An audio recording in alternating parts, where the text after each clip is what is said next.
Okay, so Gafrun, am I audible to you? Just say yes or no. Can you hear me? क्या मेरे को सुन पा रहे हैं? Can you hear me? Am I audible? Okay, so let me tell you about this lecture today. ये एक marathon session है Indian polity के ऊपर and I'll be making a balance between Hindi and English. Let me tell you, many students ask whether lecture Hindi में होगा और English में होगा. I tell you in the beginning itself that lecture which I am going to take वो Hindi and English दोनों के बच्चे समझ पाएंगे. वो both will understand it. Those who only understand English, whenever I speak Hindi, don't think that something else I've told. I'll be repeating, I'll be telling in such a way that you people will understand it. Number one. Number two, for all engineering exams, I'm not talking about UPSC. This lecture is not for UPSC. I'm not talking about UPSC, but for all other exams of engineering, whether you call it Controller General Patent Design and Trademarking or Airport Authority of India or any other engineering exam, this lecture of polity is sufficient.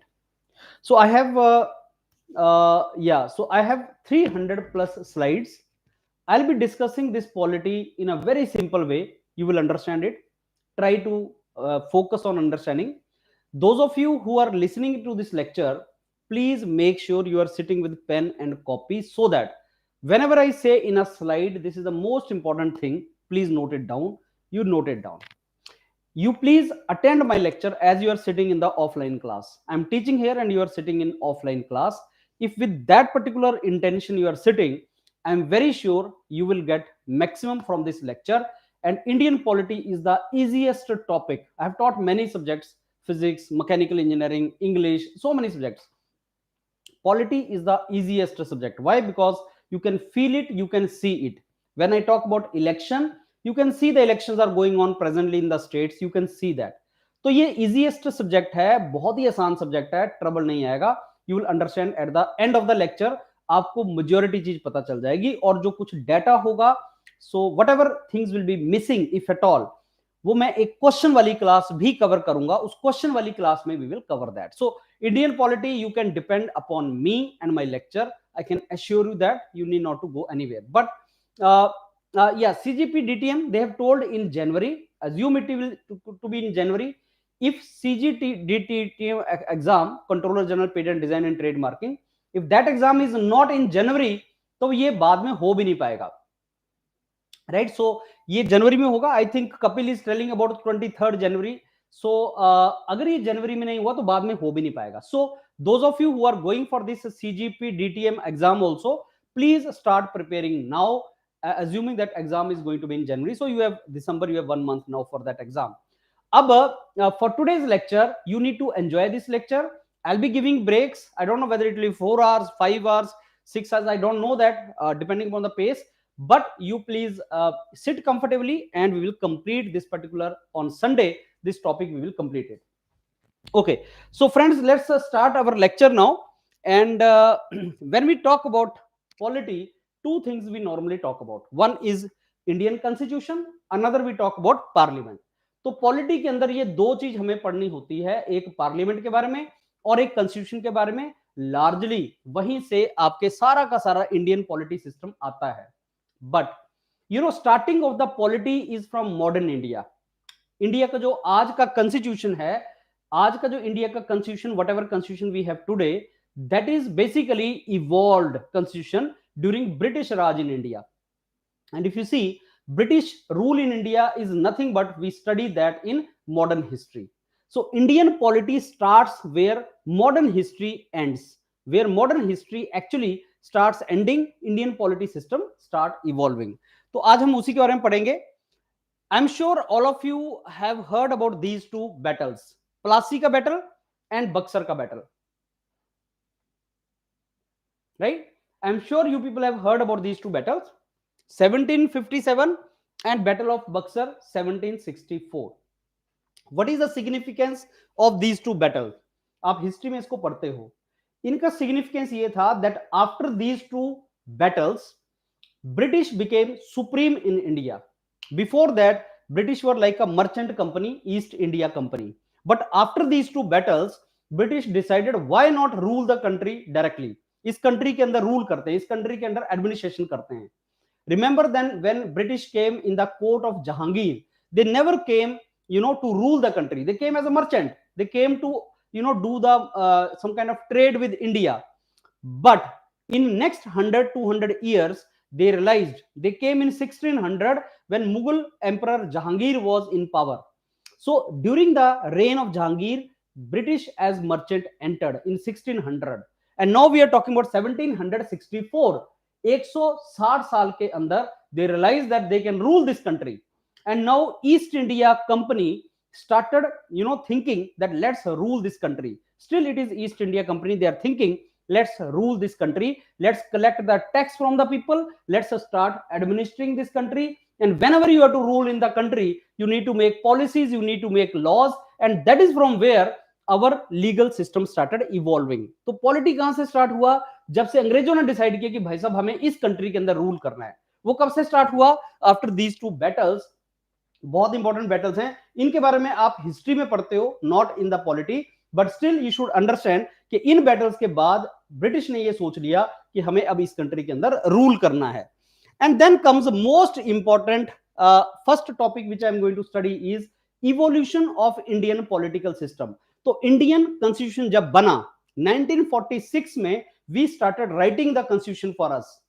Before that how the constitution evolved, some work we have already done. तो वो जो evolution है, that is the first chapter of Indian polity I am going to discuss with you. Number 2, इस पूरे के पूरे slide के अंदर there are only 2-3 things which I am going to tell you which are most important from exam, which you need to remember, and वही आपको याद रखना है. तो evolution of political system in India. So if you are writing in the copy with the pen, then topic you should write is evolution of Indian political system in India. Many of you may not get these notes, so please keep jotting down evolution of political system in India. And the first is Regulating Act of 1773. Regulating Act of 1773.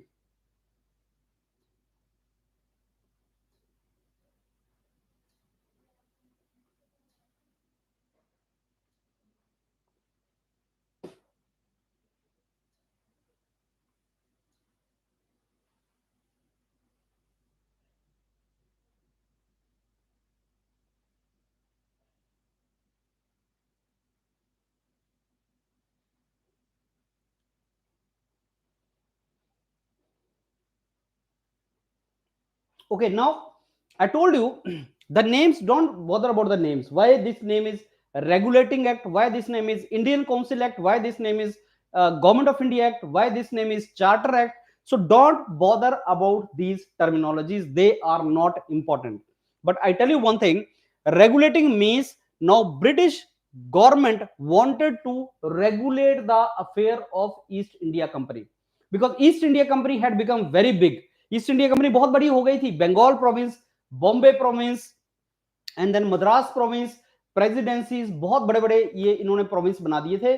So east India company बहुत ज्यादा powerful हो गई थी. Government of Britain, that is British government, they wanted to regulate the affair of East India company, इसलिए इसका नाम आया regulating act 1773. Now what is most important about this regulating act is, number 1, there were 3 presidency towns during British era. One was Bengal, Calcutta was the capital. Another was, presidency of Bombay, and then third was presidency of Madras. Ab they wanted to centralize the administration. So centralize the administration means there will be one head and followed by others. Earlier all presidencies were separate. सारी की सारी presidencies अलग थी, लेकिन अब वो centralise करना चाहते थे. इसलिए उन्होंने क्या किया, उन्होंने बंगाल के गवर्नर को एक पोस्ट दे दिया. और उसका नाम रखा governor general of Bengal. Of India नहीं, he was not governor general of India, he was governor general of Bengal. So exam question is, who was first governor general, British governor general in India? Who was first governor general in India? And he was the Warren Hastings was the first governor general, but he was governor general of Bengal and not the governor general of India. So first governor general in India was Warren Hastings, and he was Governor General of Bengal. Another thing happened was governors of Bombay and Madras presidency were made subordinate of Governor General of Bengal. तो governor general of Bengal top पे आ गया और बॉम्बे और मद्रास के governors को उसके under रख दिया गया, बिकॉज ब्रिटिश गवर्नमेंट अब चाहती थी that administration should be centralised. So what is very very important about the regulating act of 1773? Warren Hastings was made Governor General of Bengal. Earlier he was Governor of Bengal. So post of Governor General was created, number one. Number two, Supreme Court was created in Calcutta in 1774. Supreme Court was created in Calcutta in 1774. So note this thing. This is the another important thing. Supreme Court at Calcutta was created. These two things you noted down. Now, just for your reference and to keep in your mind, there were three presidencies: Madras, Bombay, Bengal. There were three presidencies at that particular time. So this, as you can see in the map, there was a Bombay presidency, Bengal presidency, Madras, and this was the zone where these people were basically having their authority and power. And now what happened was, basically ये जो आपका white नजर आ रहा है, यहाँ princely states हैं. What is this white? They are the princely states. Whatever is the pink, that is the British India. And British India was largely in three presidency. Later on, it became the province. So 11 provinces were basically created out of these presidencies. So Bengal province was very, very big. Bengal presidency was very big. And it was made Governor General post. And they were to made the Governor post. That is how it all evolved. Now, Charter Act of 1833. Charter Act of 1833. That also you can write in your copy now. What was Charter Act of 1833? I told you that British wanted to centralize the administration in India.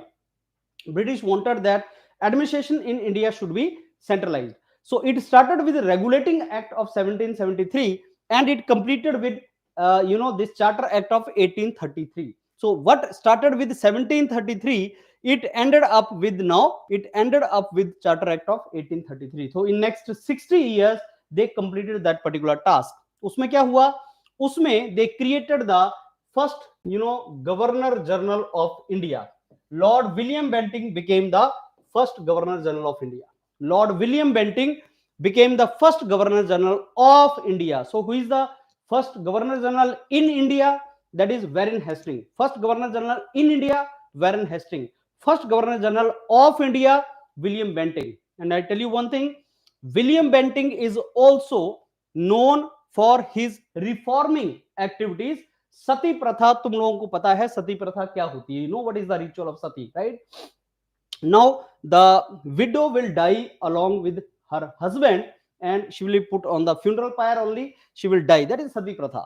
Raja Ram Mohan Roy was a reformist. So he, along with William Bentinck, removed this particular social evil in 1829. So he is also famous for that. I'm just giving you information. So Lord William Bentinck became the first Governor General of India. And I'm very sure you people have noted down this point. Friends, I'm telling you, today I'm going to tell you very, very important topics, very, very important points from history and polity both. Please keep this noting down. Keep that jotting down in your copy.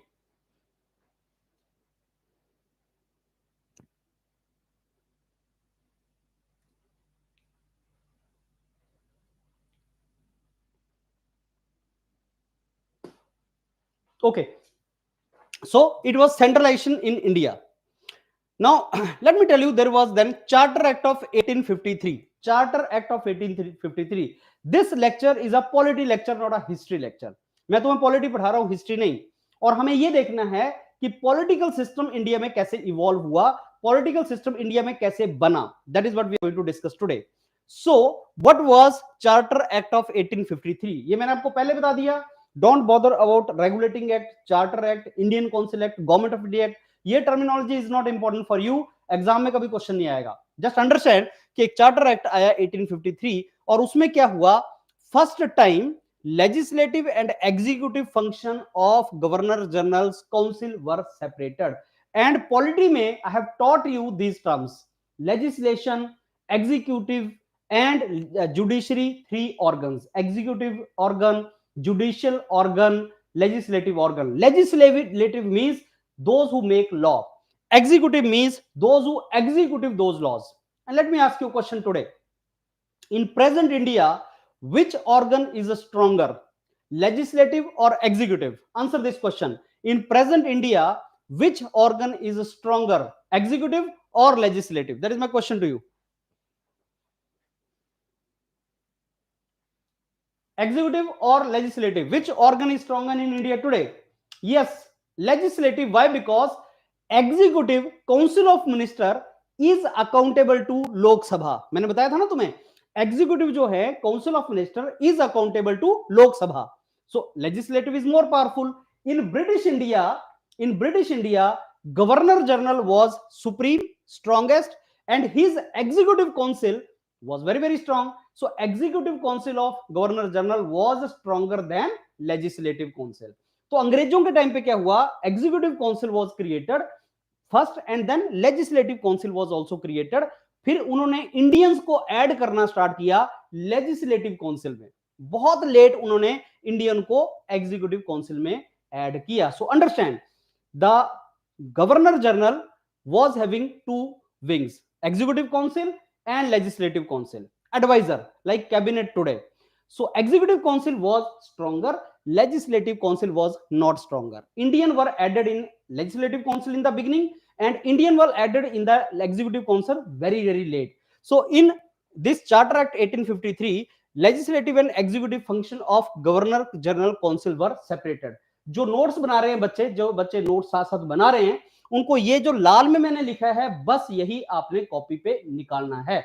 You are to only write one or two sentence in your copy related to this, that in Charter Act 1853, legislative and executive function of governor general council were separated. Okay, that is there, it was there.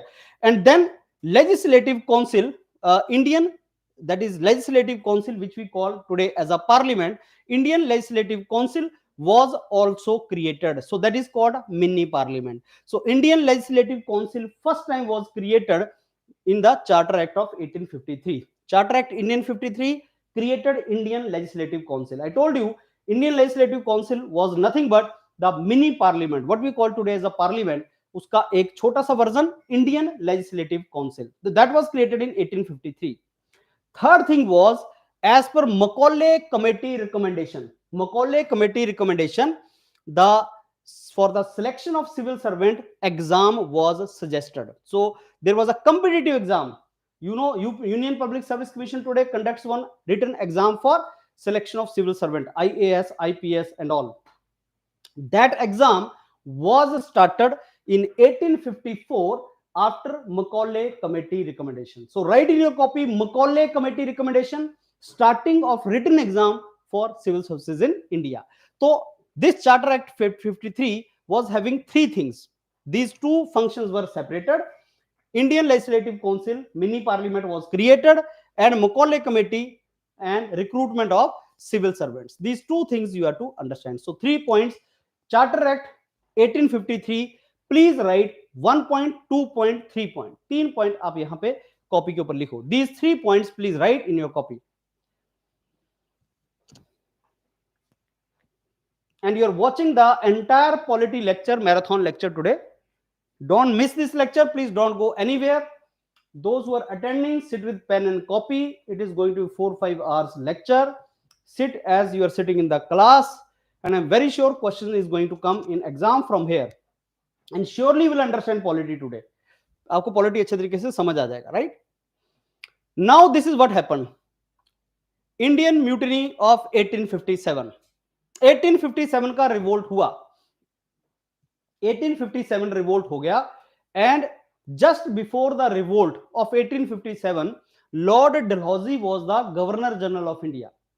Lord Dalhousie left India just before 1857 revolt, but because of the doctrine of lapse, Lord Dalhousie की doctrine of lapse जो थी कि अगर आपके पास आपका कोई बेटा नहीं है अपना, तो princely state lapse कर जाएगी अंग्रेजों के पास. That was the one of the main reasons. There are other reasons also, but main reason was Dalhousie का doctrine of lapse. That was the main reason of 1857 revolt.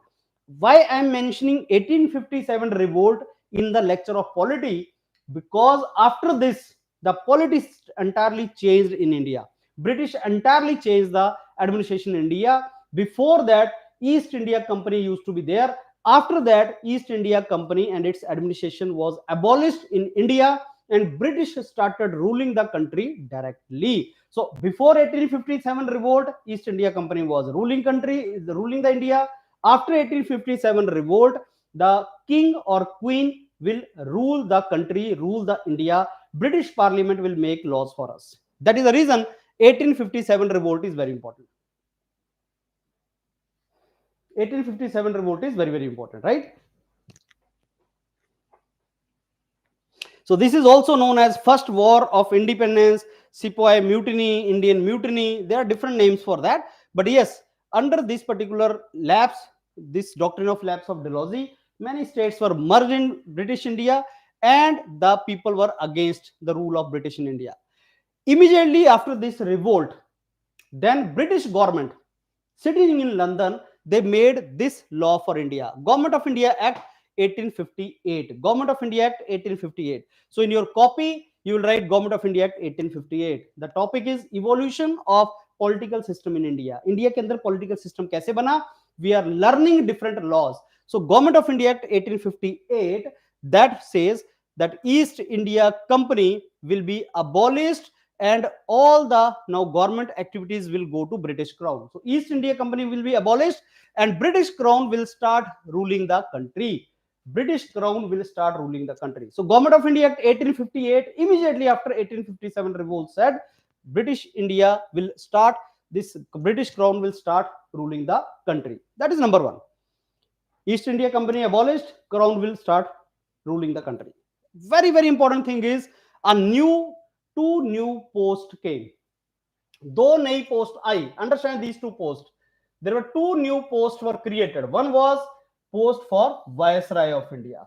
Another was Secretary of State for India. तो copy में लिख लो, two new posts were created. Viceroy of India and Secretary of State for India. These two posts were created.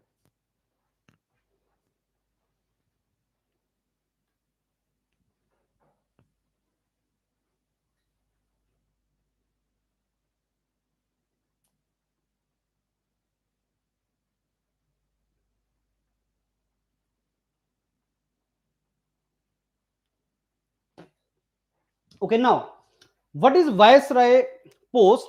Viceroy will be representative of Crown in England. So he will be representative of the Crown, and he will be in India, and he will be the chief executive of British government in India. Earlier the post was Governor General. Lord Dalhousie was Governor General, he was not Viceroy. After Dalhousie came Canning. So Canning was first Viceroy of India. First Viceroy of India was Lord Canning. First Viceroy of India was Lord Canning. And Viceroy was the representative of British Crown. Does that mean Governor General post was abolished? Answer is no. Governor General post was also there, but Viceroy was additional post. So अब इसके बाद Canning was Governor General also, and he was first Viceroy also. So who was first Governor General of India? William Bentinck. Who was first Governor General in India? William Bentinck. Warren Hastings. Who was first Viceroy of India? Canning. Who was last Viceroy of India? Lord Mountbatten. Keep writing in your copy. First Viceroy of India, Canning. Last Viceroy of India, Lord Mountbatten. The moment we got independence, the Viceroy post was removed. But the moment we became independent, 1947, the post of President of India was not there. The post of President of India came in 1950, where Dr. Rajendra Prasad became the first President of India. So 1947 to 1950, the post was Governor General of India. So who was first Governor General of Independent India? Mountbatten. Who was first Governor General of Independent India? He was Lord Mountbatten. But he was not Indian. We requested him to become Governor General.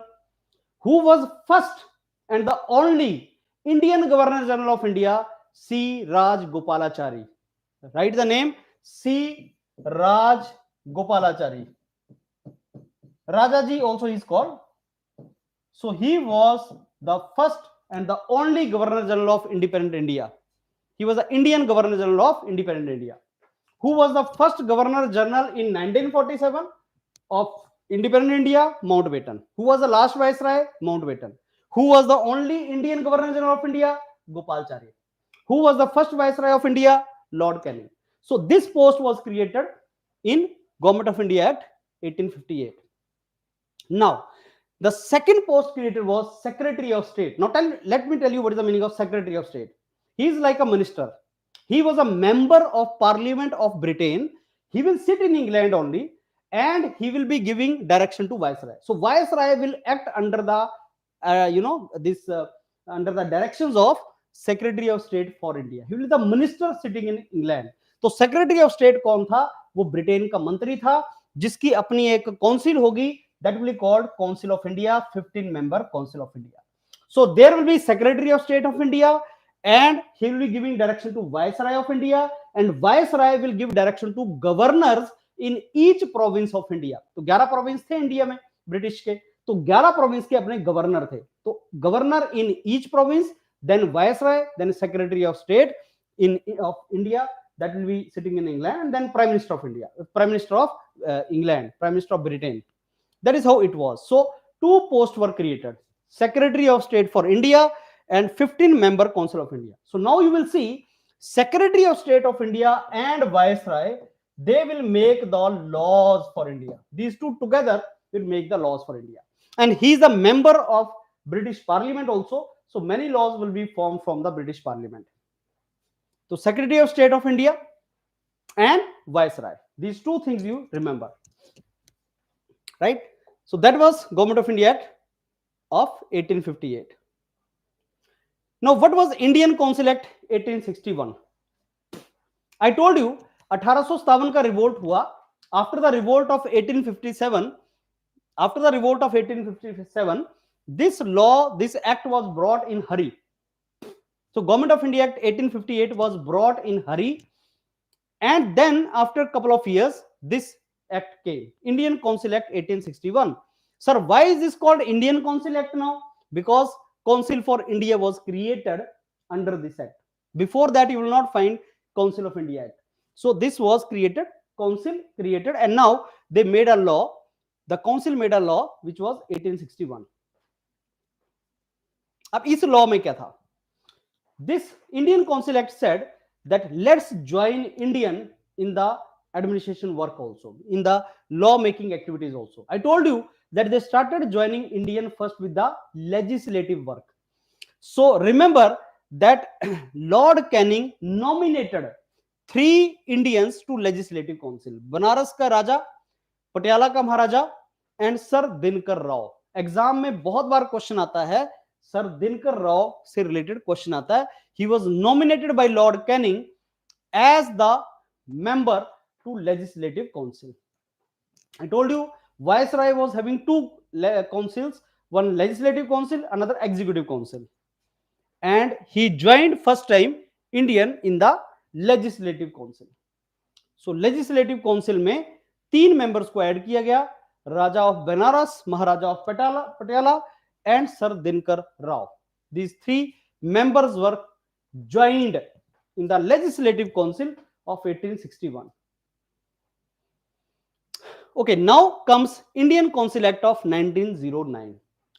We are going through the evolution of political system in India. कि कैसे political system India में बना. Now comes evolution of this Indian Council Act of 1909. Friends, I told you that a post of Viceroy was created, post of Secretary of State was created, and now Viceroy and Secretary of State, they started making the laws. So see this Minto-Morley reform. This is also called Minto-Morley reform. Morley was Secretary of State, Minto was Viceroy of India. It is also called Morley-Minto reform. Copy में लिख लो, Morley-Minto reform. Indian Council Act 1909. I'm telling you friends, exam में question will surely come from here. So Minto-Morley reform 1909.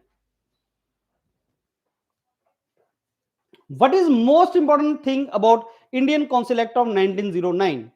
And that is separate electorate. When was separate electorate given in India to Muslims?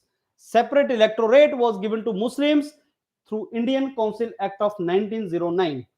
Separate electorate was given to Muslims by this, Indian Council Act of 1909.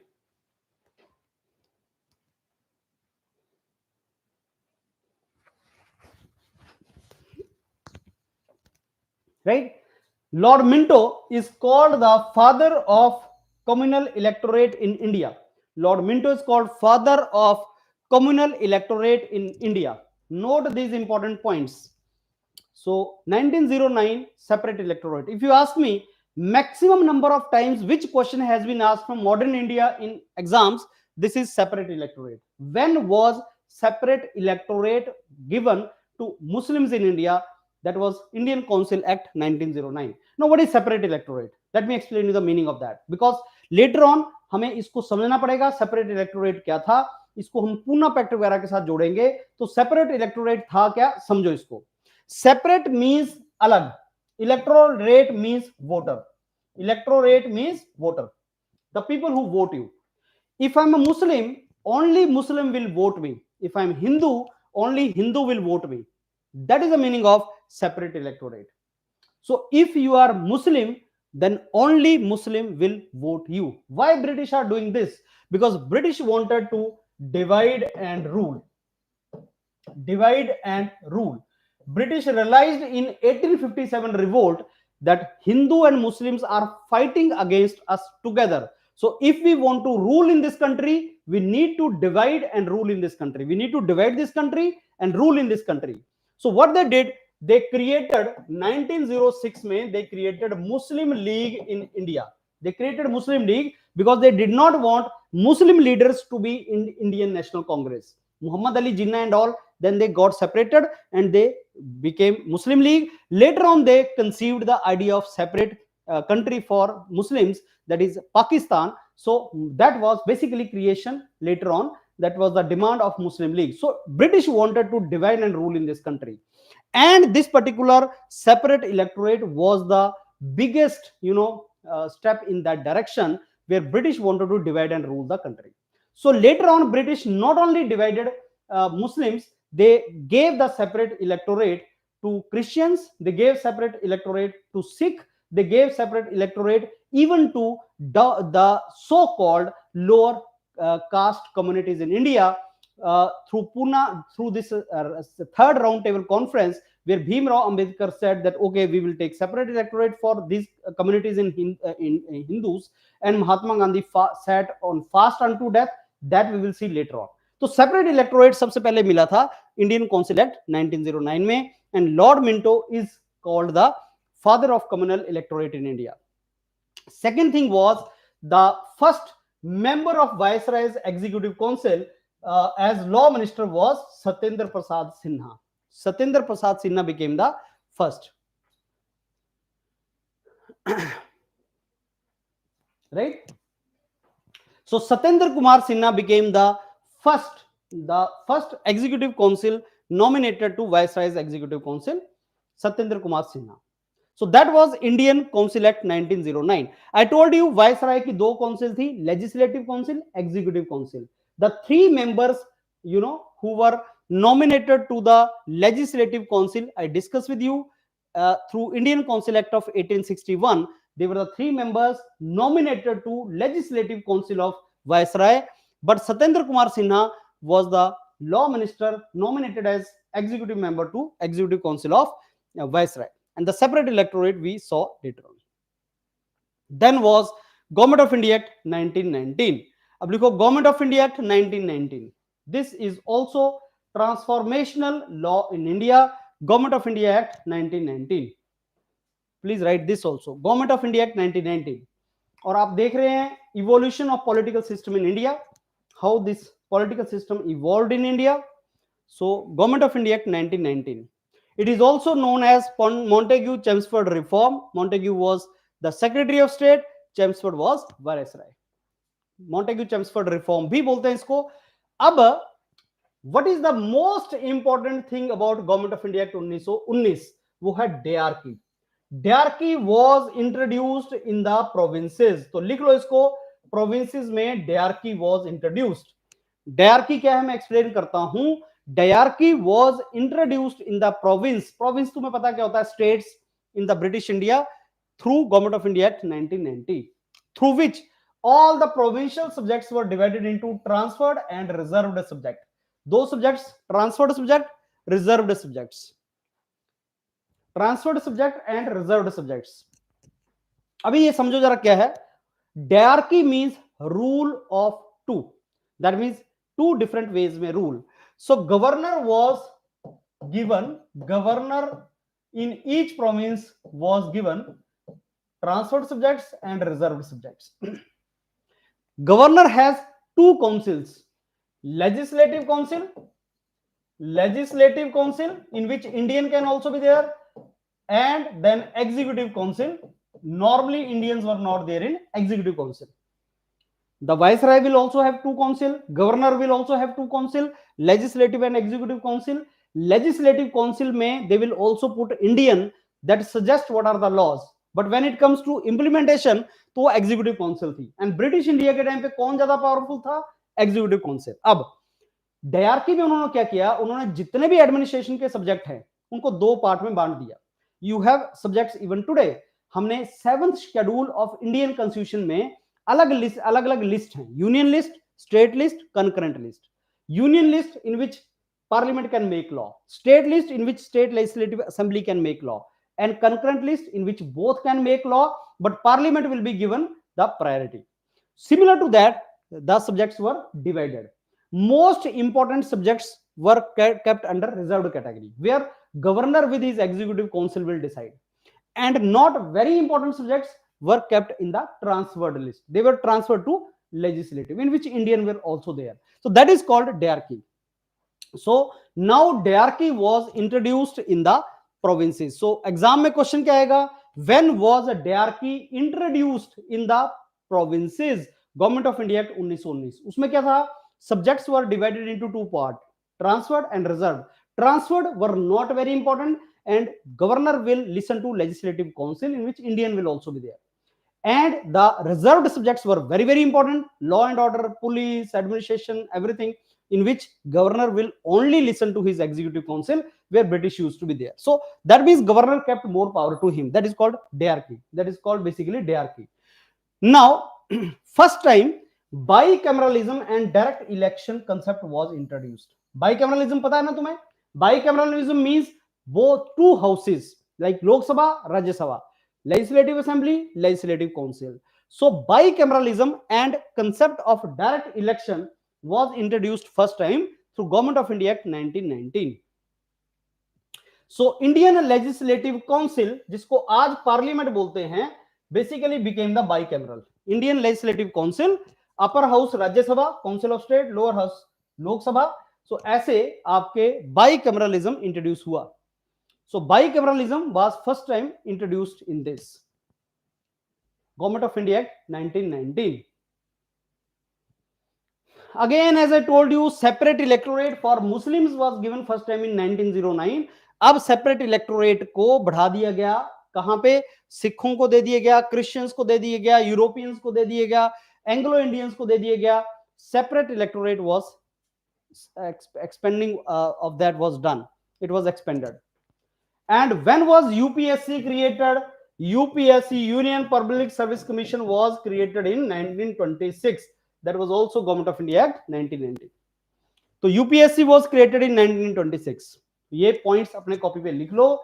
Diarchy, one point which you should remember, diarchy in the province was given by Government of India Act 1919.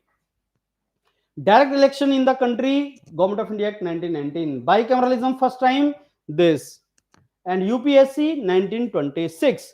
तो ये important points हैं जो आप लिखते चले जाओ. Keep writing these important points. Then we come to the Simon Commission. Now let me tell you the story of Simon Commission. British were basically analyzing the constitution after every 10 years. जब भी वो कोई law बनाते थे, जैसे अभी 1909 में 1909, 1919 after 10 years, then after 10 years will be 1929. After 10 years they said that they will constitute one commission जो ये देखेगा that how this Government of India Act 1919 is working and will make the further suggestion. Now, what happened was this. In the Britain, the elections were due. So it was happening such that जो नया prime minister आएगा that will be pro India. उनको लग गया कि जो नया prime minister आ रहा है वो लेबर पार्टी का है. He is not conservative, he is labour party and he may give what Indians are asking, because by now the Indian National Congress and Mahatma Gandhi came to India, and these people started demanding many things from British, right? Because by that time Mahatma Gandhi came to India, non-cooperation movement 1920, you understand that, and so many things started happening. So they created Simon Commission 2 years before the expected time. He was to be created in 1929, but they created Simon Commission in 1927. And there was another problem was Simon Commission were having 7 members, all British. There was no Indian member in Simon Commission. Why was Simon Commission created? To understand that what are the changes to be brought in the Constitution for India, or what are the changes to be brought in Government of India Act 1919. This act was already going on. अब हमें कुछ changes लानी है, तो वो changes क्या होंगी इसके डिस्कशन के लिए साइमन कमीशन को बनाया गया. But Simon commission was having all white members. Now you are creating something for Indian where in which there is no Indian. You are making the law for Indian, but there is no Indian in that. So Simon Commission was all white commission. So people opposed Simon Commission in India. And you know Lala Lajpat Rai, right, who died while protesting against Simon Commission in Lahore during Lathi Charge. So you understand that everything happened, and after that, because those things happened, so people started revolting and civil disobedience movements and all started. So ये आपका सारे का सारा Simon Commission था. Exam के हिसाब से when was Simon Commission created? 1927. So why people were opposing Simon Commission, boycotting Simon Commission? Because it was all white commission. And on the basis of the Simon Commission report, Simon Commission submitted the report. On the basis of that Simon Commission report, on the basis of the white paper on constitutional reform, white paper means a suggestion paper, basically, his documentation, 3 round table conferences hua. There were 3 round table conferences held in London. Round table conference 1, 2 and 3. Indian National Congress only attended round table conference number 2. This was in 1930, this was in 1931, this was in 1932. So round table conferences kahan pe hui? All round table conferences were in London. Round table conferences were on the basis of Simon Commission report. Simon Commission report was the basis for round table conferences. Now leaders from India were invited to London. Mahatma Gandhi also went as a representative of India, people of India in 1931. Indian National Congress was represented by Mahatma Gandhi and he went to London in 1931. Indian National Congress did not participate in first and third round table conference. When Mahatma Gandhi went to round table conference, very interesting thing happened. British Prime Minister introduced Mahatma Gandhi as leader of upper class Hindus. He said that leader of Muslim leader will be Muhammad Ali Jinnah. Then leader of Sikh will be this fellow Baldev Singh. Leader of lower caste Hindu will be Bhimrao Ambedkar, and leader of upper caste Hindu will be Mahatma Gandhi. And Mahatma Gandhi was very frustrated. He said, I am not leader of upper class Hindu, I am the leader of people of India. Whether they are Muslim or Hindu or everybody, I am leader of people of India. So Mahatma Gandhi then came back. He did not participate in round table conference, and British played a mischief there. They asked the Bhimrao Ambedkar, they asked the leaders of so-called scheduled caste communities in India, do you want separate electorate? Okay, give separate electorate to Dalits also and scheduled caste also. And they wanted to divide Hindus also further. And that was the reason Mahatma Gandhi sat on fast unto death in Pune prison, Yerwada prison. So that we will discuss now. So understand, Simon Commission 1927, all white commission. और उसके बाद 3 round table conference 1, 2, 3 all in London.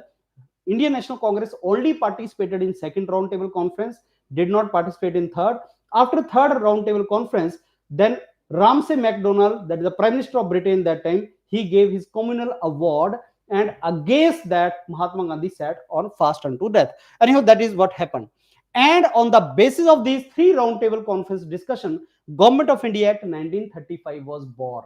And our today's constitution, 60% part of that is Government of India Act 1935. We are going for Indian polity class. हमारा जो class है वो Indian polity का है, और हम जो पढ़ रहे हैं कि इंडियन पॉलिटिकल सिस्टम इवॉल्व कैसे हुआ। तो हमने शुरू से देखा रेगुलेटिंग एक्ट 1773 से लेके गवर्नमेंट ऑफ इंडिया एक्ट 1935 तक सिस्टम इंडिया का इवॉल्व हुआ। सो यू अंडरस्टैंड कितना ज्यादा टाइम लगा, 200 इयर्स प्लस लगे इस सिस्टम तक पहुंचने के लिए, and then we created constitution for us. So government of India act 1935 was on the basis of round table conference discussions, and round table conference discussions were on the basis of Simon Commission, and Simon Commission creation was mentioned in Government of India Act 1919 that there will be a commission after 10 years, but it was created after 8 years only. British wanted to play mischief and people started boycotting Simon Commission. So this is what all happened. Now friends, communal award. Round Table Conference 3 in 1932 was not attended by Indian National Congress. तो महात्मा गांधी तो आ गए वापस second round table conference में, and as Mahatma Gandhi came back, you remember that Mahatma Gandhi ने civil disobedience movement start कर रखा था 1930 में, वो अभी चल रहा था, उसको सस्पेंड किया गया था लेकिन चल रहा था। जैसे ही महात्मा गांधी वापस पहुंचे, he was arrested and put in Yerwada prison of Pune, Yerwada prison of Pune, and then immediately after third round table conference, then communal award was given by British Prime Minister, that is Ramsay MacDonald. It is also called MacDonald Award, in which separate electorate, which was first time given to Muslim in 1909, was given to now scheduled caste in 1932. And Mahatma Gandhi was very frustrated, and Mahatma Gandhi was very frustrated.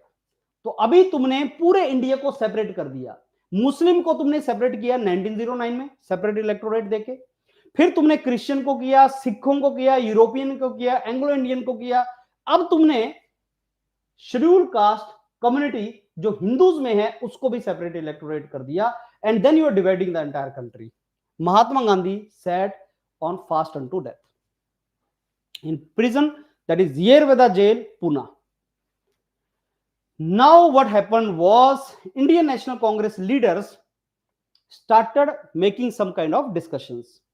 Then leaders of scheduled caste like Bhimrao Ambedkar and all, they all came together, negotiations started, and then a formula was fixed.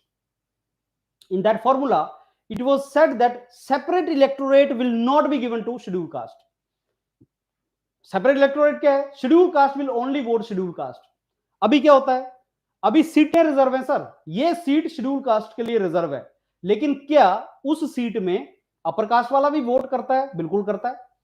Suppose I am a schedule caste, this seat is reserve for me, I am contesting election, my electorate, my voter are upper class Hindus also, Muslims also, everyone, though this seat is reserve for schedule caste. So Pune Pact का outcome was separate electorate will not be there, but reservation of seats will be given to scheduled caste as per their population. So this reservation concept first of all came in Pune Pact. So reservation concept came in Pune Pact. तो Gandhi ji fast unto death में कहां बैठे थे? कौन सी jail में उनको रखा गया था? येरवेदा प्रिजन पुणे में. क्यों बैठे थे? Against separate electorate. ये कम्युनल अवार्ड कब दिया गया? 1932. रिजर्वेशन कब दिया गया था? एंड पर Poona pact. And friends, then government of India act 1935. I told you our present constitution, 60% of part of present constitution is nothing but that is government of India Act 1935. So if you ask me, sir, one word, tell me one word which I should remember about government of India Act 1935, that word is federation. Government of India Act 35 said federation will be created in India. तो note कर लो copy में, federation in India, federation will be created in India. Federation क्या होती है? There will be union list, sorry there will be union government, central government, there will be state governments also. Central government भी होगा, state government भी होगा, that is called federation. But it never came into existence. Government of India 1935 did not come into execution और the because of second world war later on. So government of India act आया नहीं, but federation की बात हुई थी. we talked about federation. This Government of India Act 35 was a very, very long document, and that is the reason our constitution also is a very long document. आज 7th schedule of Indian Constitution talks about 3 lists: union list, state list, concurrent list. Those lists were created in Government of India Act 35. Federal list, जो आज union list है, where central government will make a law. Federal list. It is not important how many items were there, that is not important. But federal list, provincial list, which today is called state list, and concurrent list were created in Government of India Act 35. Suppose some subject is not in concurrent list, state list, or union list. Let us say IT, information technology. That will become a residuary. That time residuary powers were given to Viceroy. इनमें से कोई भी नहीं है तो Viceroy उस पर decide करेगा. आज वो पावर पार्लियामेंट के पास है. So residuary power is with the parliament today. That power is with the parliament today. Another very important thing is diarchy, which was introduced in 1919. Diarchy, which was introduced in 1919, was abolished in the provinces, and provinces were given provincial autonomy. So provinces में diarchy हटा दी and provincial autonomy was given there. Diarchy was abolished. That means now legislative governor will be having same powers. Legislative councils and executive council, different subjects, that was removed. But diarchy was adopted at the center. So diarchy was removed in the province and it was adopted at the center.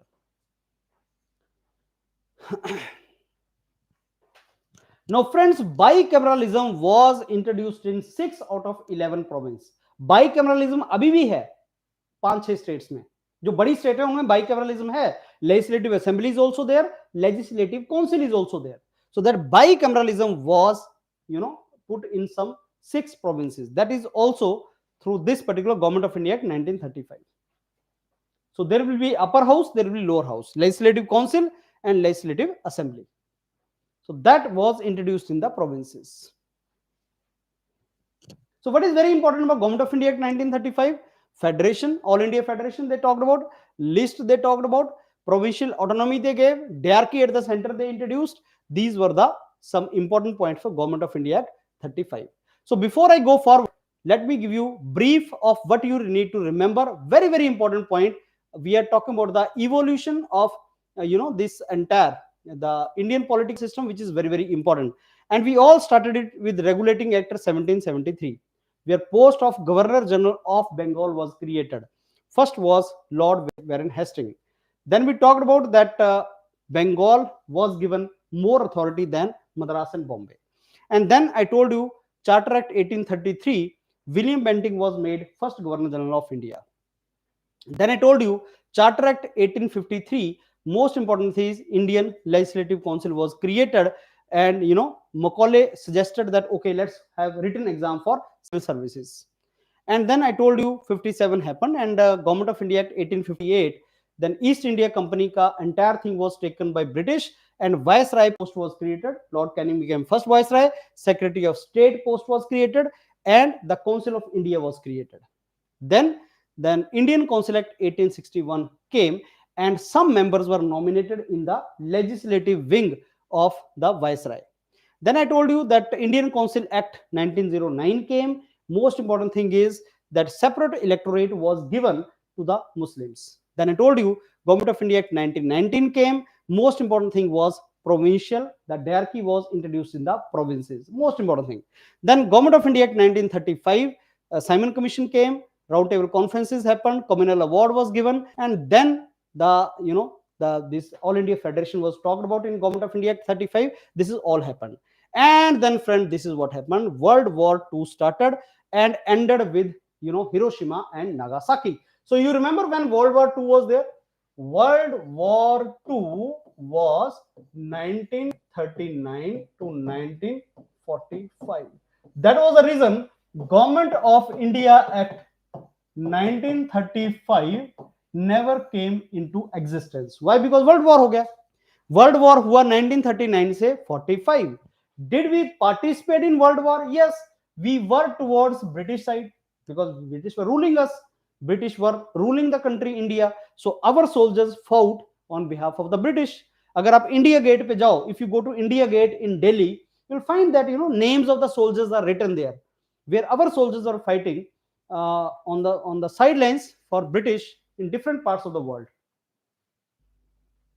So Nagasaki, Hiroshima, Japan surrenders, World War ends 1945.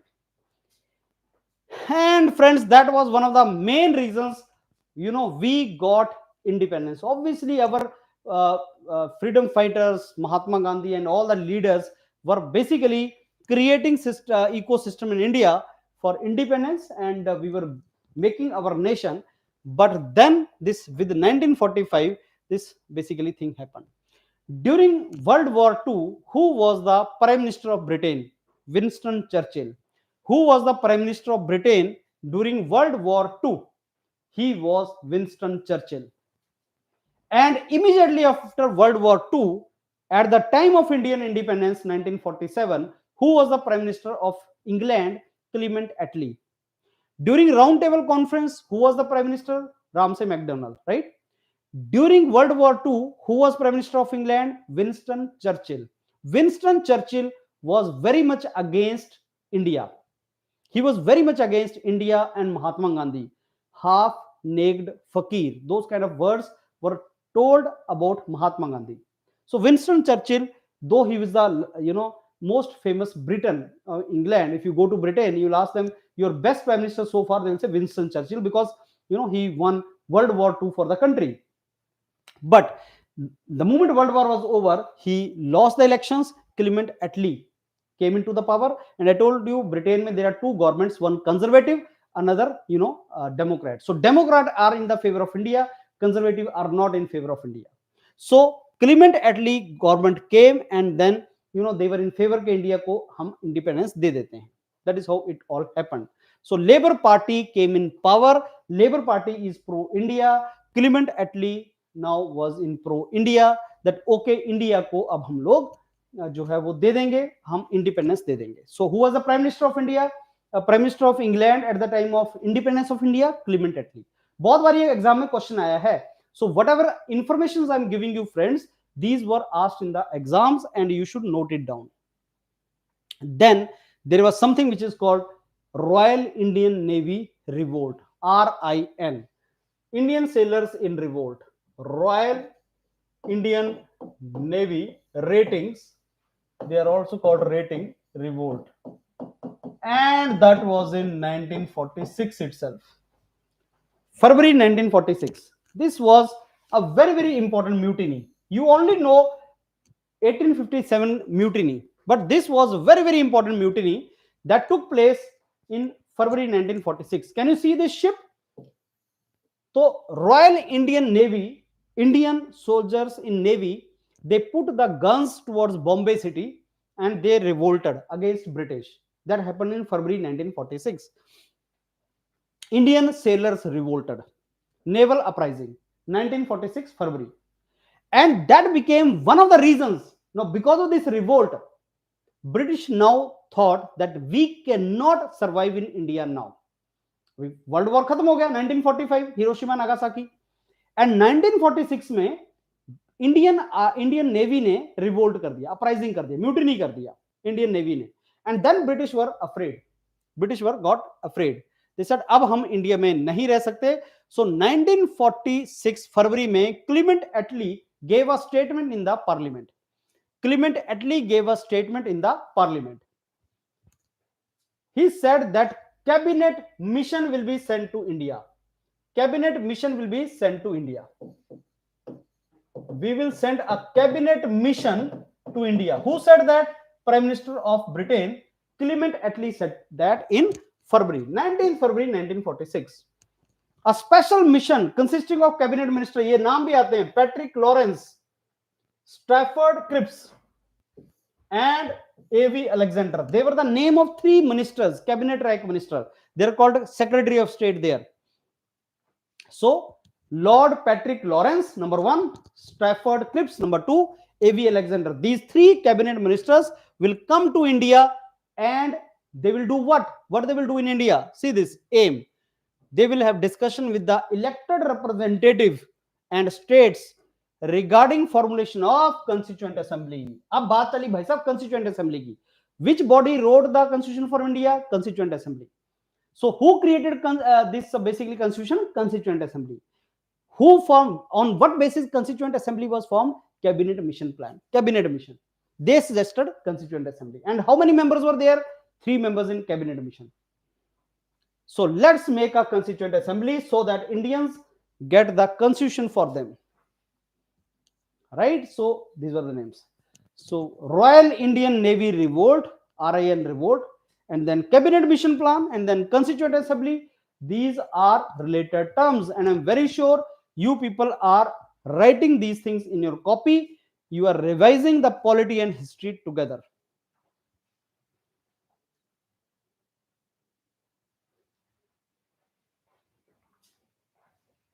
Got it, friends? Okay, so then here comes these guys, cabinet mission.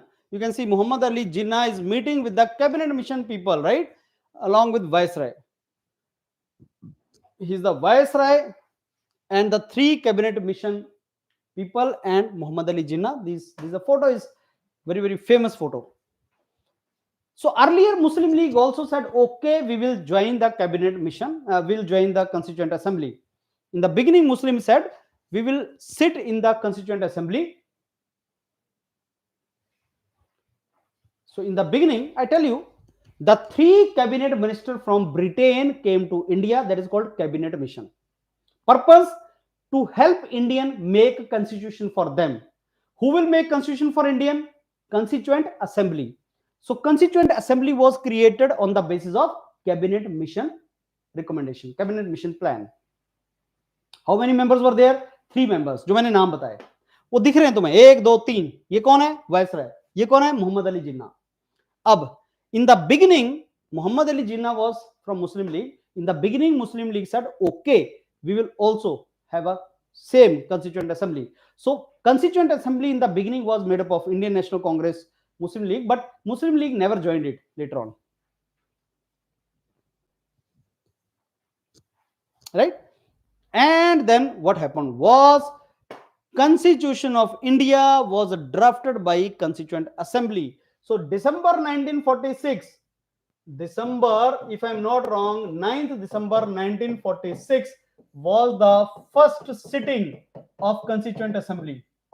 First sitting of Constituent Assembly. Muslim League was not there, and there were representatives of other political party, largely Indian National Congress. You can see Jawaharlal Nehru and other people sitting in our parliament. अभी नया parliament आ गया. अब जो पुराना parliament था, that is known as Samvidhan Sadan. That is now called as Samvidhan Sadan. A new parliament building is now inaugurated in month of October, November only, 1 month back. So that old parliament building, this building is now called Samvidhan Sadan. उसी के अंदर ये meeting हुई थी. 3 साल तक चली. On 26th November 1949, we adopted constitution. We made the constitution for us, and this adopted constitution means accepted the constitution, and it came in force on 26 January 1950. So that was the first sitting of, Constituent Assembly, and it was implemented under the cabinet mission plan. Very important information. And the members of Constituent Assembly were elected by provincial assemblies. There were 11 states, 11 provinces of British, and they were, people were chosen from there, and that is how it all evolved. And this body wrote the Constitution for India.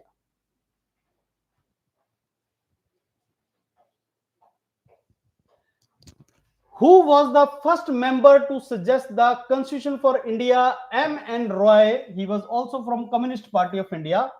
He proposed the idea of Constituent Assembly in 1934. Many times exam mein this question is asked. Who recommended the proposal for Constituent Assembly first? M.N. Roy of Communist Party of India in 1934.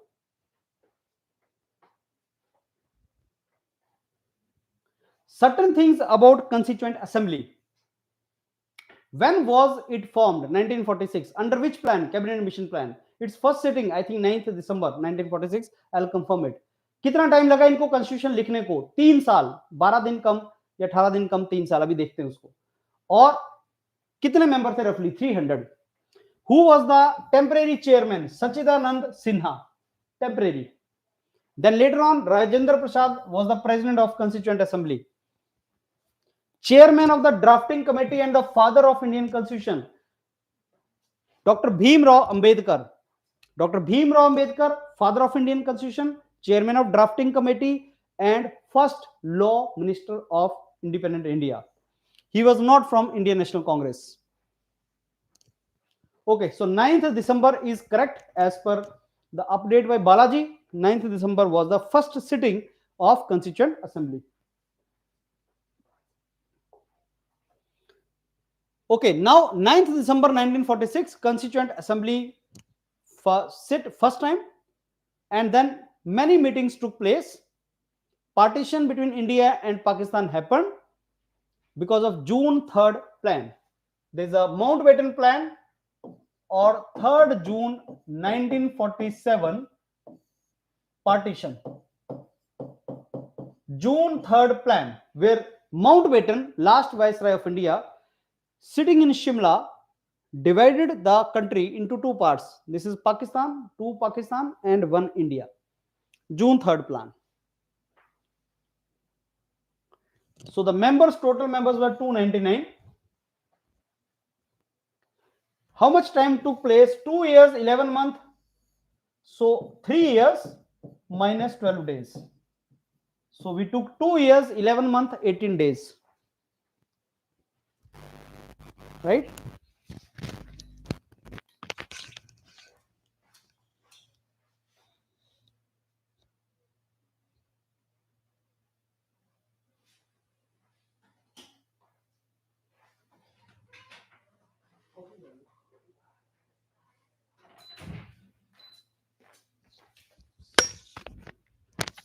Okay, so this was the duration.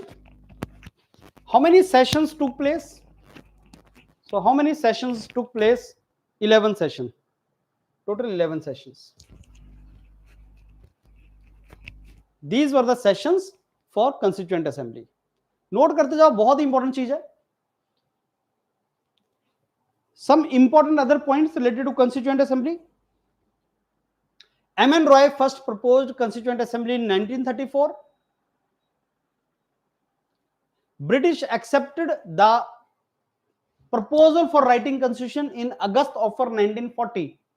When British accepted first time that they will give Constitution to India, I told you 1939 to 1945 World War II was going on. British desperately wanted Indian on their side. So 1940 August offer was given to Indian, in which British said, the moment World War is over, we'll give you Constitution. We'll create a proposal, we'll help you write Constitution for you. 1940.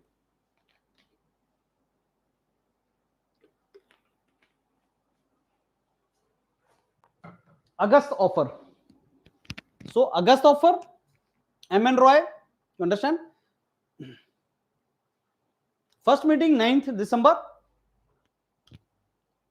Muslim League did not participate. What was objective resolution? That was Indian preamble. अभी discuss करते हैं.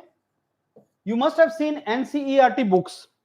The first page of that is Indian preamble, introduction to Constitution.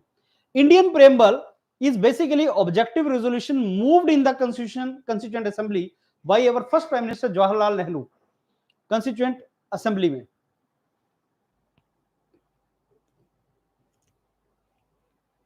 Jawaharlal Nehru moved objective resolution.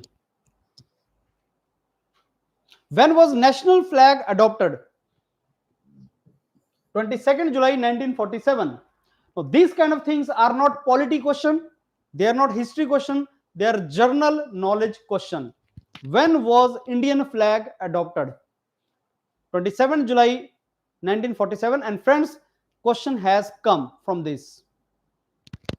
National flag was adopted, people accepted it, 27 July 1947. When was Jan Gan Man adopted as national anthem? On 24th January 1950. Jan Gan Man was adopted on 22nd January 1950.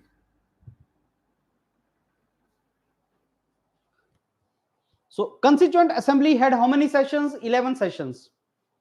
When the Constitution as a book was written, how many parts were there? How many articles were there? How many schedules were there? In 1950, how many parts were there? How many articles were there? How many schedules were there? That was the situation in 1950. What is the situation today? 25 parts, 450 articles, and 12 schedules. So friends, update it. 1950 में how many parts were there? 22 parts. How many parts now? 25 parts. New parts keep on adding. How many schedules that time? 8 schedule. How many schedule now? 12 schedule. How many articles that time? 495. How many articles now? 450.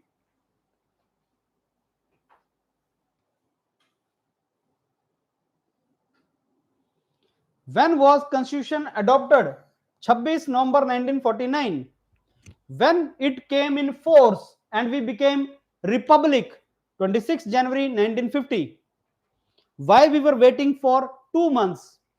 Because 26 January 1930 is a historic day. 26 January 1930 is a historic day. We celebrated our first Purna Swaraj Day. Purna Swaraj Day was celebrated on 26 Jan 1930. Purna Swaraj Day. No, Lahore session, it was basically after the Lahore session. Lahore session was in 1929. This was after Lahore session. Purna Swaraj Day was celebrated. Okay, now in committee, some very, very important members. Drafting committee chairman, the committee which will write the first draft, rough document of constitution, Dr. Bhimrao Ambedkar. He's a very learned person, lawyer. Dr. Bhimrao Ambedkar, first law minister of India. He was the chairman of drafting committee. How many committees Jawaharlal Nehru was chairman?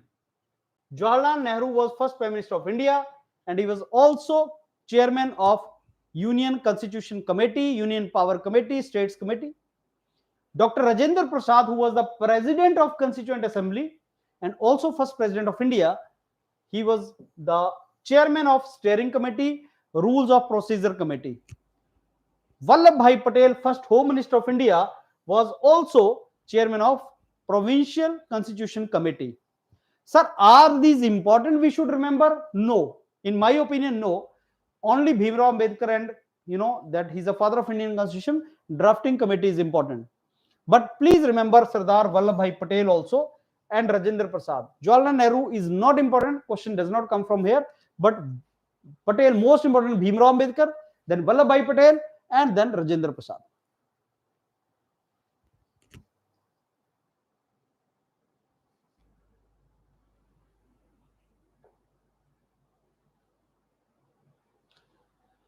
Friends, now Government of India Act 1947. That was the last law made by British Parliament for India. उसके बाद British Parliament के हाथ से power चली गई. तो last law which was made by British Parliament for India was Indian Independence Act of 1947. In February 1947, British Parliament declared that British Prime Minister declared in the Parliament that British rule in India will end in June 30, 1948 by this time. But hurriedly they started running the country. उन्होंने बोला 30 जून तक हम country छोड़ देंगे, लेकिन उन्होंने पहले ही छोड़ दिया. Hurriedly they left and that was the reason Hindu मुसलमान के बीच में बहुत ज्यादा वायलेंस, कम्युनल वायलेंस हुआ, बहुत लोग मारे गए. What is June 3rd plan or Mountbatten plan? That is the separation or division plan. How India and Pakistan partition will take place. That partition plan is called June 3rd plan or Mountbatten plan.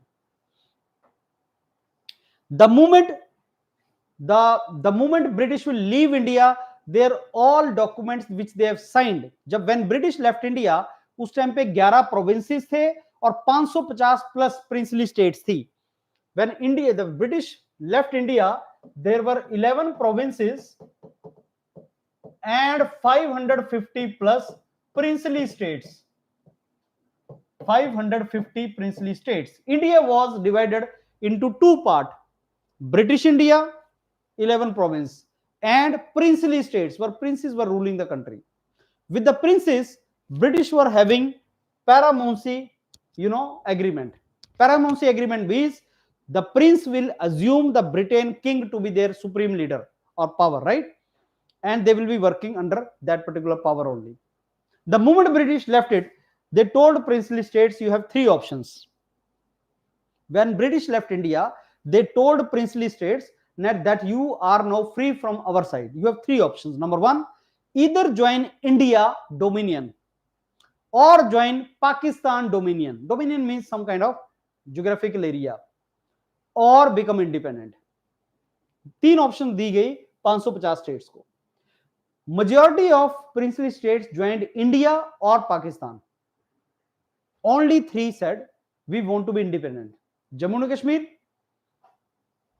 Junagadh and Hyderabad. Jammu and Kashmir में Pakistan soldiers, Pakistan forces attacked the Jammu and Kashmir princely state, and the king was Hari Singh. He requested Nehru to help him, and then Government of India helped him, and then Hari Singh joined Indian Dominion. And then Hyderabad and Junagadh, Hyderabad was in the center of India, so separate country नहीं हो सकता था. So these were the three princely states. That is how it all evolved, right?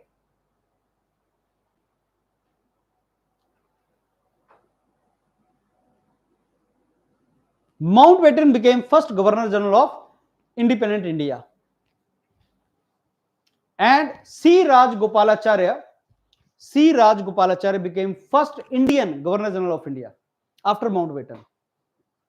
Because 1947 में President of India was not there, because President of India post was created when Constitution came in force, 1950. Before that, Governor General of India, first Governor General of India was Mountbatten, and then first Indian Governor General of independent India was C. Gopalacharya. And then Mountbatten was having his council, in which Jawaharlal Nehru was vice president of his council, right? First cabinet of independent India. देखो अभी election नहीं हुआ. That was the first cabinet, but it was not elected Lok Sabha. First cabinet of independent India, Jawaharlal Nehru was Prime Minister, Vallabhbhai Patel was Home Minister. This is very important. First President of India, Rajendra Prasad, was Food and Agriculture Minister. Food and Agriculture Minister was Rajendra Prasad. And Maulana Azad was first Education Minister. First Education Minister was Maulana Azad.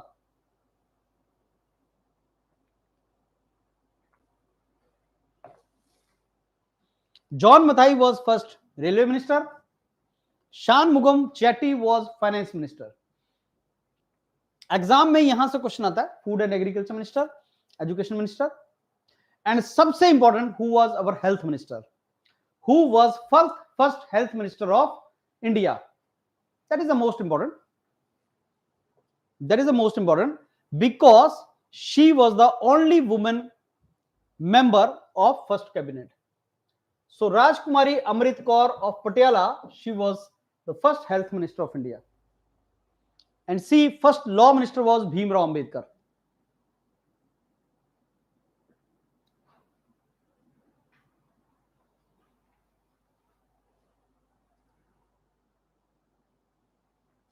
Bhimrao Ambedkar was the first law minister. Sardar Baldev Singh, defense minister. So this is our team, first cabinet minister team.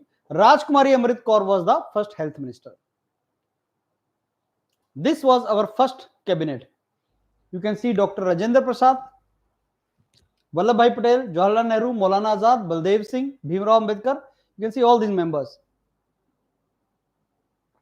Rajkumari Amrit Kaur, Jagjeevan Ram, next to her.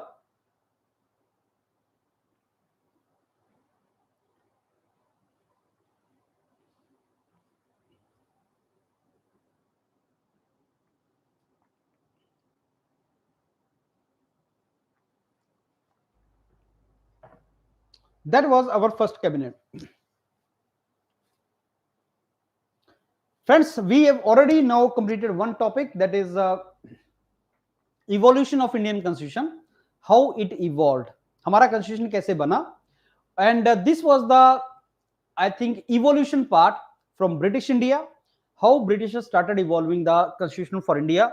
And I'm very sure आपने इसमें important point note किए हैं. अब चलते हैं दूसरे topic की तरफ, that is what are the important features of Indian Constitution. Somebody ask you, Indian Constitution के important बात बताओ. जैसे हम बोलते हैं अपने बारे में इंट्रोड्यूस करो अपने आप को. What kind of person are you? Sir, I'm a humble fellow, I'm hardworking, I'm disciplined, I'm trustworthy. बोलते हो ना तुम लोग. वैसे ही define Indian Constitution. These are the features of Indian Constitution. Lengthiest written constitution. बहुत से सोर्स हैं इसके. Rigid भी है, flexible भी है. Federal with strong unitary features. Parliamentary form of government भी है. Parliament sovereignty, judicial supremacy है. Rule of law चलता है. Independent and integrated judiciary है. Fundamental right है. Directive principle of state policy है. Fundamental duties है. So you should know these things. These are the important features of Indian Constitution. Let's go one by one. We are the lengthiest written constitution of the world. We are the lengthiest written constitution of the world. Why? I told you Govt of India Act 1935 is the main source of our constitution. वो अपने आप में बहुत बल्कि document था. That was very lengthy document.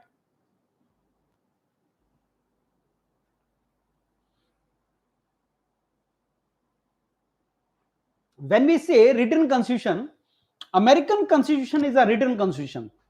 Britain constitution is not a written constitution. British is unwritten constitution. And हमारे constitution के ऊपर इन दो countries का बहुत impact है. Our parliamentary system is like Britain. Our judicial system is like America. Our parliamentary system and all these things, rule of law and all these things, Britain. And judicial system, judicial review, judicial independence, like America. Our constitution is a written constitution. If the constitution is written, then judiciary becomes strong. Something like that, right? So our constitution is the lengthiest constitution of the world. Somebody asked you what is the reason for that? Why our constitution is the lengthiest? One reason, Govt of India Act 1935, which contributed 60% to our constitution, was lengthy document. Number two, our country is very vast country. Diversity is there. To cater to diversity, we need to write everything into the constitution. आप देखोगे Schedule 5 talks about scheduled tribal areas. Schedule 6 talks about scheduled tribal areas. Then you will see that there are so many schedules, there are so many articles which are talking about different states, special provision given to different states. So our constitution is a common constitution for India and its states, unlike America. America में every 50 states, there are 50 states in America. Every state has a different constitution. तो obviously अगर हर state का अपना constitution है, तो जो union constitution, federal constitution है, वो छोटा हो जाएगा. बट इंडिया में every state does not have any constitution. ये यूनियन का constitution है, एक ही constitution है. We are have single citizen. I am citizen of India only. I am not a citizen of Andhra Pradesh और तेलंगाना और मध्य प्रदेश और Punjab. I am a citizen of India. तो जब आपका एक ही constitution है, वो lengthy होगा. Vastness of country. Govt of India Act 35 itself is a very lengthy constitution. Centre of state का एक ही कॉन्स्टिट्यूशन है. और जो लिखने वाले थे, जिन्होंने कॉन्स्टिट्यूशन लिखा, कॉन्स्टिट्यूएंट असेंबली, वो सारे लॉयर थे, मेजॉरिटी लॉयर्स थे उनमें. भीमराव अंबेडकर, यू अंडरस्टैंड, जवाहरलाल नेहरू, कृपलानी, राजेंद्र प्रसाद, ये सारे के सारे लोग ही लॉयर्स थे. तो ऑब्वियसली उन्होंने लीगल सिस्टम बहुत अच्छे तरीके से लिखा, बहुत डिटेल में लिखा गया. And that is the reason our constitution is the longest constitution. Number two, we have written our constitution after taking the best things from other constitution of the world. Indian constitution is written after consultation of different constitution of the world. Bhimrao Ambedkar ji ने एक बात बोली, भीमराव अंबेडकर जी ने ये बोला, Bhimrao Ambedkar said that constitution of India has been framed after ransacking. Ransacking होता plundering, लूटना, plunder करना. We have plundered, ransacked all constitution of the world. अच्छी चीजें सबसे ले लो. We have taken the best thing from all the other constitution of the world, right? So when we have consulted different constitution of the world, then we have written best things from that. We have taken different things from different constitution of the world. एक exam में question आता है बहुत important, that this feature is taken from which constitution? Judicial review is from which constitution? Fundamental duty is from which constitution? The impeachment of president is from which constitution? Right? So we have taken different features from different countries. वो एक question आता है और वो important question होता है. We will discuss that. Blend of rigidity and flexibility. Our constitution is easy to amend or difficult to amend? Is the change to constitution is easy or difficult? Can we easily change the constitution, amend it, or it is difficult? Rigid constitution is that constitution which is difficult to amend. Flexible constitution is that constitution which is easy to amend. The change in constitution is called amendment. Constitution को change करने को बोलते हैं amendment. Amendment बोलते हैं constitution को change करने को. Amendment is easy or difficult. That is the meaning of it. Is it easy or difficult to amend the constitution? Is it easy or difficult to amend the constitution? See, if it is difficult to amend constitution, it is called rigid constitution. But if it is easy, then it is called flexible constitution. And let me tell you, it is both easy as well as difficult. Majority of features are easy to change, but some features are very difficult to change. इसलिए Indian constitution is a mixture of rigidity and flexibility. It's a blend of rigidity and flexibility. आसान भी है और difficult भी है. It is difficult also to change and easy also to change. So it's a combination of both.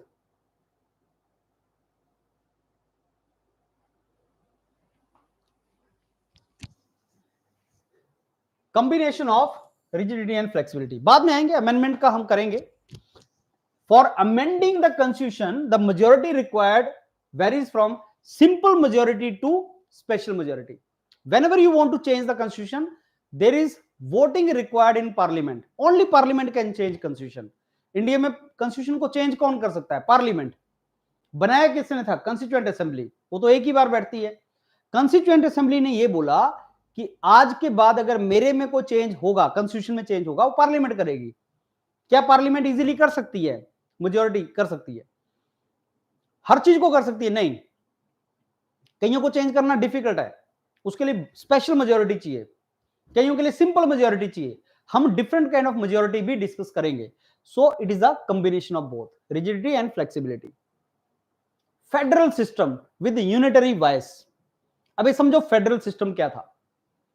सबसे पहले federation की बात की गवर्नमेंट ऑफ इंडिया एक्ट 1935 में. What is federation? There will be union, there will be states.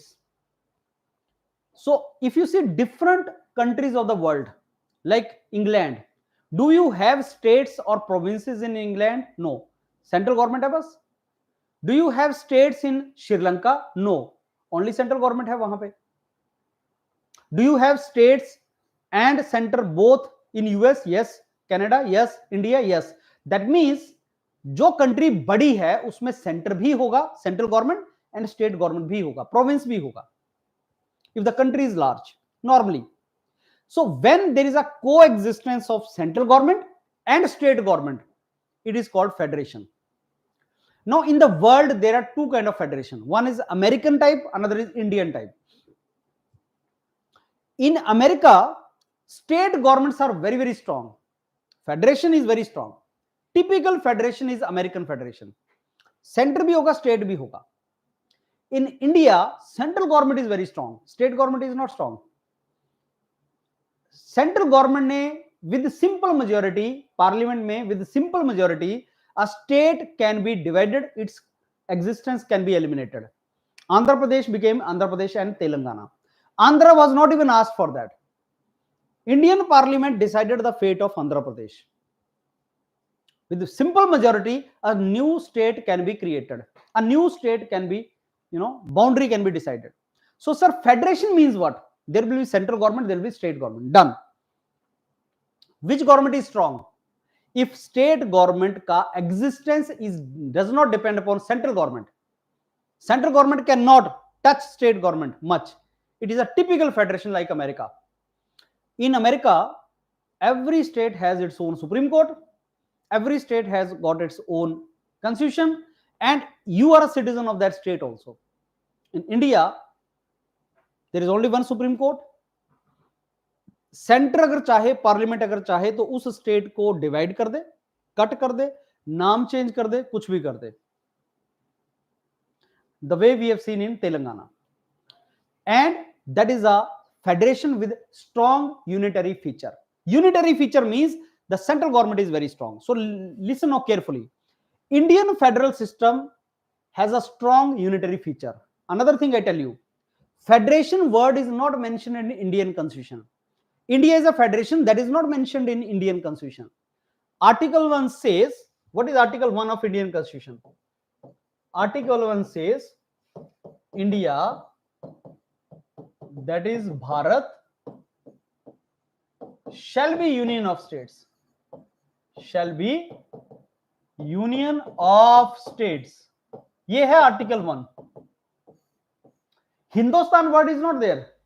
आजकल वो India political word बन गया ना. इंडिया एक अपोजिशन पार्टी बन गया इंडिया, तो जो गवर्नमेंट है बोल रही है इंडिया हम खत्म कर देंगे, भारत ही रहने देंगे, something like that is going on. So article 1 says India, that is Bharat, shall be union of states. Federation word is not mentioned in that. Exam के हिसाब से याद रखना, union of states. What is the difference between union and federation? Now when we are union of states, the existence of center does not depend upon existence of states, but existence of states depends upon existence of center. Center powerful है, state powerful नहीं है, तो हम union है. क्या कोई state अगर चाहे और बोले कि मेरे को इंडिपेंडेंट हो जाना है, यूनियन छोड़ देना है, कर सकती है? नहीं. आप देख रहे हो खालिस्तान मूवमेंट पंजाब के अंदर, अगर कल को पंजाब स्टेट बोले कि मेरे को इंडिया से सेपरेट हो जाना है, तो क्या वो हो सकता है? नहीं. Because we are union of states, we are not federation of states. Federation में क्या होता है? Federation का technical meaning means states came together and they made a country for them. In India, country was born and then states were born. In America, states were born and then country was born. Before America, United States of America, there were states, they came together, they made a country for them. In India, country was first born and then states were created. You know, linguistically we created the states. First language base पे जो state create हुई थी, that was Andhra Pradesh on Telugu basis, and then Tamil, and then Punjabi, then Haryanvi, then Himachali. So many states were created on language basis. And whenever Parliament feels right, Parliament can create a new state with a simple majority. That is the meaning of this all. So what are the typical feature of a federation? भाई सब दो government रहेंगी. There will be two government, center and state. Division of power will be there between center and state. Constitution will be written, and in that constitution, the power of center and state will be clearly mentioned. This power goes to central government, this goes to state government. Written constitution. Constitution will be supreme. Constitution will be rigid. Changing the constitution will be difficult. Independent judiciary होगा. Bicameralism होगा. Parliament के दो house होंगे, house of people and council of state. ये typical features हैं federation के. These are the typical features of federation. Indian federation is a unitary federation. Means center is very strong, constitution is only one.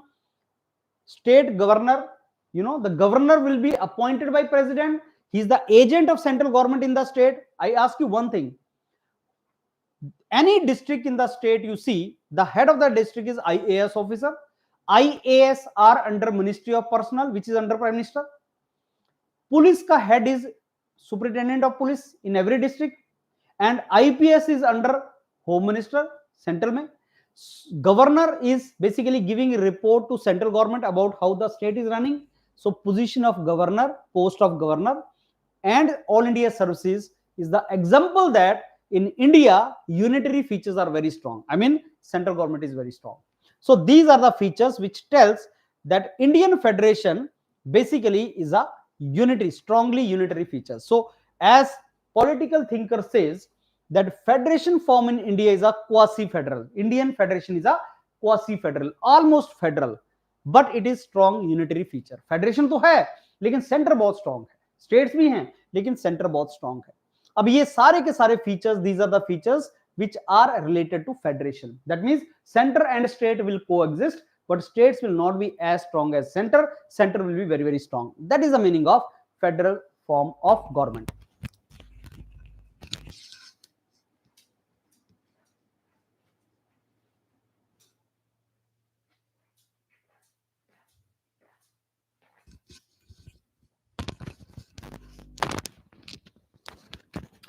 Done. So we will be discussing about this in the next slides also. Parliamentary form of government. What we are doing is we are studying the basic features of Indian Constitution. Parliamentary form of government. There are two kind of form of governments actually: presidential form, prime ministerial form, या parliamentary form. Parliamentary form of government is also called prime ministerial form of government, Westminster form of government, or cabinet form of government. This is another name of that. The other name of parliamentary form of government is prime ministerial form of government, cabinet form of government, Westminster form of government, or responsible government. And this is the UK model, where prime minister is the real executive authority. India और UK के अंदर prime minister is the real authority. Prime minister is the real authority. What is the other form of government? Presidential form of government. Other form of government is presidential form of government, जो USA में तुम देखते हो. USA में देखो एक छोटा सा डिफरेंस बताता हूं. अभी इलेक्शन आने वाले हैं 2024 में. There are general election next year. First you will make the Lok Sabha, and then whichever political party will win majority seats in Lok Sabha, the member of that will become prime minister. So elections are not for prime minister. People will not vote for prime minister. They will vote for Lok Sabha MPs, and then Lok Sabha MPs will make prime minister for them. Majority political party will tell president, then make him prime minister. But in America, elections are conducted in the name of president. I am a presidential candidate, give me the vote. So people will choose president of that country. So president will be powerful, and president in America is not accountable to its parliament. America की parliament को क्या बोलते हैं? Congress. America में Congress is the name of parliament, जो Washington में है. And India में कांग्रेस एक पॉलिटिकल पार्टी का नाम है, पार्लियामेंट का नाम है लोकसभा और राज्यसभा, दो हाउस. सो इलेक्शन जब होगा तो लोकसभा के लिए होगा. लोकसभा में जो पॉलिटिकल पार्टी जीत जाएगी उसका प्राइम मिनिस्टर बनेगा. उसको पार्लियामेंट्री फॉर्म ऑफ गवर्नमेंट बोलते हैं. तो इंडिया के अंदर पार्लियामेंट्री फॉर्म ऑफ गवर्नमेंट है. इसका सबसे बड़ा इंपॉर्टेंट पॉइंट जो है, लेजिस्लेटिव और एग्जीक्यूटिव विंग कोऑपरेट करते हैं. जो एग्जीक्यूटिव है मिनिस्टर, वो लेजिस्लेटिव के मेंबर होते हैं. Prime minister Narendra Modi is member of Lok Sabha also. He is a member of Lok Sabha. So ministers are member of Lok Sabha or Rajya Sabha. But in America, ministers, which are called secretaries, are not members of Congress. They are appointed by president. Even president is not member of Congress.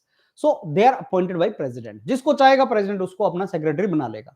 This is the president and parliamentary form of government. ये हमने parliamentary form of government क्यों रखा है? Because British were ruling our country, और वहीं से हमने उसको वैसे रख लिया. Now, what is the other feature? Next feature is we have parliamentary sovereignty and judicial supremacy. हमने पार्लियामेंट कहां से लिया? हमने पार्लियामेंट का जो कंसेप्ट लिया वो यूके से लिया. पार्लियामेंट सोवरेन है, ये हमने यूके से लिया, ब्रिटिश पार्लियामेंट. और जुडिशियल सुप्रीम है, ये अमेरिकन सुप्रीम कोर्ट से लिया. जुडिशरी भी सुप्रीम है. ये हमारी कंट्री के अंदर अगर आपसे पूछेगा पार्लियामेंट सुप्रीम है या जुडिशरी सुप्रीम है, दोनों अपनी अपनी फील्ड में सोवरेन है. There is a parliamentary sovereignty also and judicial supremacy also. And ये चीज हमने ली है अमेरिका से, ये चीज हमने ली है ब्रिटेन से, right? The other thing is not important, but you should know that we follow both the things, right? Indian constitution follows both these things. Rule of law, India के अंदर रूल ऑफ लॉ चलता है. Rule of law means law sovereign है. हमारी country के अंदर पूछेंगे कौन सोवरीन है, प्राइम मिनिस्टर सोवरीन है, प्राइम मिनिस्टर सोवरीन है, पार्लियामेंट सोवरीन है, तो हम बोलेंगे people of India are sovereign and people are ruled by law. हमारे प्रेम्बल में लिखा है we the people of India, that means the people of India are sovereign and they are ruled by law. What is Article 14 of Indian Constitution? It says that everybody is equal before law, equal protection of law, और everybody is equal before law. तो हमारी country के अंदर law ही sovereign है. हम क्या पढ़ रहे हैं? हमारी कंस्टिट्यूशन के बेसिक फीचर्स, हमारी कंस्टिट्यूशन के basic features. So law is sovereign. There are countries in which we say king is sovereign, king is supreme. Like Britain में चले जाओ, जापान में चले जाओ, they will say king is supreme. But in our country we the people of India are sovereign and we are ruling ourselves through law. So law, rule of law चलता है. हमारी country के अंदर किसका rule चलता है? तो हम बोलेंगे लॉ का रूल चलता है. प्राइम मिनिस्टर का नहीं चलता, प्रेसिडेंट का नहीं चलता, पार्लियामेंट का नहीं चलता, रूल ऑफ लॉ चलता है. और लॉ किसने बनाया? वो हम लोगों ने बनाया, right? Integrated and independent judiciary. What is the meaning of integrated judiciary? Integrated judiciary means सबसे टॉप पे supreme court, then there are high courts of each state, and then there are district courts और metropolitan court. तो सबसे top पे बैठा है supreme court New Delhi, high court of each state और combination of states है, Punjab and Haryana high court, combination of state. And then in every state there are district court, metropolitan court, session court और something like that. Subordinate judiciary, higher judiciary, subordinate judiciary. These are called higher judiciaries, higher judiciaries, and they're called subordinate judiciary. So this all is integrated. Is high court under the state government? No, high court is under supreme court. Is a district court under the district administration? No, district court is under high court, high court is under supreme court. ये integrated है. And independent means they are not under the control of legislature or executive organ. ना तो minister के under हैं, ना वो basically आपके legislative assembly के अंडर हैं. जुडिशरी अलग है, लेजिस्लेचर अलग है, एग्जीक्यूटिव अलग है. ये तीन ऑर्गन हैं हमारे कॉन्स्टिट्यूशन के. जैसे आप हिंदू मिथोलॉजी में बोलते हो ना, ब्रह्मा विष्णु महेश, तीनों अलग अलग काम करेंगे for the betterment of human and human body और समथिंग. सो उसी तरीके से ये तीन ऑर्गन हैं गवर्नमेंट के, judiciary, legislative, executive. Judiciary independent है और वो इंटीग्रेटेड है. एंड जुडिशरी का सबसे इंपॉर्टेंट काम है वो सिटीजन्स को फंडामेंटल राइट प्रोवाइड करे. अब ये आगे डिस्कस करते हैं what are the fundamental rights. हमारे राइट्स को गवर्नमेंट से प्रोटेक्शन दिलवाना जुडिशरी का काम. And that is also guardian of constitution. जो कॉन्स्टिट्यूशन लिखा गया था, कॉन्स्टिट्यूएंट असेंबली ने लिखा था, उसकी प्रोटेक्शन भी जुडिशरी हमें करवाती है. That is the meaning of it. Next is fundamental right.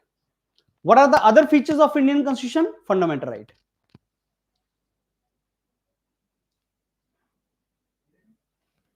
Yes, after 2 hours I'll give you the break. So be there for 10-15 more minutes. After 2 hours there will be break of 10-15 minutes and then we'll again start. Fundamental right. How many fundamental rights do we have? We have 6 fundamental right. That is also basic feature. हम ये discuss कर रहे हैं कि हमारे constitution में basic feature क्या है, ये सारा दोबारा डिस्कस होगा. तो हमारे पास फंडामेंटल राइट है, वो पार्ट 3 में मेंशन है. There are 6 fundamental rights we have got. We have got 6 fundamental right and our fundamental right are our political right. They protect us from the and from the tyranny of the government. Government is very powerful. Can government put me in the jail? Can government shoot me or something like kill me? So our protection is basically ensured in fundamental right and that is given to us by constitution. That ensure the political democracy in the country and they are justiciable. Justiciable means अगर हमारे fundamental rights को कोई violate करे, somebody takes the fundamental rights from us, we can directly go to Supreme Court. We can directly go to Supreme Court for the protection of our fundamental rights. That is called, fundamental rights are justiciable.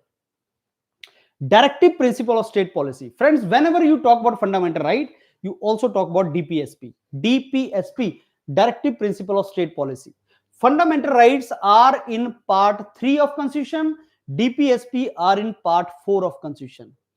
And Bhimrao Ambedkar said that directive principle of state policy are the novel features of Indian constitution. Novel, innovative.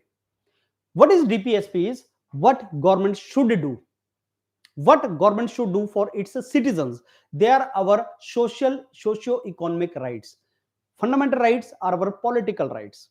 Directive principle of state policies, they are our socio-economic rights. Government will give us free education, government will give us food to eat, government will give us employment. That is a directive principle of state policy. Government will ensure that intoxicants are not provided, people should not drink. These all are directive principle of state policy, but these are the directions given to the government. Whenever government will have resource, government should do this. जब भी government को law बनाए, इसको देखे and accordingly law बनाए. They are not justiciable. Not justiciable means इसमें जो भी लिखा है उसके लिए हम जुडिशरी में नहीं जा सकते कि इसमें तो लिखा हुआ है कि आपको गाय को नहीं मारना है, या इसमें लिखा हुआ है कि आपको शराब नहीं बेचनी है, तो शराब तो बिक रही है, liquor is being sold, but इसमें लिखा हुआ लिकर नहीं बेचना है, महात्मा गांधी का प्रिंसिपल है वो, तो कोर्ट बोलेगा वो तो डीपीएसपी है. Fundamental right is justiciable, DPSP is not justiciable. Fundamental duty is not justiciable. तो fundamental duty DPSP they are not justiciable, मतलब आप कोर्ट में नहीं जा सकते उसके लिए, लेकिन फंडामेंटल राइट के लिए जा सकते हैं. ये हमारे सोशियो इकोनॉमिक राइट्स हैं, ये पार्ट 4 में लिखे हैं. They want to create the welfare state. Welfare state means जो लोगों को वेलफेयर दे. The only difference between developing country and developed country is developed countries are welfare states. वहां पे सिटीजन्स के पास बहुत से सोशियो इकोनॉमिक राइट्स होते हैं, जैसे अनएम्प्लॉयमेंट अलाउंस मिलता है एंड उनको राइट टू एम्प्लॉयमेंट होता है. हमारे पास नहीं होता वो, by because our government does not have resource that much. So वो हमारे पास वेलफेयर स्टेट क्रिएट करने की डायरेक्शन में we want to go for these states. They are non justiciable, right. एक बहुत इंपॉर्टेंट केस हुआ था मिनेवरा मिल केस 1980 में. उसमें सुप्रीम कोर्ट ने ये बोला था कि there should be a balance between fundamental right and DPSP. Government को बैलेंस करना है फंडामेंटल राइट एंड डीपीएसपी में, there has to be balance. So ये हम दोबारा पढ़ेंगे, we will discuss it in detail कि whenever there is a fight between fundamental right and DPSP, what goes on. Whenever there is a fight, then what goes on, that we will discuss. Fundamental duties, yes. Earlier when our constitution came in force, 1950 में our constitution came in force. That time fundamental duties were not in our constitution. Fundamental duties were added on the basis of Swaran Singh committee recommendation in as per 42nd Amendment Act 1976, and fundamental duties later on were added. Earlier there were 10, but now presently there are 11 fundamental duties. So fundamental duties is also our basically one characteristic of our constitution. Earlier they were not there, but now we have fundamental duties. And किसके recommendation पे मिली थी? स्वर्ण Singh committee की recommendation पे. कौन सा amendment act?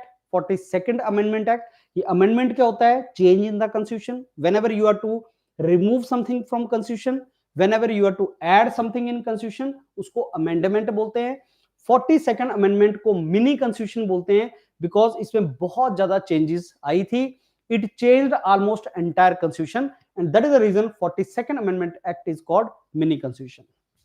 So fundamental duties were added later on. Fundamental duties were added later on. So like DPSP also, they are non-justiciable. Secularism. India is a secular country. That means we respect all the religion. We are not against any religion. That is, the government will respect all the religions. I'll give you break in 5 minutes. Exactly at 2 o'clock, I think after 5-10 minutes, the moment this topic is over, I'll give you a break, 5-10 minutes. So Indian secularism means the government of India or Indian government respect all the religion. That is the meaning of it.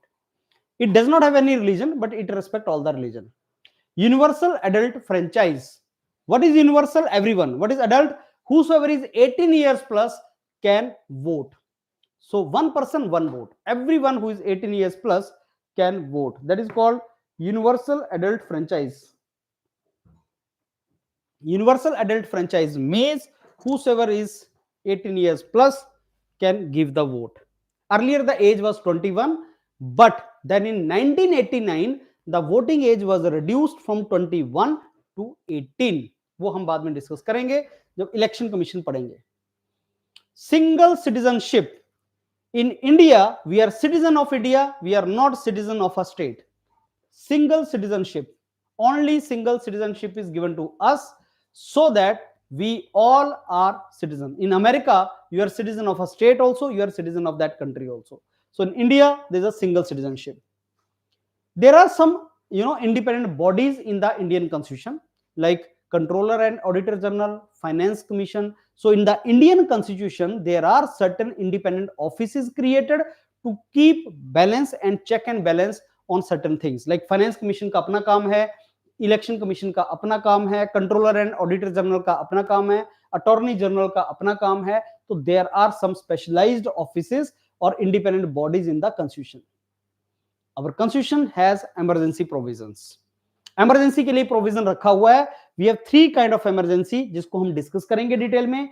National emergency, Article 352. State emergency जिसको बोलते हैं President rule in a particular state, 356. And financial emergency, 360.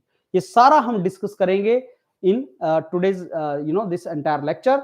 We have three kind of emergency: national emergency, state emergency, financial emergency. और ये तीन articles में है. अभी presently we are discussing the features of Indian Constitution. So we have got three kind of emergencies: national emergency, and then there's a state emergency, Article 356, Article 365, and financial emergency, Article 360. And whenever there's an emergency, then central government becomes very, very powerful. Teen tier government. The government in India is at three levels: central level, parliament; state level, legislative assemblies, MLA; and Panchayati Raj. Now, Panchayati Raj is the third tier, and Panchayati Raj को constitutional status मिला in 1992 after 73rd, 74th Amendment Act. So, Panchayati Raj became constitutional level or tier of government at the ground lowermost level through 73rd, 74th Amendment Act. And दो नए schedule बने थे, Schedule 11 and Schedule 12. I told you at the time of constitution in 1950 8 schedule थे, आज 12 schedule है. तो 4 schedule add हुए थे, उनमें लास्ट दो schedule 11 and 12 are related to panchayat and municipality. So panchayat and municipality is the third level of government in India. That is the third tier of government in India, which got constitutional status in 1992. So that is also one of the very, very important feature of Indian Constitution.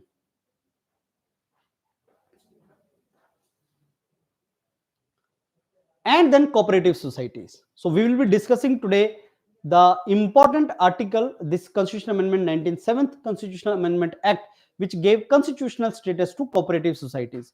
You know, there are cooperative banks, you know that there are state cooperative banks.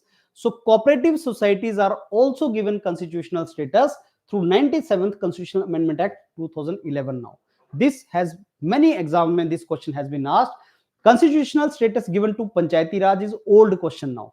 But constitutional status given to cooperative society is the recent question, and in 2011, 97th Constitutional Amendment Act gave the constitutional status to cooperative societies. So I'm telling you one line which you have to do, and that is how you have to go for it. So these are the 18 features of Indian Constitution. This is what I discussed with you, 18 features of Indian Constitution, and these are the features which separate our constitution from other constitution of the world. So let me again tell you what we did just now. I just told you that what are the important features of our constitution. We will take a break now, but so far what we have done, let me tell you, we have discussed about the evolution of Indian constitution since British time, how we evolved, and what is our constitution, who made our constitution, and what was the Constituent Assembly, and what are the main features of our constitution. So this defines our constitution. Ours is the lengthiest written constitution. It is taken from different source of the world. It is combination of rigidity and flexibility. We are federation with strong unitary features. We are parliamentary form of government, prime ministerial form of government. We enjoy judicial supremacy. Judiciary is independent and free, and parliament is sovereign in its own field. We follow rule of law. We have integrated and independent judiciary. We have fundamental right in part 3. We have DPSP in part 4. We took fundamental duties in part 4A in 1976, 42nd Amendment Act. We are a secular country. We follow universal adult franchise. We are a single citizen of India. We have independent or bodies in constitution. We have emergency provision in central government becomes very strong. Three-tier government, bottommost panchayat and municipalities, and now cooperative societies have also got the constitutional status.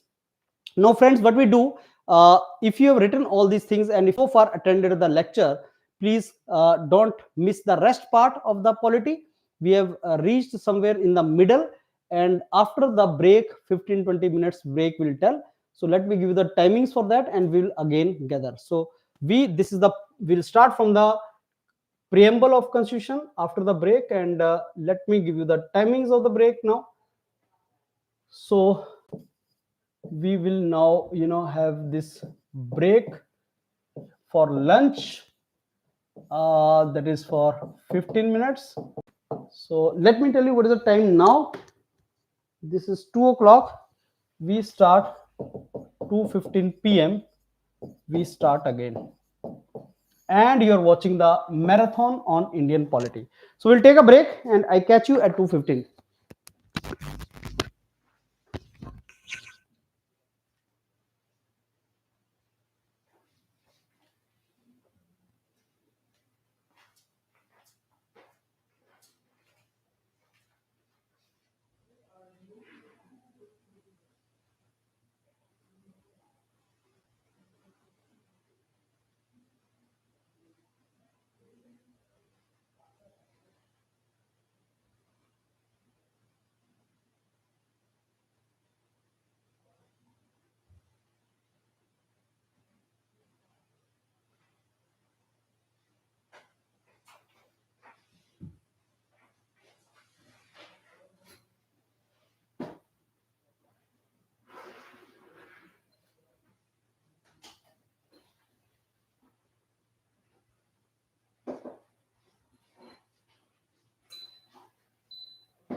Okay, so I think now we can start it again. I'm sure you had your lunch.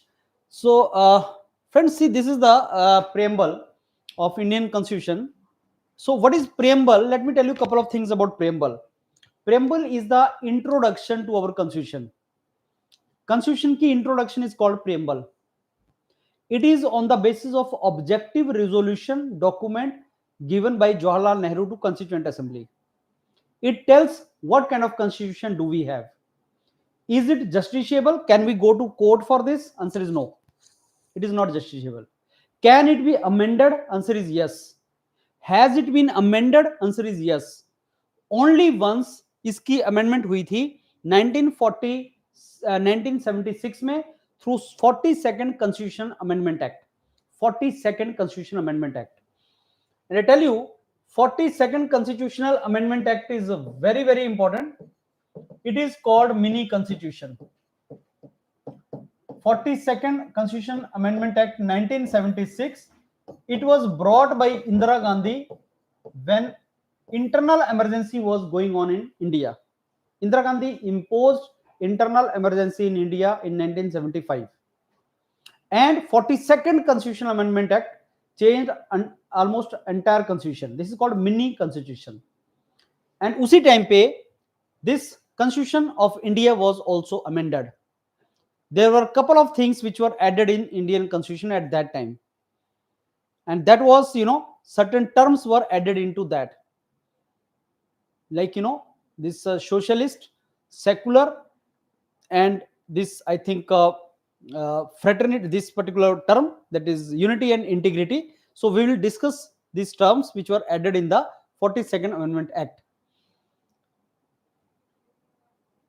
Is Indian Constitution preamble part of Indian Constitution? Answer is yes. The preamble is a part of Indian Constitution. किसने लिखा था ये? It is on the basis of objective resolution. How many preamble do we have? One preamble. We the people of India, और तुम इसमें देखोगे the date given is 26th November 1949. We the people of India. So who are sovereign? The people of India are sovereign. People of India are sovereign. So that is the reason, if somebody asks you which is the sovereign body in India, that is the people of India are sovereign.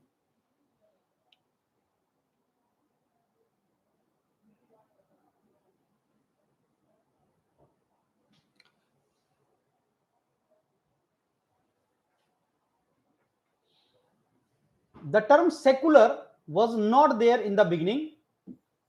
Term secular was added in the Indian preamble by 42nd Amendment Act 1976. तो ये जो secular word है ये बाद में add हुआ था. 3 words: liberty, equality, fraternity, LEF. This we have taken from French Constitution. Liberty, equality, fraternity. This we have taken from French Constitution. American Constitution introduced the preamble at the first place. We the people of United States of America.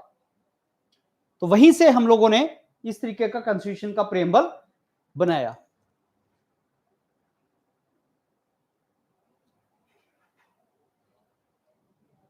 We have taken certain things from Russian Constitution also. Ideal of justice, social, economic, political ideals we have taken from Russian Constitution, Soviet Constitution. Liberty, equality, fraternity from French Constitution. Preamble का concept हमने America से उठाया. Preamble को हमने amend किया इन 1976.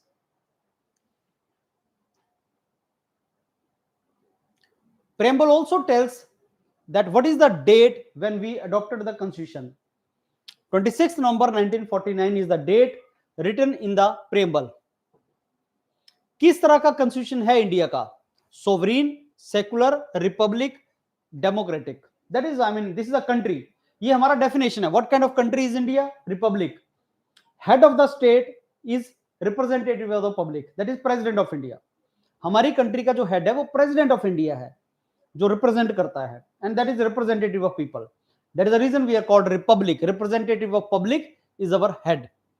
तो वो preamble में लिखा हुआ है. That is how it is written.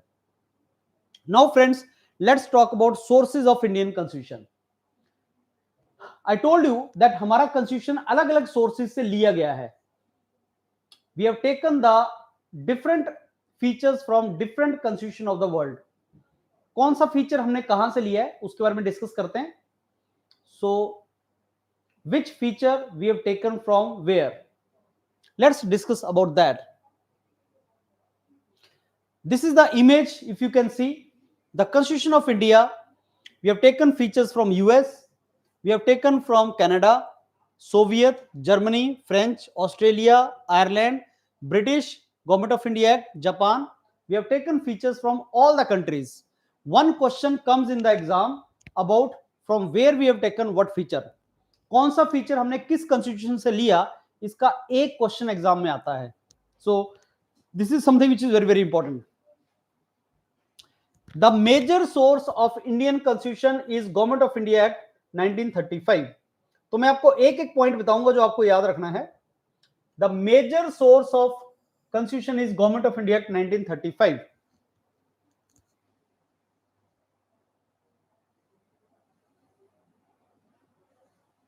We are federation with a strong unitary feature, Canada. We are a federation with a strong unitary feature that we have taken from Canada. Residually power जो है, residual power वो centre के पास रहेगी. That means Canada says that federation is there but strong unitary feature. USA is opposite. USA में unitary features are not strong. Canada में they are strong. Federation will be there with strong unitary feature that we have taken from Canada. Residual power will be with the center. USA we have taken judicial review, independent judiciary, that we have taken from USA. So something related to judiciary we have taken from USA. Fundamental rights, they are called Bill of Right there. So fundamental right and judicial review, judicial independence we have taken from USA. Note करते जाओ. USA हमने ये लिया है. We have taken this from USA. Britain से हमने rule of law and parliamentary form of government हमने Britain से लिया है. Rule of law and parliamentary form of government. Rule of law and parliamentary form of government we have taken from Britain. Britain से हमने ये लिया. Fundamental duties we have taken from Soviet, USSR. Fundamental duties USSR or Soviet. Fundamental duties from USSR or Soviet. Germany से हमने national emergencies लिया. Article 352. Article 352 national emergency we have taken from Germany Weimar constitution.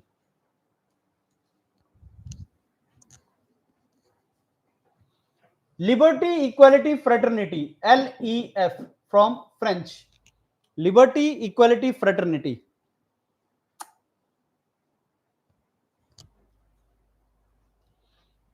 Directive Principle of State Policy, Ireland. DPSP, Ireland.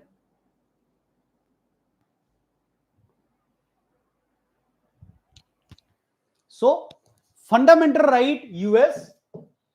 Fundamental duties, USSR. Directive Principle of State Policy, Ireland. लिखते जाओ. They are one points, very very important points.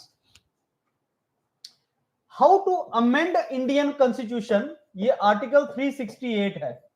How to amend the constitution of India, that is article 368.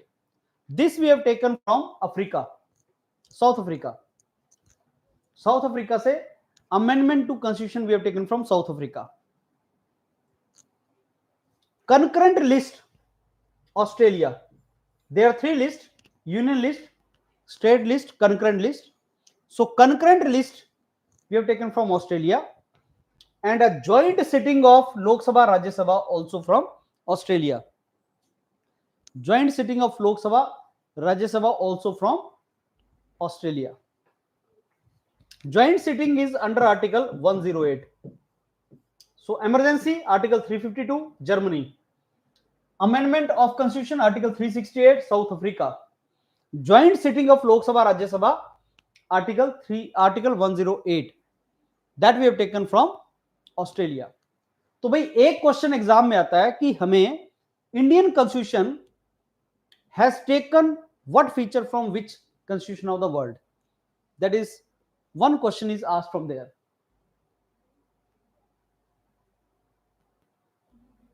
Now कुछ और slides इसी से related. So government of India act 1935 is the largest contributor to present constitution. British constitution से हमने rule of law, parliamentary form, US से fundamental right, independence of judiciary, Ireland से directive principle of state policy, Canada से unitary features of federation, Australia से concurrent list, Germany से emergency, Soviet से fundamental duties. इन slides को रोक के थोड़ा सा आप अपना एडिशन कर सकते हैं। We have taken this from these countries.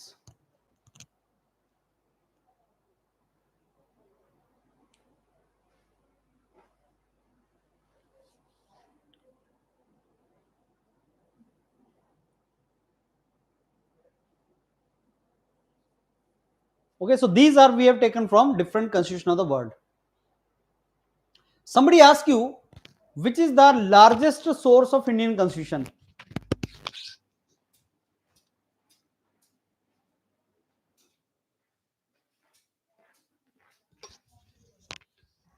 Right, so largest source of Indian constitution is Govt of India Act 1935. Right.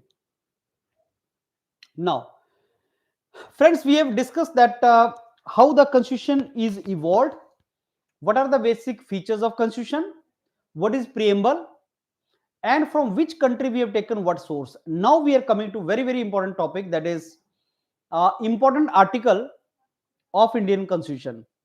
Indian constitution is a document, is a book. Now that document is a dynamic document. Usme changes can be brought, which is called amendment. Who brings changes in the Indian constitution? Indian parliament. Whether that change is as per constitution or not, that Supreme Court will check, High Court will check, Judiciary will check. Now, when constitution came in force in 1950, that time little less than 400 articles were there, and 22 parts were there, 8 schedules were there. Today we have 450 plus articles. Now, how many articles we should remember? In my opinion, I think 50, approximately 50 articles, 50 article हमें पता होना चाहिए. We should know about 50 articles, 50. These are important article. अब मैं आपको next कुछ important article जो है इंडियन कॉन्स्टिट्यूशन के, वो बताने वाला हूं कि कौन कौन से आर्टिकल आपको याद करने हैं और कैसे याद करने हैं. और ये आर्टिकल पार्ट्स में लिखे हुए हैं. These articles are written in parts. So which are important part and which are important article, I will discuss with you. This slide is important. This slide is telling you कौन से parts हैं और कौन कौन से articles हैं. Let me tell you first most important part जो आपको पता होनी चाहिए. Part 3 फंडामेंटल राइट की बात करता है एंड आर्टिकल 12 से 35 उसके अंदर हैं. Part 3 of Indian Constitution is about fundamental right, and article are 12 to 35 in that fundamental right. And from which country we have taken fundamental right? USA. We have taken fundamental right from USA, and they are mentioned under part 3 of Indian Constitution, article 12 to 35. How many fundamental rights do we have? As of now 6. जब constitution बना था तो 7 fundamental rights थे. Presently there are 6 fundamental rights. Then is the DPSP under part 4. Article 36 to 51 is DPSP. We have taken DPSP from which country? Ireland. We have taken it from Ireland. DPSP. Now part 4A. A means amendment.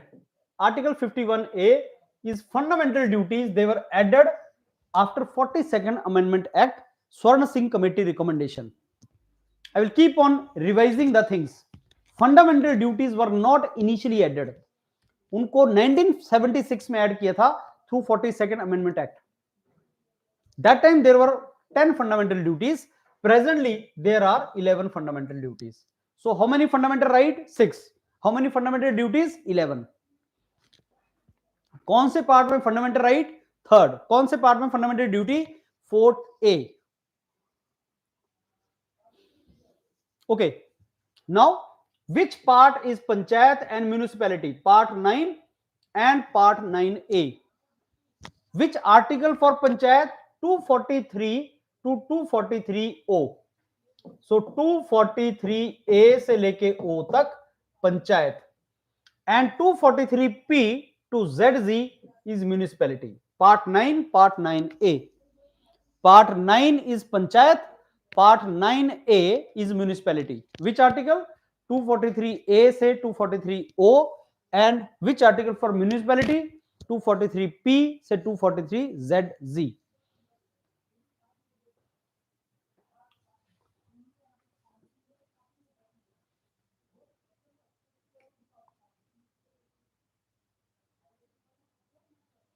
Next important part is Part 15, elections.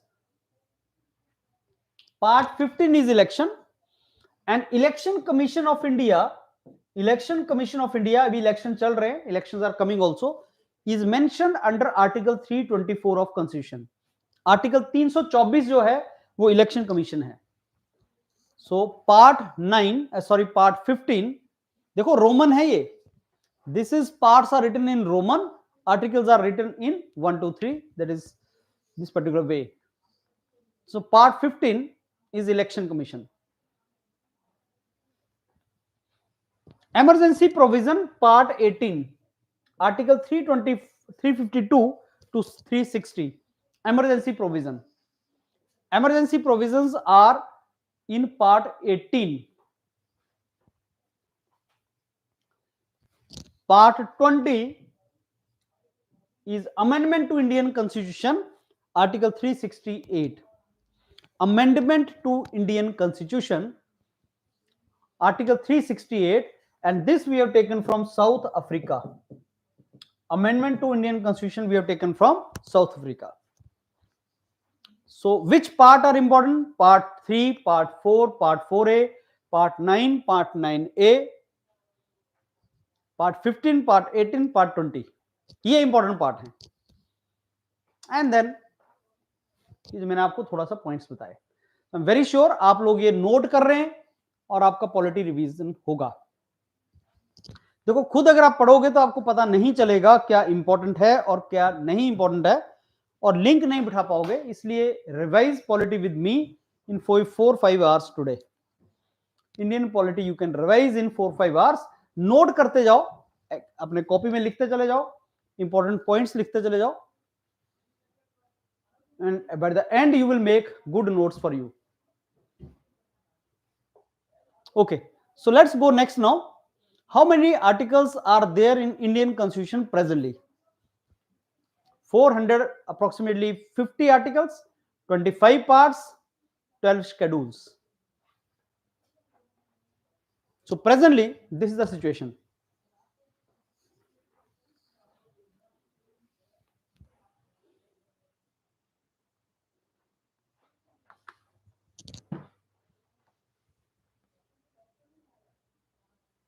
Right? So I discuss with you the important parts which you have to do. Part 3, Part 4, Part 4A, and articles. I'm again giving you these slides, maybe in more clear terms. Union and its territories are mentioned in Part 1. Citizenship, how you can become citizen. Part 2, other parts you can see, but मैंने important आपको बता दिए क्या क्या important है.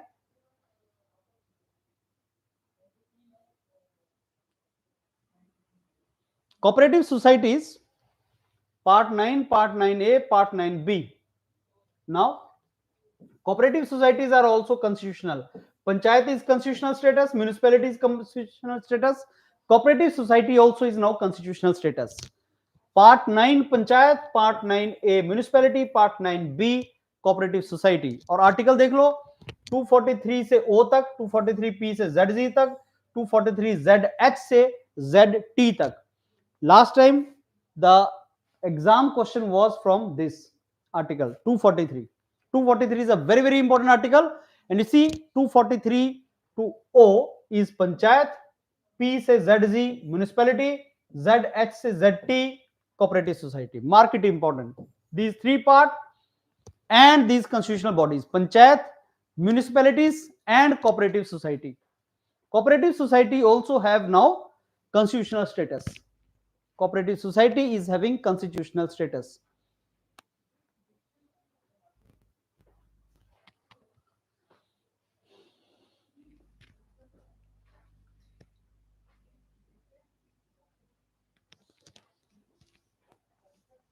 Part 9, Part 9A, Part 9B. So cooperative society is now constitutional. Tribunals are quasi-judicial bodies.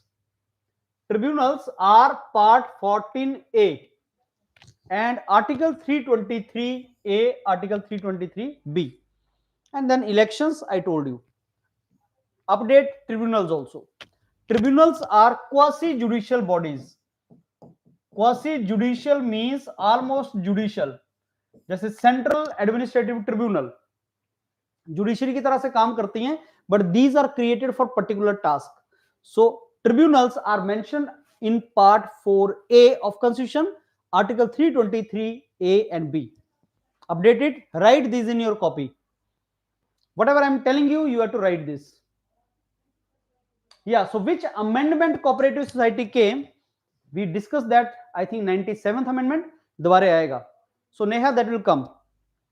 Cooperative society, which amendment it came, that will come again. We discussed that in the past. Update tribunal part 4A, article 323A and article 323B.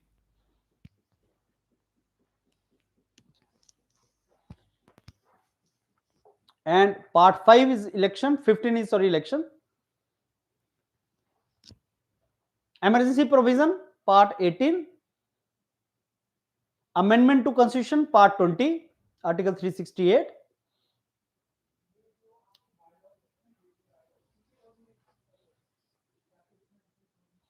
Okay, now how many parts do we have? 25 parts. How many schedules we have? 12 schedule. One question normally is asked from article, important article, from schedule and from amendment. There are 12 schedules, so एक schedule कोई ना कोई exam में वो पूछता है. One question comes. One article and one amendment. These are important. We have 100 plus amendment. 105 amendment हो चुके हैं. 450 articles हैं, 12 schedule है और 25 parts हैं. यहां से एग्जाम में question comes. Ask you some question. We cannot revise everything, and that is the reason I'm giving you this. What is the most important? Part 1 is basically having 4 articles. Part 1 of constitution has 4 articles. What is most important is, whenever a new state is to be created, it comes under article 2 or 3. How to form a new state? How to form a new state, establish a new state. Latest is Telangana, which was created in 2014. And a very simple majority is required to create a new state by parliament. With the simple majority, what is simple majority? I will discuss that. With the simple majority in parliament, a new state can be created. Under which article of Indian Constitution new state can be created? Article 2, Article 3. He will give you either 2 or 3 in the answer choice. Update yourself. Creation of a new state, Article 2 or Article 3. Latest is Telangana 2014 from Andhra Pradesh, and simple majority is required for that. Very simple majority is required for that.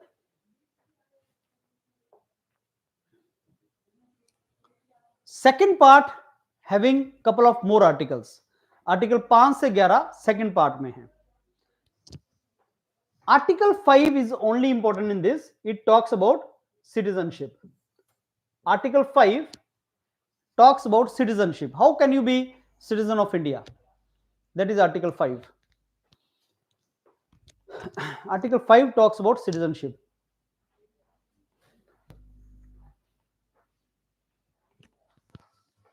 Right? So update Article 5, citizenship. Now, what is Part 3?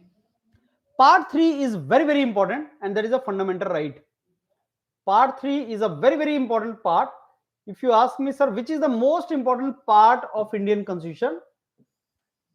That is the fundamental right. We have taken fundamental right from USA.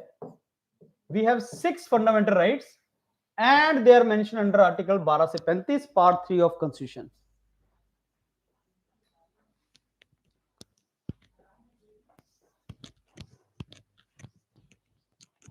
When constitution was enacted, at that time there were 7 fundamental rights, but right to property, which was in article 31, now is made the legal right. Right to property is no more a fundamental right. Right to property was earlier under article 31. It was a fundamental right. In 1950 we were having 7 fundamental right, but then right to property is no more a fundamental right. It is a legal right under article 300A. What is the difference between legal right and fundamental right? If your fundamental right is violated, you can directly go to Supreme Court. The responsibility to protect the fundamental right of citizens is given by the constitution to Supreme Court. You can directly go to Supreme Court and Supreme Court is to listen to you. But suppose your other legal right is hampered, then you have to go to district court, then through that you have to go to high court, and then you have to go to Supreme Court. So right to property now is under article 300A, that is a legal right, and not under article 31, which is abolished now. So ये right to property कौन से amendment act के through it was removed? 44th amendment act 1978 removed the right to property as a fundamental right. Now right to property is not a fundamental right, it is a legal right now. By 44th amendment act 1978 it has been removed, now it is a legal right.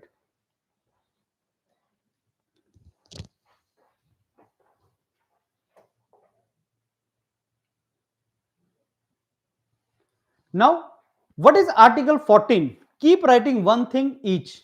Equality before law is article 14. Important is equality before law, article 14. I will tell you the most important act rights only which you have to write. Equality before law is which article of Indian Constitution? That is the, now there are 6 fundamental right. I told you we have 6 fundamental right. Right to equality is one of the fundamental right, and right to equality is mentioned from article 14 to 18. That is the right to equality.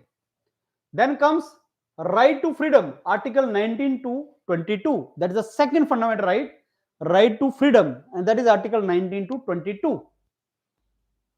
Third is, let me explain and then you can write, right against exploitation. Third fundamental right, right against exploitation, article 23, 24. Fourth is right to freedom of religion. Right to freedom of religion, article 25 to 28. Then is cultural and educational right, 29 and 30. And then right to constitutional remedies, article 32. तो हमारे पास कितने fundamental rights हैं? हमारे पास 6 fundamental rights हैं. You should know these names of 6 fundamental rights. First is right to equality, which is having article 14 to article 18. Each article also we have to see what is each article. So 6 fundamental rights are right to equality, right to freedom, right against exploitation, right to freedom of religion, cultural and educational rights, right to constitutional remedies. These are 6 fundamental rights. Which one is not a fundamental right? Right to property. Now let's discuss about each fundamental right. Right to equality. Now article 14 say everybody is equal before law.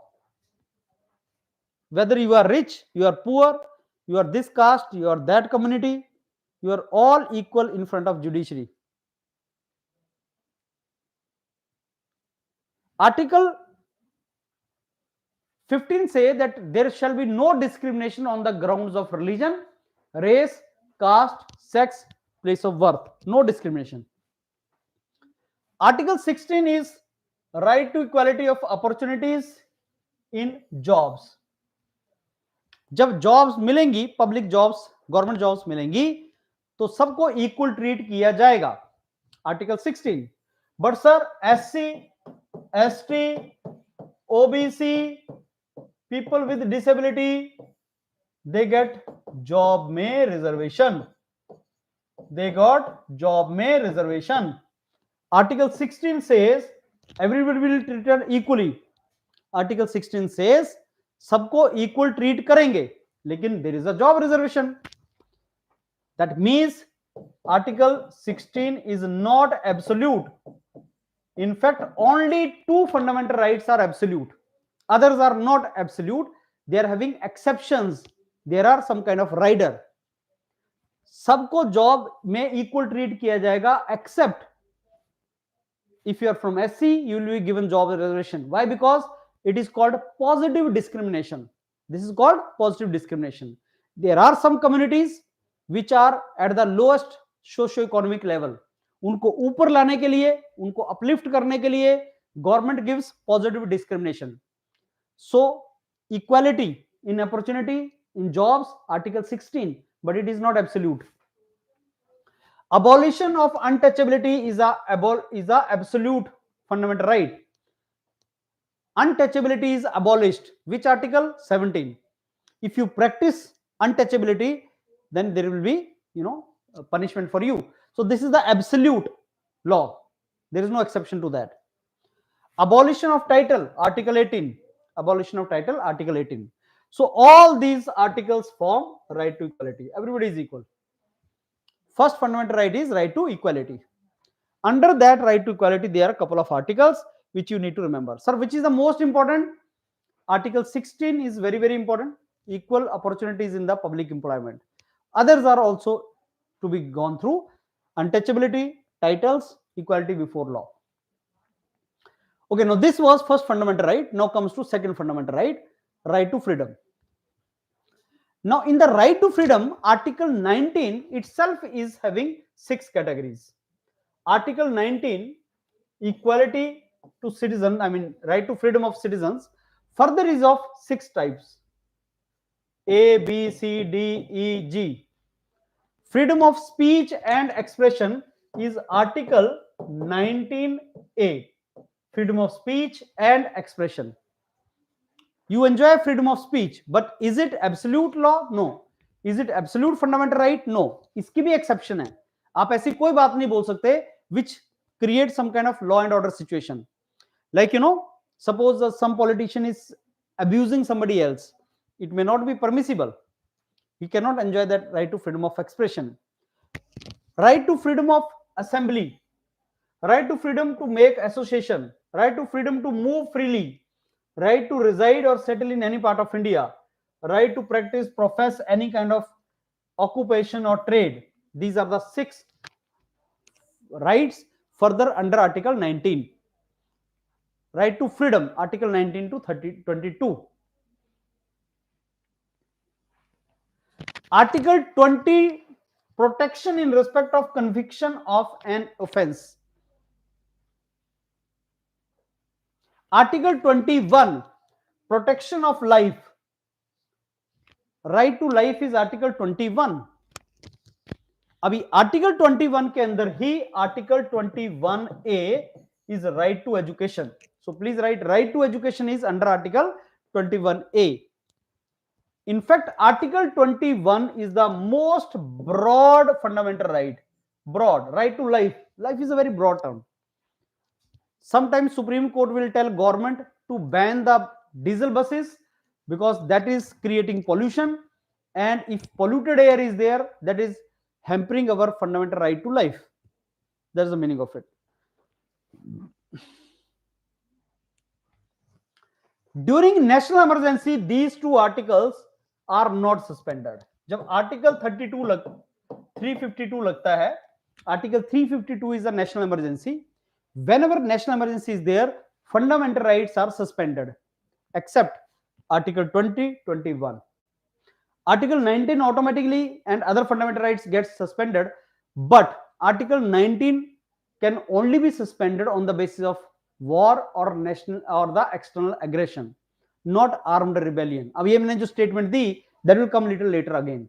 Don't bother about that. But remember that whenever there is an emergency in the country, national emergency, Article 352, so two fundamental rights cannot be suspended, others are suspended. Article 20, 21 cannot be suspended. Article 20 क्या है? Suppose you are arrested and you are in the jail. Even then you have to be treated as a human.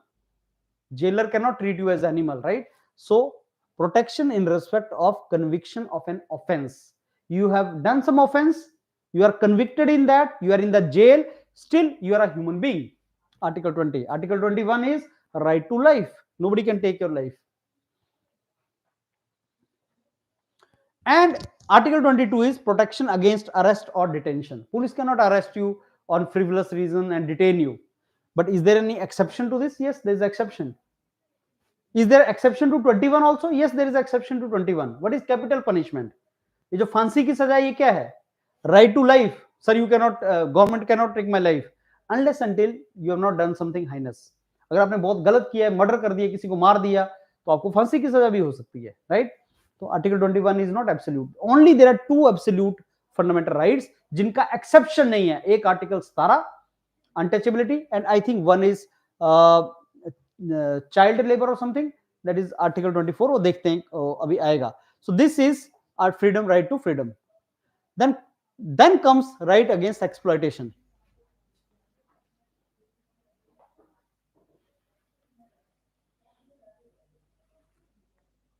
Right against exploitation. So this prostitution comes under Article 23, traffic in human being. Prohibition of traffic in human being and forced labor. That is Article 23. These are the rights against exploitation. Article 24 is prohibition of employment of children in the factories under age of 14. So this is also absolute, 24. There is no exception to this. You know, right to education now says under Article 21A, there is a right to education. Article 21A is the right to education and elementary education. You know what is elementary education? Right to elementary education, free and compulsory education, 6 to 14 years age. So that means 8 years of elementary education. First 8 years of your life, when you are from age 6, when you are in the first class to age 14, when you are in 8th class, you should go to school. 8 years. That is called elementary education. Right to education, Article 21A is the elementary education. And after that only you can be employed. So Article 24, please see in that line. Article 24 is prohibition against employment of children in factories and mines.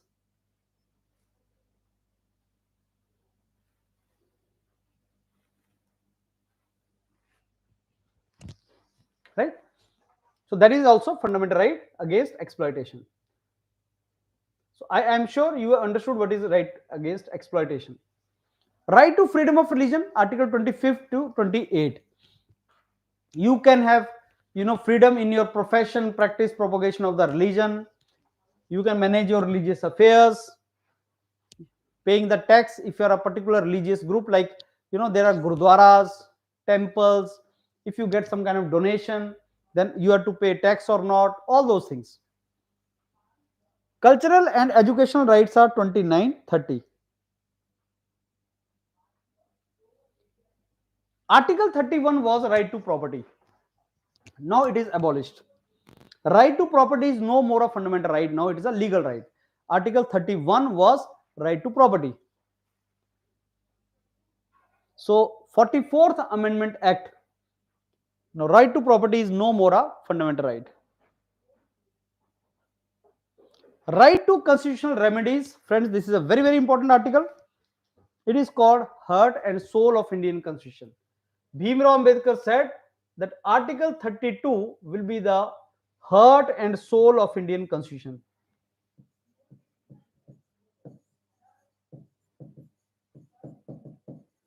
So what is heart and soul of Indian Constitution is Article 32. It is the judicial review of Constitution of Supreme Court.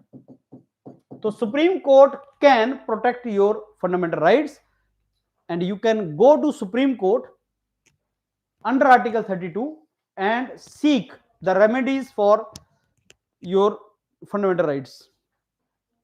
Article 32, very, very important article.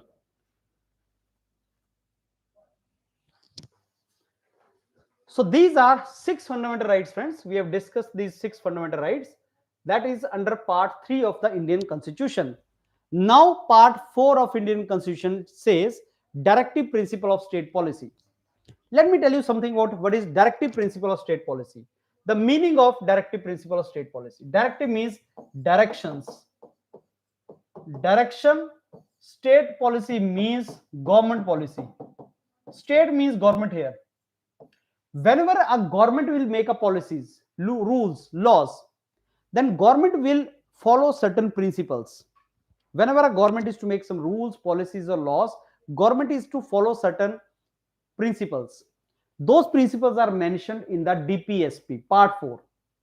Unlike fundamental rights, if your fundamental rights are violated, you can go to directly to Supreme Court and you can seek the remedy for that.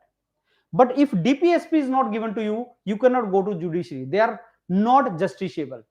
You cannot go to Supreme Court. They are not justiciable. But there are certain DPSPs which you are to remember. DPSPs are the basically our socio-economic rights. They are our economic rights. Fundamental rights are our political right. Fundamental right protect us from the government. Directive principles of the state policies are something which government should give us when the government will have resource. I give you example. Right to education is now a fundamental right, but only till elementary education, 8 years, not even secondary education, right? So this right to education was given to us very late. All these years right to education was not there. That was mentioned in DPSP, that in future government will try to give right to education to its citizens. That was our economic right, but it was not given a fundamental right. Now today, if a child is not getting education, then he can go to the Supreme Court that I am not getting education. So government created schools, public school, private schools may also there is a provision, and then government gave Sarv Shiksha Abhiyan, free food, midday meal, free food and books and clothes, everything government gives. Now government is making sure that you can get free and compulsory elementary education. That is no fundamental right. So ये आपका जो directive principle है, इसमें सबसे important क्या है आपको जो याद रखना है, which fundamental rights are important. Article 40 says that village panchayat will be organized. Now after 73rd and 74th Amendment Act 1992, now panchayat and municipalities have become constitutional bodies. Now they are already made.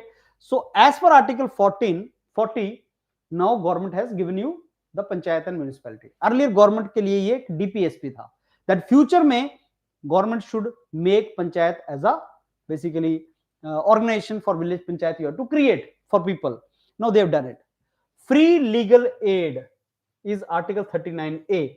जब भी ये A, B, C आता है means after amendment you have added it. So Article 39A is a free legal aid. Right to work and right to education is DPSP. Now right to education is under Article 21A, that is a fundamental right. Earlier it was Article 41. It is still under Article 41 because हमारे पास elementary education मिला है, सारा नहीं मिला है. So Article 41 is right to work, right to education, and etc. Participation of workers in the management of industries, Article 43A.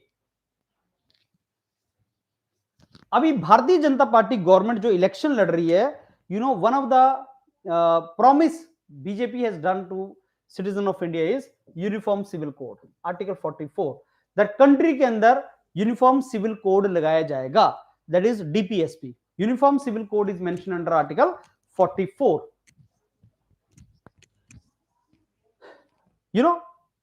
free and compulsory education for children is article 45. Now it is article 21A.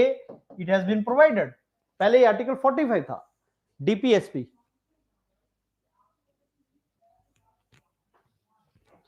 Promotion of international peace and security, article 51. India हमेशा ये चाहता है कि international peace and security हो. Promotion of international peace and security is article 51. This is article 51. Promotion of international peace and security. So these are some of the important DPSPs. Article 37 में discuss करूंगा बाद में ये अभी आपके साथ, but these are some important DPSPs. They are not justiciable. You cannot approach judiciary for implementation of these articles. What is article 4A? Article 4A is a fundamental duty. Part 4A, and it is mentioned under article 51A. You know the meaning of A is after amendment. Which amendment? 42nd Amendment 1976 added the fundamental duties. And we have taken those fundamental duties from USSR. And which amendment act added one more? Earlier there were 10. So right to education, which is article 21A, was added through 86th Amendment Act in 2002. This is very, very important information. Right to elementary education, which is in article 21A, that was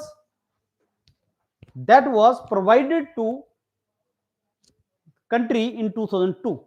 Now when right to education came through 86th Amendment Act, then one more fundamental duty was added, and today we have 11 fundamental duties. Earlier there were only 10 fundamental duties.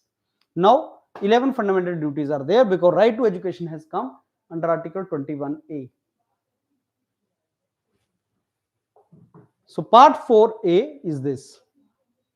Part 5 talks about union. Union you means central government. Part 5 is union. तो कौन सा article बहुत important है union में? Union government and state government, you no.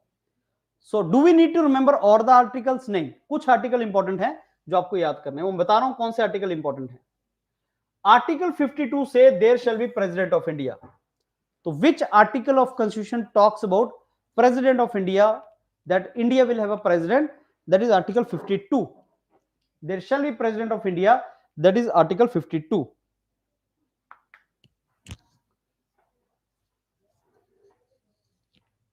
Election का process article 54.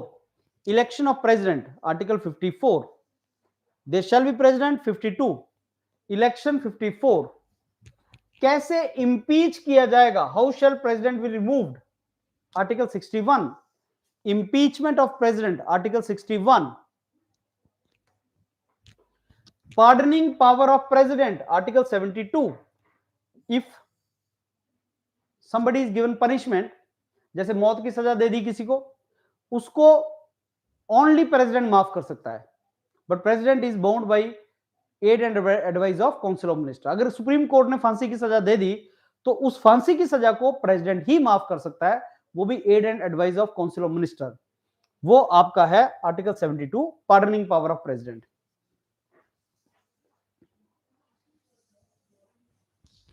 Article 74 is very, very important. There shall be Council of Minister to aid and advise President.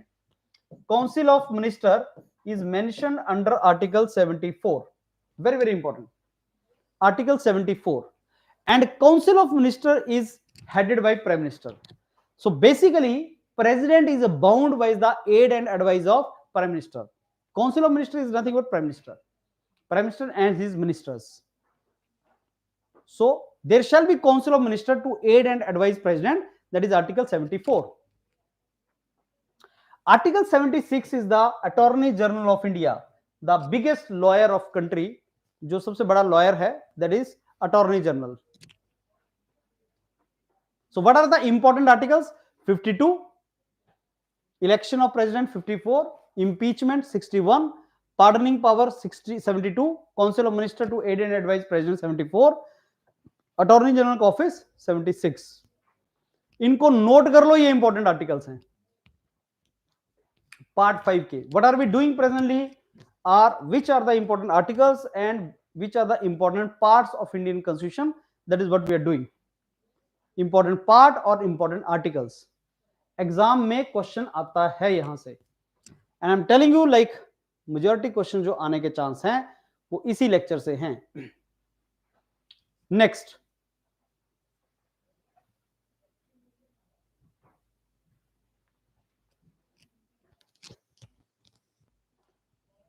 Article 110 and 112 annual financial budget, money bill 110, budget 112. Which article talks about union budget? Article 112. Which article talks about money bill? 110. Friends, keep noting the important articles, important points, and your polity will be revised. Article 1110, money bill. Article 112, budget.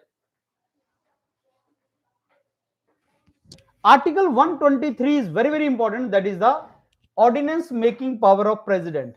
Ordinance means law. Law making power of president when parliament is not in the session. Law बनाने का काम parliament का है. Parliament only makes the law, but when parliament is not in session, as of now, parliament has only 3 sessions. One is called budget session. Budget session जो फरवरी मार्च में होता है, then monsoon session अगस्त में होता है, देन विंटर सेशन. ये shortest होता है. Winter session is shortest and budget session is longest. Only 3 sessions in which parliament will sit and make the law. When parliament is not in session, who will make law? President can make a law on aid and advice of council of minister. That is called ordinance making power of president. Article 123. Now exam mein question comes, ordinance making power of president is mentioned under which article of constitution? 123. Will the law made by president be as strong as made by parliament? Answer is yes. The law made by president will be as strong and as powerful as made by parliament. But will that law be permanent? Answer is no. जब parliament session में बैठ जाएगी तो parliament को उसको law को पास करना पड़ेगा जो प्रेसिडेंट ने बनाया है, और it will be quashed. So the moment parliament comes in session, the law और ordinance promulgated by president has to be, passed by parliament, or it will be automatically quashed. These are the 2 things which are important.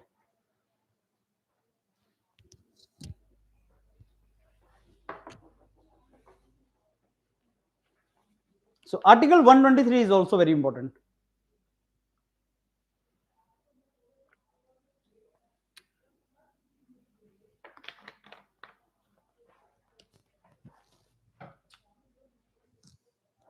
Done? Yeah. Next, which are the important articles now? In which article Supreme Court is mentioned?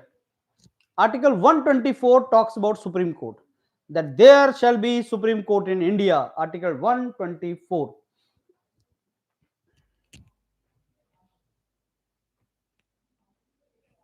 Which article talks about Controller and Auditor General position?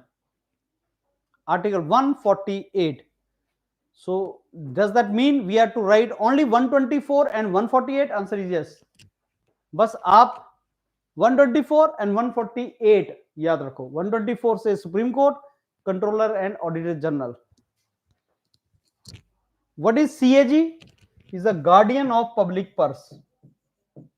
Guardian of public purse.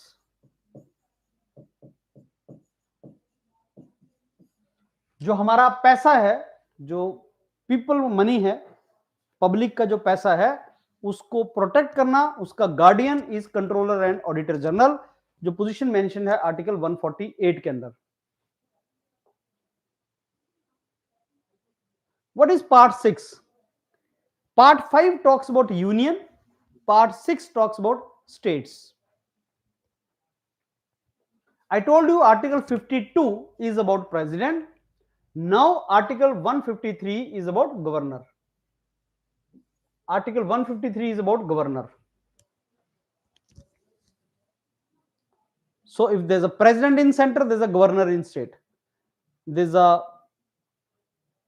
attorney general in center, there's a advocate general in state. There's a controller and auditor general in center, there's a attorney general in advocate general, sorry, in so this attorney general in AG in auditor general in, sorry, state. There's a Supreme Court in center, there's a High Court in state.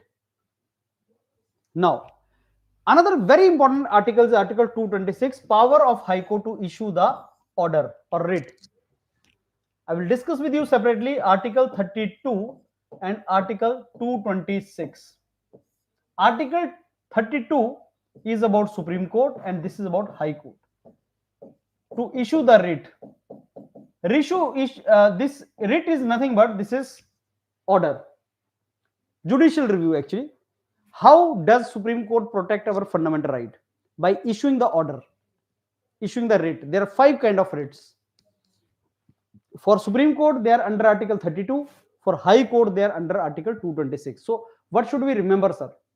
Remember that Supreme Court and High Court, which are called higher judiciaries in country, they can issue the order. To whom? To government, to public, to private, to lower judiciary, to tribunals, to anyone. And that power to issue the order or writ is mentioned under Article 32 for Supreme Court, 226 for High Court. And we will discuss more about that. So Article 153, Governor, 226, writ. Others you can forget. Others are not important.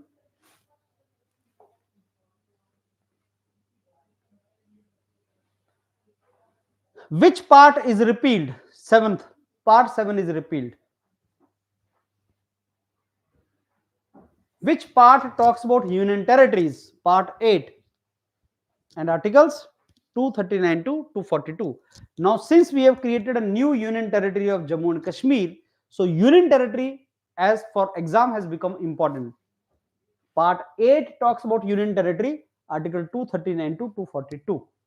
Since after the creation of union territory of Jammu and Kashmir, this has become important.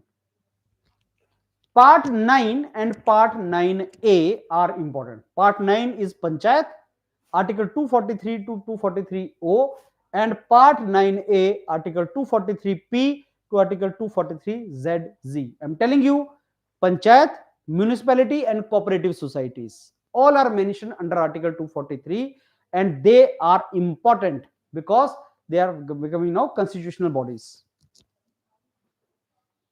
So Gram Sabha is a very, very important body which is under Article 243A. What is Gram Sabha? The electorate or voter of village panchayat. Electorate or voter of village panchayat. Whosoever are the voter, 18 years plus people are voter. So whosoever is the voter in the panchayat is called Gram Sabha. Under which article it is mentioned? Article 243A. So Part 9, Part 9A.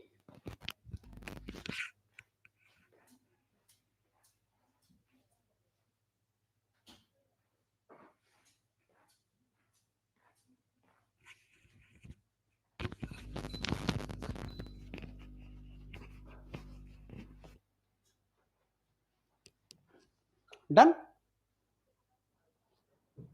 Okay, friends, Part 10 is what? Part 11 is what? Part 12 is what?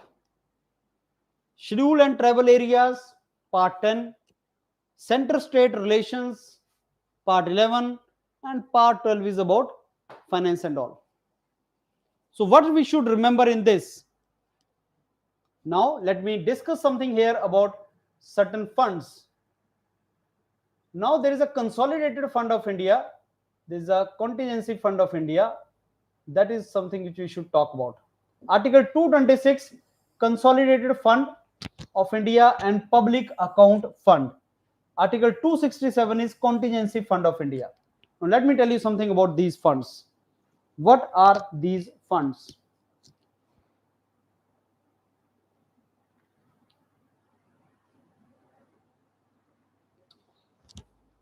The main fund, or there's a fund which is called Consolidated Fund of India. Let us say this is a box. Entire money of Government of India will go to this fund, and any money which you want to take out from this will be this. Basically, this is the big box in which entire money of the government is kept. Actually, there is no box. The money of government is in the banks, is in the public sectors, is different places, right? It is not one place. It is not like there's a godown where notes are kept. It is not like that. It is in the public, documents, certificates. So entire money of government is called consolidated fund. Whenever budget is passed in the parliament, the right to take money from consolidated fund of India or the right to put money in the consolidated fund of India is that of parliament, that largely Lok Sabha. Lok Sabha as a lower house has power to pass the budget, and budget is nothing but annual financial statement. So that money spending power from consolidated fund of India is of the parliament. Now, for urgent situations, when there is an urgency, parliament may not be in the session. So then contingency fund of India is created. And power to take money from contingency fund of India is that of president. President can take that. With the help of finance secretary or something, president can take that. So exam ke liye consolidated fund of India is mentioned under which article? 266. Who can take money from it or put money in this parliament? That is budget. When parliament is not in the session and some urgency comes, then there is a contingency fund of India also. Now think of elections are going to come in 2024. Suppose budget session is not sitting. Elections are there. Till the new government is formed and new Lok Sabha is formed, खर्चा कौन चलाएगा? क्योंकि contingency fund of India is urgency activity, not something which you have already seen. अब हमें पता है election होने and there can be delay of 3-4 months. So उसके लिए there is a public account fund. I mean, there's a public account fund also in which, parliament will give you authority that you can take money out from contingency fund of India. That is related to public account fund actually.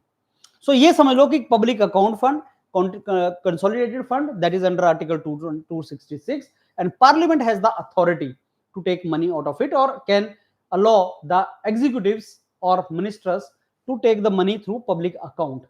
Parliament can allow you that. And president under contingency fund of India. Article 280 is finance commission. After every 5 years, president will appoint a finance commission. What is the main function of finance commission? To suggest the formula how the tax money will be distributed between center and state.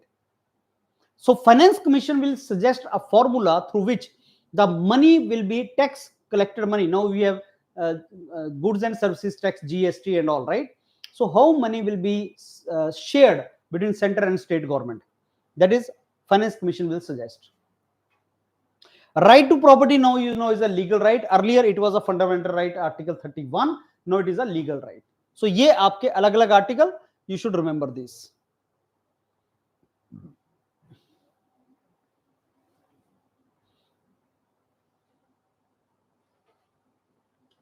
Now in this slide, what is more important is all India services.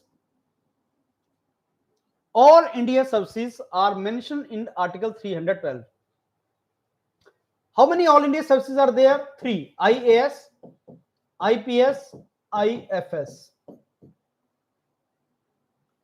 Don't confuse IFS with Indian Foreign Services. It is Indian Forest Services.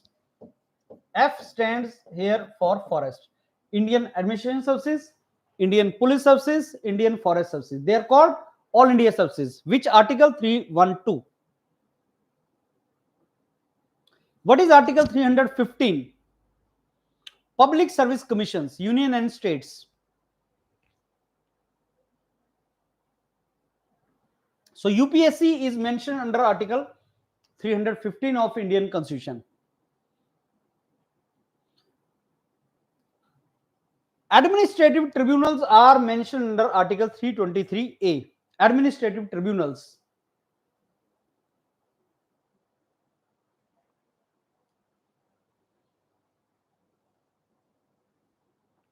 Right?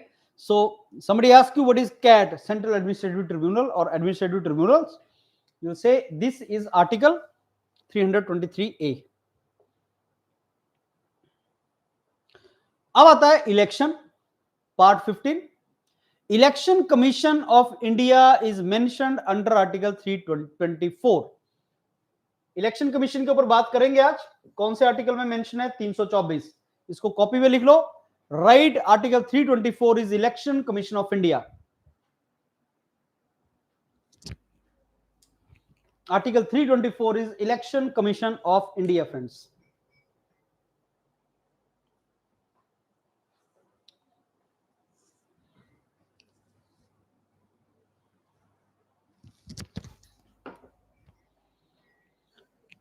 So presently, Election Commission of India is a multi-member body. There are two election commissioner and one is chief election commissioner. Earlier it was not multi-member body, but in 1989 में voting age was reduced from 21 to 18 through 61st Amendment Act. 61st Amendment Act reduced the voting age from 21 years to 18 years. 1989.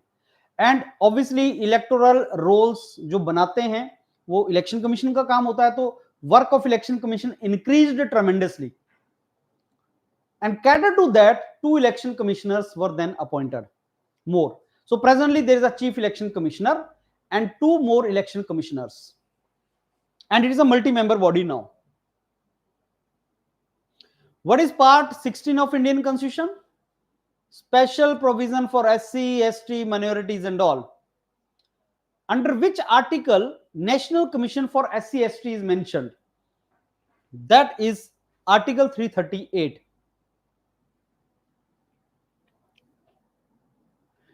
Under which article official languages are mentioned of Union? Article 343. That's it. These two articles are important. Article 338 is important, in which there is a National Commission for SC, ST. And then Article 343, where official languages of Union are mentioned. That is Article 343.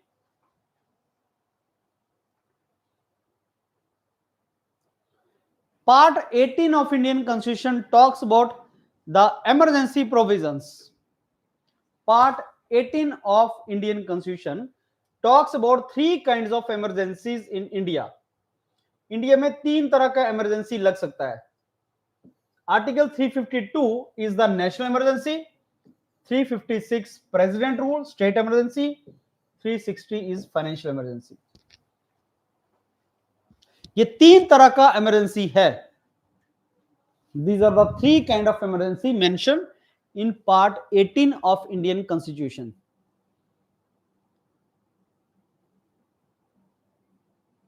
Part 18 emergency provisions. And I'm very sure आप ये notes मेरे साथ साथ बना रहे हैं.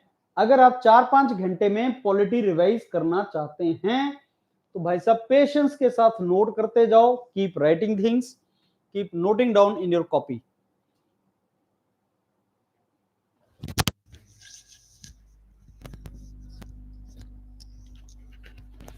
Is there any other article important? Yes, Article 368 is very, very important.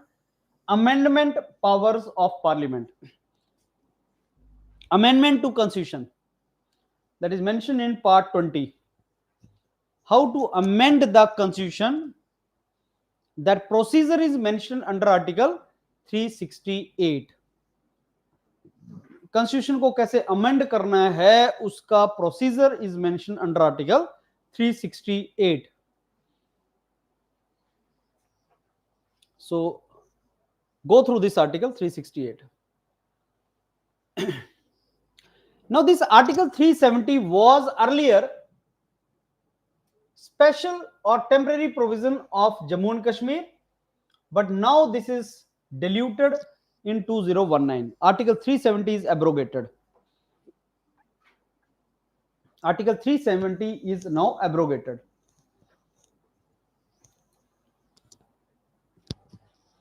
You know, अगस्त 2019 में इसको एब्रोगेट कर दिया गया था.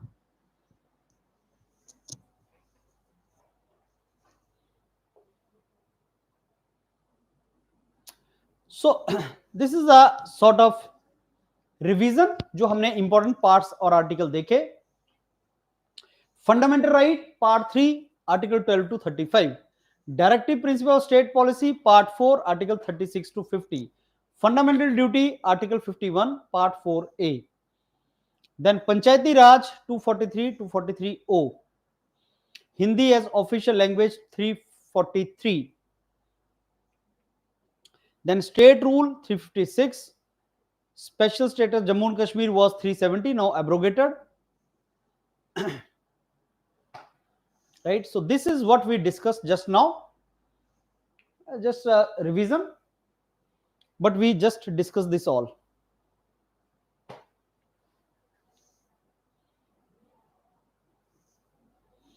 I want you to revise these three.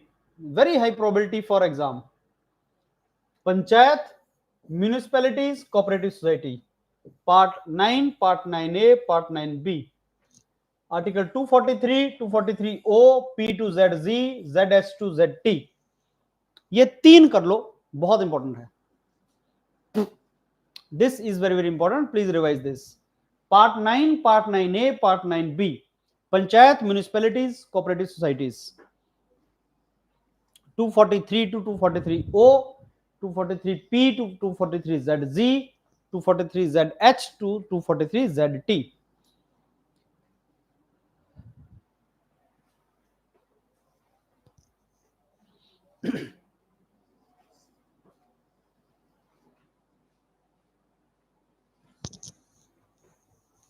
Right?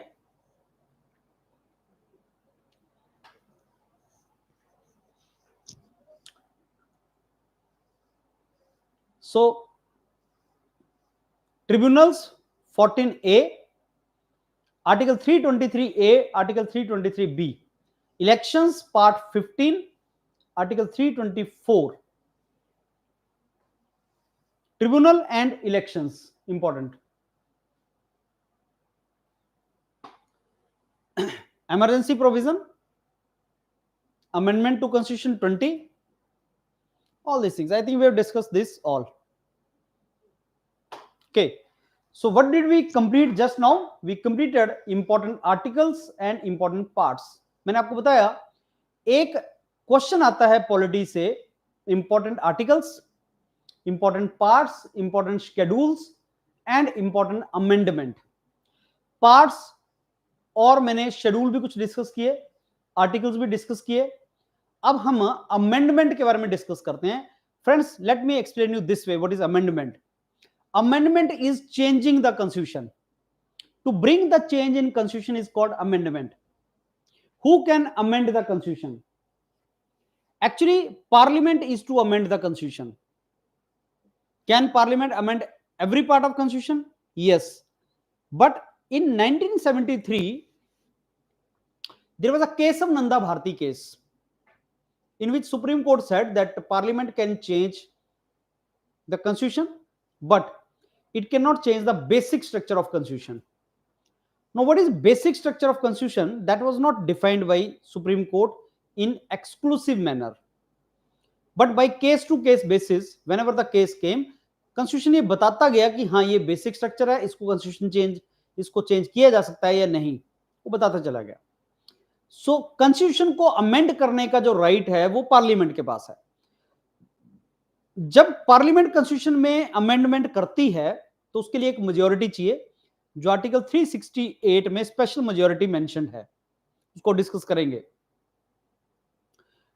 बिना स्पेशल मेजॉरिटी के भी कॉन्स्टिट्यूशन को चेंज किया जा सकता है, उसको simple majority is required. That does not come under article 368. अब कॉन्स्टिट्यूशन जब चेंज होता है तो क्या उस चेंज को हम जुडिशरी में चैलेंज कर सकते हैं? Answer is yes.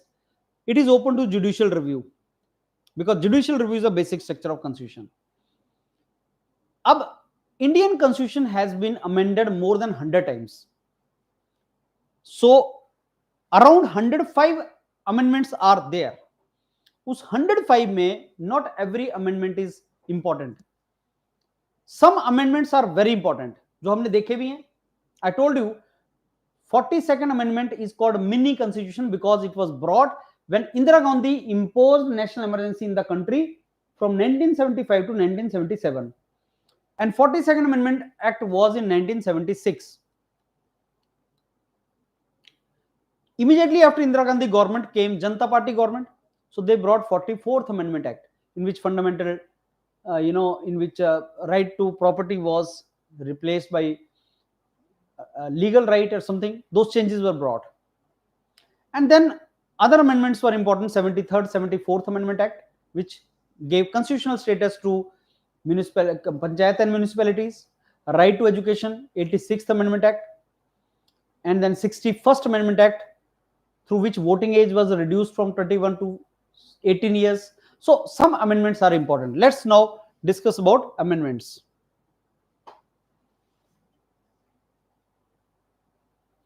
I told you 105 amendment acts are there so far.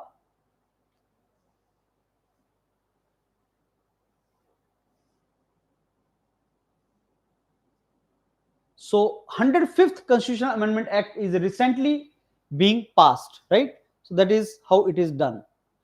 Let me tell you, friends, whenever you are to bring some change to constitution, that is called amendment. Whatever work is being done in the parliament, that is done through voting. Parliament is a democratic example. So जो भी काम होता है voting से होता है. तो कितनी तरह की मेजोरिटीज होती हैं? What type of majorities do we have? एक होती भाई साहब सिंपल मेजोरिटी, एक होती एब्सोल्यूट मेजोरिटी, एक होती स्पेशल मेजोरिटी, एक होती effective majority. These are 4 types of majority in the constitution. Now, simple majority is 50% of members present and voting. Let me give you an example. Presently in the Lok Sabha, there are 543 MP, and in Rajya Sabha there are 245 MP. Lok Sabha has 543 MP and Rajya Sabha has 245 MP. Suppose particular day in Lok Sabha only 100 people are MPs are sitting. Only 100 are present. 543 are not present. And out of 100, 50 are voting. बाकी 50 voting नहीं कर रहे हैं. So what is a simple majority is 26. More than 50% of present and voting. 50 are voting. So 26 is simple majority. What is absolute majority? 50% of the strength of house. 543 का 50%, 272. 272 is the absolute majority. So to make the government, now election are there in next year 2024. If you want to make the government in the center, you need to get 272 MPs. You need to have 272 MP to form the government. That is a majority required. Special majority is 2/3 of total strength or 2/3 of present and voting, those kind of things. 2/3 of total strength of the house is required to impeach the president. अगर आपको president को impeach करना है, this is a majority required. 2/3 of total strength. If you want to remove the judge of Supreme Court or chief election commissioner or controller and auditor general, or if you want to amend the constitution under article 368, then 2/3 of present and voting is required. 2/3 of total strength nahi, 2/3 of present and voting. Let us say 2/3 of present and voting.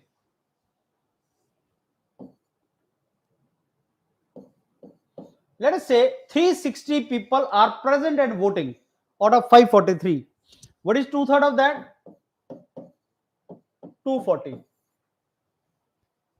So 240 number is 2/3 of present and voting. This kind of majority, where it is required?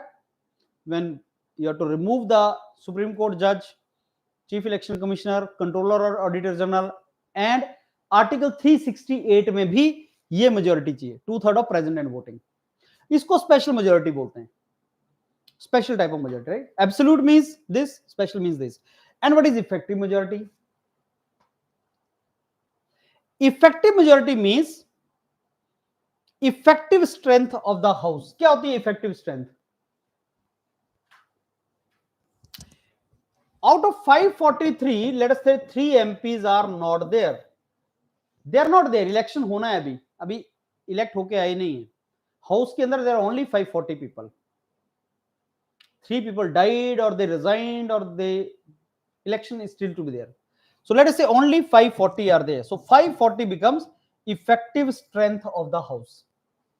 So vice president को remove करने के लिए effective strength is required. So these are some of the majorities mentioned in the constitution, and you should be very clear about these majorities, right? Article 368, or whenever you have to change the constitution, either there are 3 ways in which you can change the constitution. Number 1, by simple majority. Like when you have to create a new state, only simple majority is required. That does not come under Article 368. Sir, what is Article 368? Special majority required to amend the constitution. That is Article 368. To amend the constitution, always special majority is required? No. There are so many articles which you can change by simple majority. Like creation of the new state, Article 2, Article 3. Simple majority. That does not come under Article 368. वो Article 368 में नहीं आता. उसको तुम simply change कर सकते हो article 2 और आर्टिकल 3 के अंदर. वो आपका 368 के अंदर नहीं आता. कुछ अमेंडमेंट आर्टिकल 368 के अंदर आता है, तो उसके लिए स्पेशल मेजोरिटी चाहिए. वो क्या है sir? 2/3 of present and voting plus absolute majority, जो भी ज्यादा हो. अब इस पॉइंट को ध्यान से समझना. एब्सोल्यूट मेजोरिटी मैंने आपको क्या बताया? 272 नंबर. लेट अस से हाउस के अंदर 360 लोग बैठे हैं, तो 2/3 कितना हो गया उसका? 240. Out of 272 and 240, which one is larger? 272. So 272 is required. So he will club two things together: 2/3 of present and voting and absolute majority, whichever is higher. That is Article 368. इसको ध्यान से सुनो. What is Article 368 majority required? What is the special majority required to amend the constitution under Article 368? Absolute plus 2/3 of present and voting, whichever is higher. Suppose 2/3 of present and voting is more than 272, then that will be required. 480 people are present and voting. 480 MP are present and voting. So how much is this? 320. And what is absolute majority? 272. So what is the majority required? 320. Let us say 360 are present and voting, so 272 will be required. So Article 368 में ये combination is required. This is the 3 kind of majority required. Whenever you want to bring change in the constitution or amend the constitution, I told you there are 3 cases. 1, simple majority, 50% of present and voting. Number 2, special majority, 2/3 of present and voting plus absolute. Third is this 2/3 of present and voting and absolute plus more than 50% of the state legislative assemblies should also say yes. Not only parliament, but more than 50% of the states. Let us say there are 29 states or union territory in which there is a legislative assembly. More than 50% of that should also say yes. That is ratification by more than 50% of the state governments or state legislative assemblies. So that is also required, especially related to federal structure provisions. जो भी parliament law change करेगी जिसमें states का stake भी है और federal feature तो वही है जिसमें centre and state will coexist. So if parliament is changing something in which stake of state government is also involved, then this majority is required. Absolute plus more than 50% of state legislative assemblies should also say yes. That is basically ratification of the states. I'll give you one example. अभी जब ये Modi government आया था तो national judicial appointment commission बनाया था इन्होंने. Presently supreme court and high court जजेस are appointed through collegium system, जो अभी चल रहा है. नई गवर्नमेंट ने बोला कोलिजियम को हटाएंगे, नेशनल जुडिशियल अपॉइंटमेंट कमीशन लाएंगे. National judicial appointment commission was created through this majority and then it was appointed, but then Supreme Court quashed it. Supreme Court said no, we don't want National Judicial Appointment Commission, we want collegium system only. Anyhow, ये majority तीसरी majority है. तो sir constitution को कैसे change कर सकते हैं? In how many ways we can change constitution? Very simple majority, that is not Article 368. Special majority, that is Article 368. Sir, special majority Article 368 plus ratification by more than 50% of the states. These are the three majorities required to change the constitution. That is what I was telling you. Simple majority, special majority of parliament, and special majority plus ratification of at least half of the state legislatures. What is simple majority? More than 50% of present and voting. Good. What is special majority? 2/3 of present and voting plus absolute majority. What is this?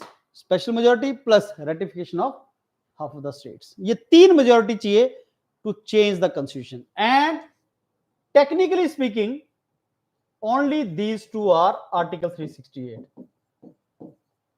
This is not Article 368. Technically speaking only this is Article 368. Right? तो ये आपका तीन तरह का majority is required. Simple majority में आपको explain कर चुका, ये आपके नोट्स हैं, आपके काम, इनको एक बार देख लेना. सिंपल मेजॉरिटी का एग्जांपल सर दे सकते हैं? सिंपल मेजॉरिटी कहां चाहिए? हां, जब भी कोई नई स्टेट क्रिएट करनी है, आर्टिकल 2, आर्टिकल 3, जब भी कोई नई स्टेट क्रिएट करनी है, Telangana was created from Andhra, simple majority was required. उसके लिए simple majority was required.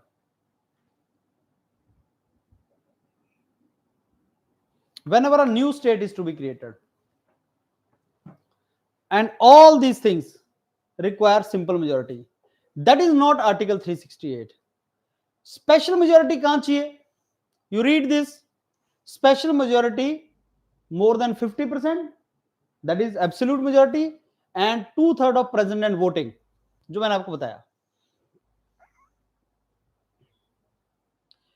If you want to change something in fundamental right or DPSPs, so then this majority is required, and that is Article 368. And where do you require 50% states also to tell you something? They also ratify. अगर आपको इनमें change करना है, आपको याद करने की requirement नहीं है. Don't remember, revise it. As I told you, you are not going for UPSC civil services exam. अगर UPSC में जाना है तो मैं तुम्हें इसको भी याद करने के लिए बोलता, लेकिन बस इतना समझ लेना कि कितने टाइप की मेजॉरिटी है और कौन सी मेजॉरिटी कहां चाहिए. जब भी सेंटर और स्टेट के बीच में कोई चीज लगी है तो उसको चेंज करने के लिए तुम्हें आपको स्टेट लेजिस्लेटिव असेंबली को भी पूछना पड़ता है.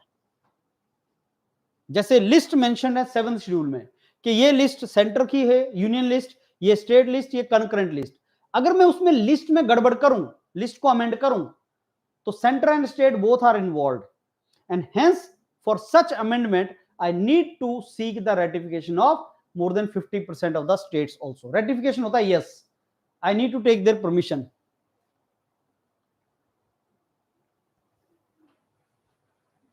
एक एग्जांपल मैंने आपको दिया, ये था नेशनल जुडिशियल अपॉइंटमेंट कमीशन. देखो मैंने आपको बताया कि प्रेजेंटली जो आपका अपॉइंटमेंट होता है, जो आपके जजेस का अपॉइंटमेंट है प्रेजेंटली, वो है कोलिजियम सिस्टम के थ्रू. वो कोलिजियम सिस्टम के थ्रू जजेस are getting appointed. But as Narendra Modi government came in 2012, they came out with national judicial appointment commission. 99th amendment act was passed.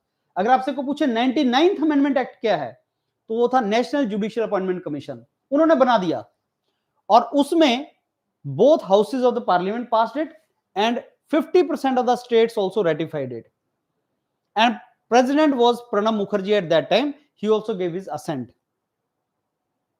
And 2015 में national judicial appointment commission came in force, but supreme court struck it down and quashed it, and right now supreme court can do judicial review. कोई भी law जो parliament बनाती है, जो amendment करती है, supreme court is to review that, मतलब they can review that and check whether it is good और नॉट. तो सुप्रीम कोर्ट ने ये बोला कि national judicial appointment commission may be an attack on independence of judiciary.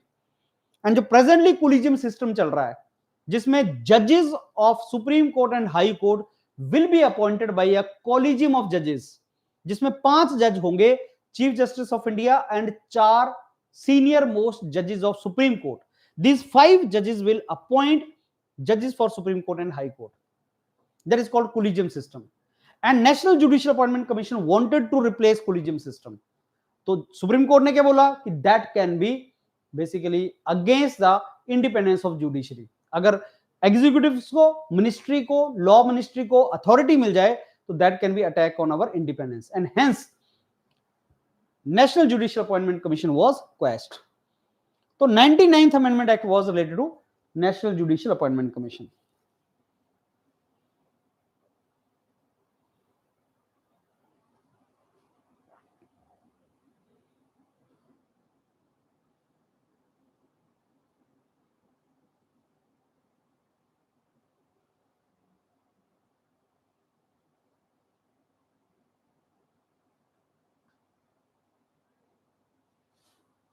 Done. So Article 368 of Indian Constitution, मैंने आपको detail में सारा बताया. Article 368 tells how the Constitution can be amended. 2 तरीके हैं उसके, एक स्पेशल मेजोरिटी है पार्लियामेंट के.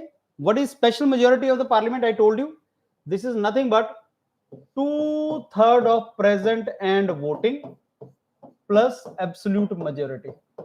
एब्सोल्यूट क्या होता है? More than 50% of total strength. Absolute Lok Sabha में कितनी है? 272. Absolute majority in Lok Sabha is 272. To form the government और to avoid the no confidence motion against government, this absolute majority is required. This plus 2/3 of present and voting is a special majority for Article 368. And second is in which ratification of half of the state legislative assembly is also required. That is what is this.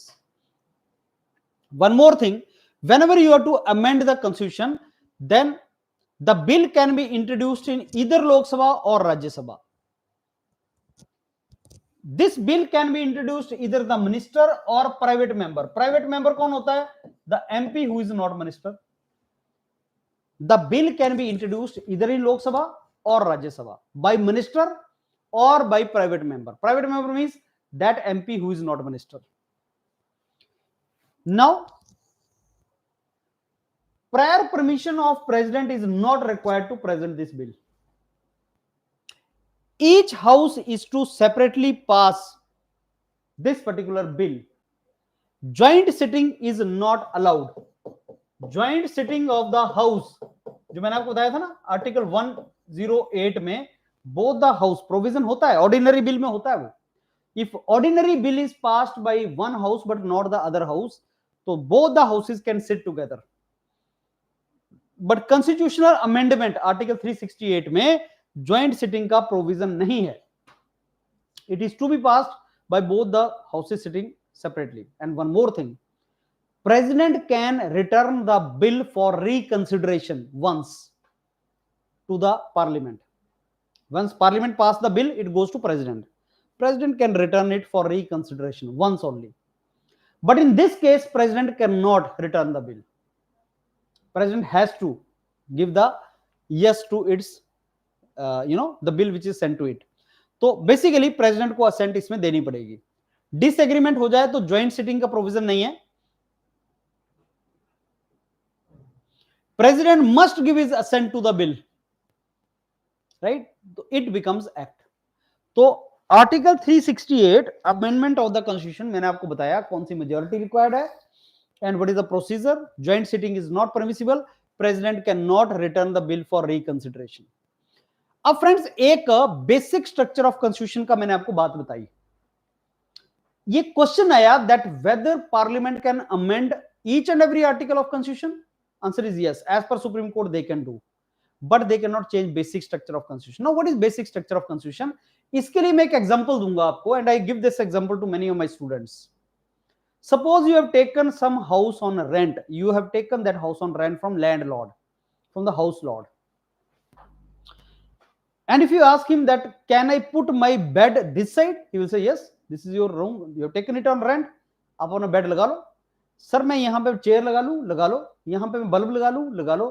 यहाँ मैं अपना poster लगा लूँ, लगा लो. यहाँ अपना board लगा लूँ, लगा लो. To decorate it. If you say, क्या मैं वॉल गिरा दूं?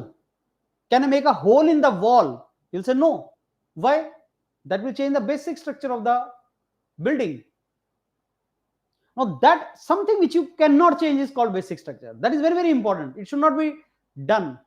You are a parliament. After every 5 years, a new parliament, new Lok Sabha will be made and all.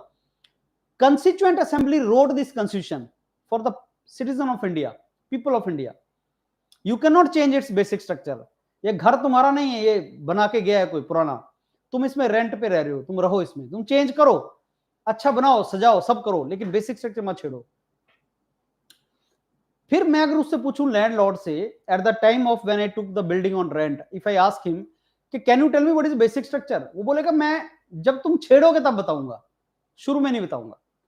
शायद उसको भी नहीं पता. Even he does not know कि आप क्या क्या छेड़ दोगे.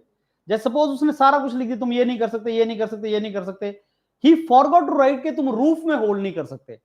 तो तुमने बोला कि ये रूफ में होल नहीं कर सकते, तो लिखा ही नहीं है, मैंने इसको छेड़ दिया. तो बेसिक स्ट्रक्चर क्या है? Judiciary will tell that from time to time. Judiciary has not exclusively defined it. That entire thing started in Kesav Nanda Bharti case. So basic structure clause was given by judiciary in Kesav Nanda Bharti case in 1973. There is 13 judges bench of Supreme Court. इन्होंने discussion किया और ये बोला that parliament can amend any part of constitution till it does not change the basic structure of constitution. अब basic structure है क्या? These are some examples of basic structure of constitution. As I told you, judicial review is also very, very important basic structure of constitution.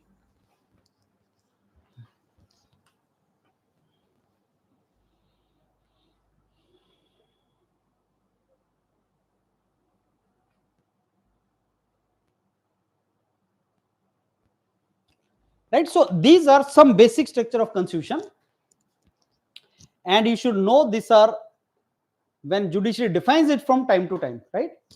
Now let me tell you some important amendments which you should remember. Very first amendment in 1951, it created a 9th schedule of constitution. First amendment किसके बारे में था? I told you, no, article 31 was having right to property as a fundamental right. अब सोचो जब constitution बना था उस टाइम पे कुछ लोगों के पास बहुत ज्यादा लैंड्स थी. In India there were some landlord which were having lot of land, and then there were so many landless people. अब अगर गवर्नमेंट किसी की लैंड लेके दूसरे को देती है तो उसका राइट टू प्रॉपर्टी हैम्पर हो रहा है, fundamental right. He will go to supreme court and supreme court is to listen to him. तो उस टाइम पे गवर्नमेंट ने क्या किया? पार्लियामेंट ने एक लॉ बनाया और उसके थ्रू एक 9th शेड्यूल क्रिएट किया. 9th schedule, that was the only 8 schedule were there. और पार्लियामेंट ने बोला कि any law made by parliament if it is put in 9th schedule it will not be open to judicial review. Judiciary उसको कुछ नहीं बोलेगी. और फिर गवर्नमेंट ने बहुत से लॉज बनाए जिनके through property was distributed among people and all. तो judiciary kept on silent. Judiciary also wanted that people should get land, less people should get land and all. So first amendment act created a 9th schedule. What was 9th schedule? Anything which is put in the 9th schedule by parliament that will not be seen by judiciary. It will not be justiciable. It will not be open to judicial review. But अब judicial review एक basic structure है. तो अब जो present situation है वो ये कि वो 9th schedule can be seen by judiciary. तो ये था आपका first schedule. ये था आपका first amendment. Right? Now, what is 42nd Amendment Act? I told you, Indira Gandhi introduced the national emergency on the basis of internal security. internal emergency, that is 42nd Amendment Act 1976. And 42nd Amendment Act made numerous changes including that in the preamble. वो क्या क्या changes थी, ध्यान से देखो, कई चीजें इसमें ऐड कर दी गई. Sovereign democratic republic and then unity and integrity of India, ऐसे ऐसी कुछ चेंजेस आपके प्रेम्बल में भी लाई गई. तो 42nd Amendment Act fundamental duties were put in the 4th A part of Indian Constitution. 42nd Amendment Act is called mini constitution. It tried to reduce the power of Supreme Court and High Courts also. And fundamental duties were incorporated. And 3 terms were added in the preamble. Remember these: socialist, secular, and integrity. These 3 terms were added in the preamble by 42nd Amendment Act 1976.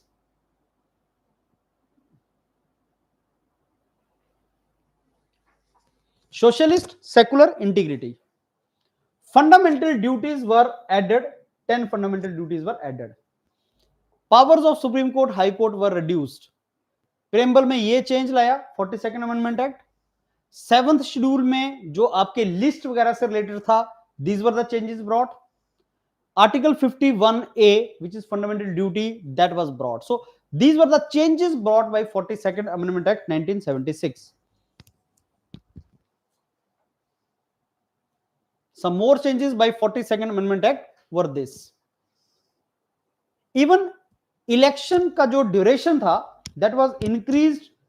Presently the elections are conducted after 5 years. That duration was increased to 6 years. कि election 6 साल के बाद होंगे. That was also, that change was brought.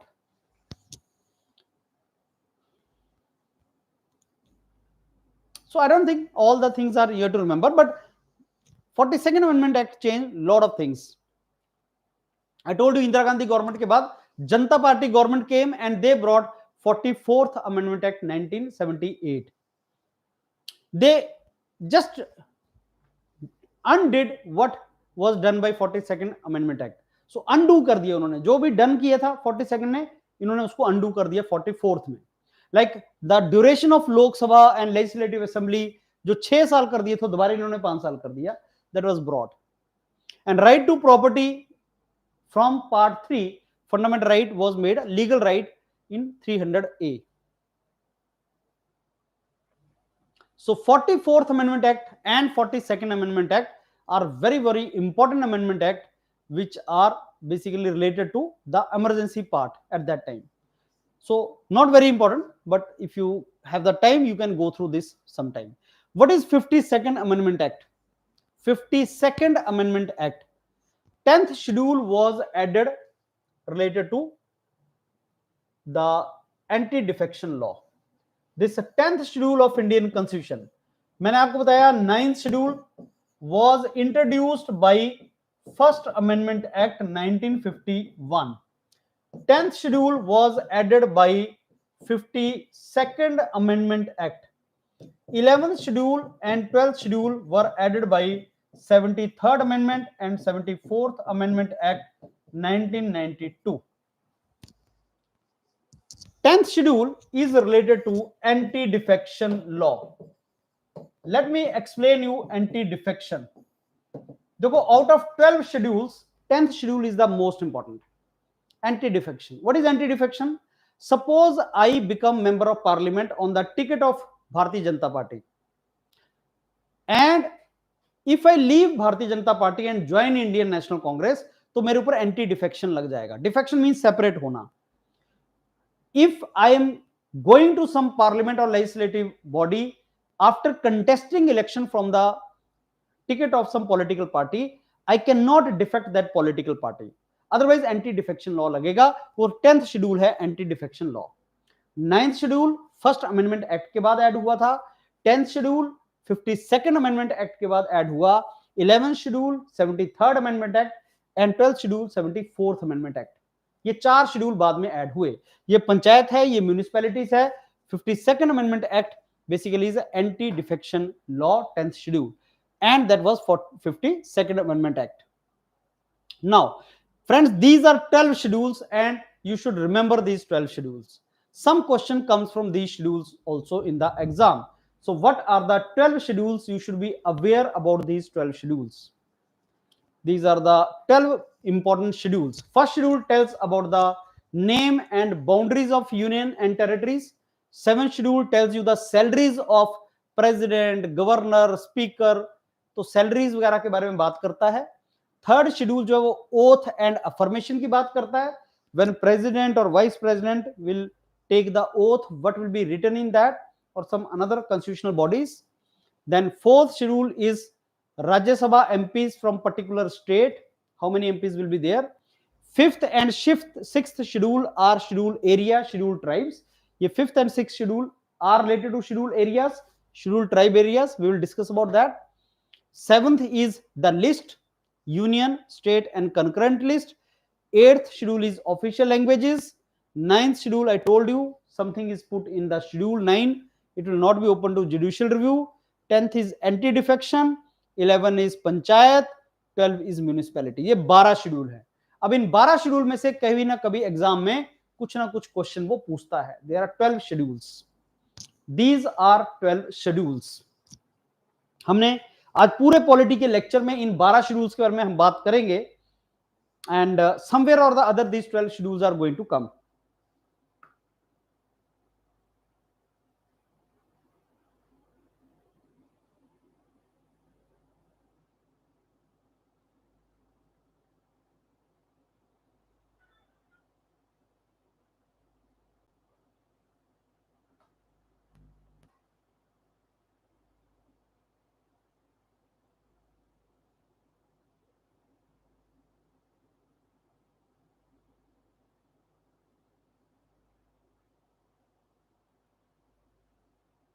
Right now 61st Amendment Act, very very important. I told you 1989 में the voting age was reduced from 21 years to 18 years. Presently the voting age is 18 years, and this was done through 61st Amendment Act 1989. And after that the this because of this reduction in age, voter बहुत ज्यादा बढ़ गए और election commission became 3-member body. That was in 1989. So that was 61st Amendment Act. 1989 में ऐसा हुआ तो voting age was reduced from 21st to 18 years. What is 73rd Amendment Act 1992? Panchayat was given the constitutional status.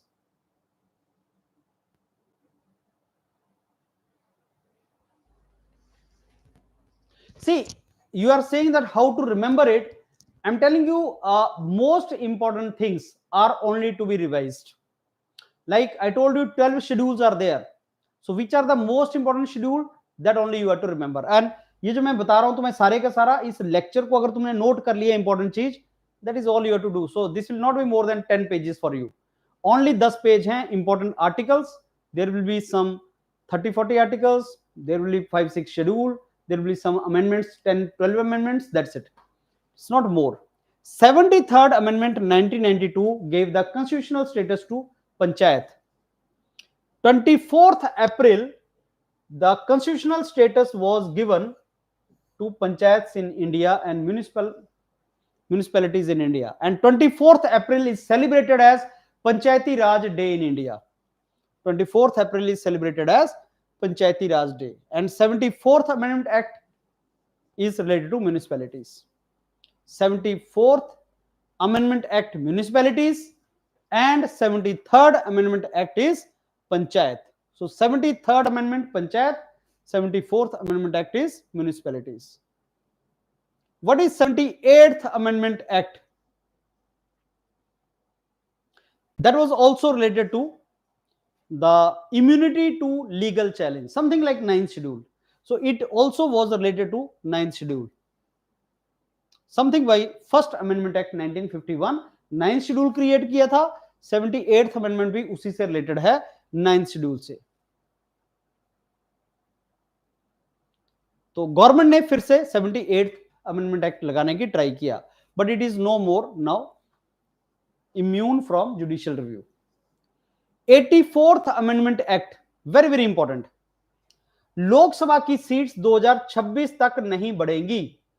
Lok Sabha में the number of seats of MPs, number of seats in legislative, Lok Sabha will remain frozen till 2026. 543 MPs of Lok Sabha. Number of MPs of Lok Sabha and state legislative assemblies also will remain same till next 25 years. ये 2001 में आया था. It was 84th. Why this is important is because the new parliament building is there now.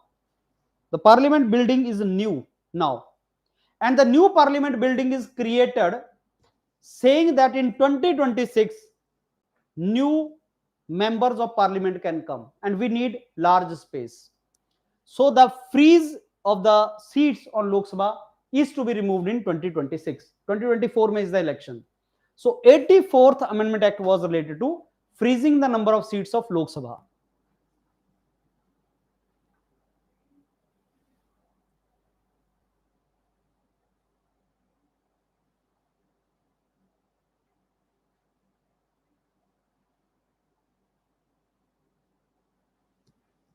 Right, so 84th amendment act जो है वो इसके freezing से related है। What is 86th amendment act? This is related to right to education.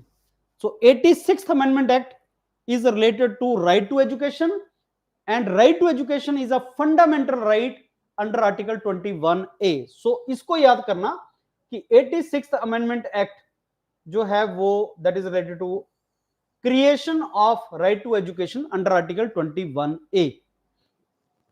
86th amendment act 2002, now free and compulsory elementary education for age 6 to 14.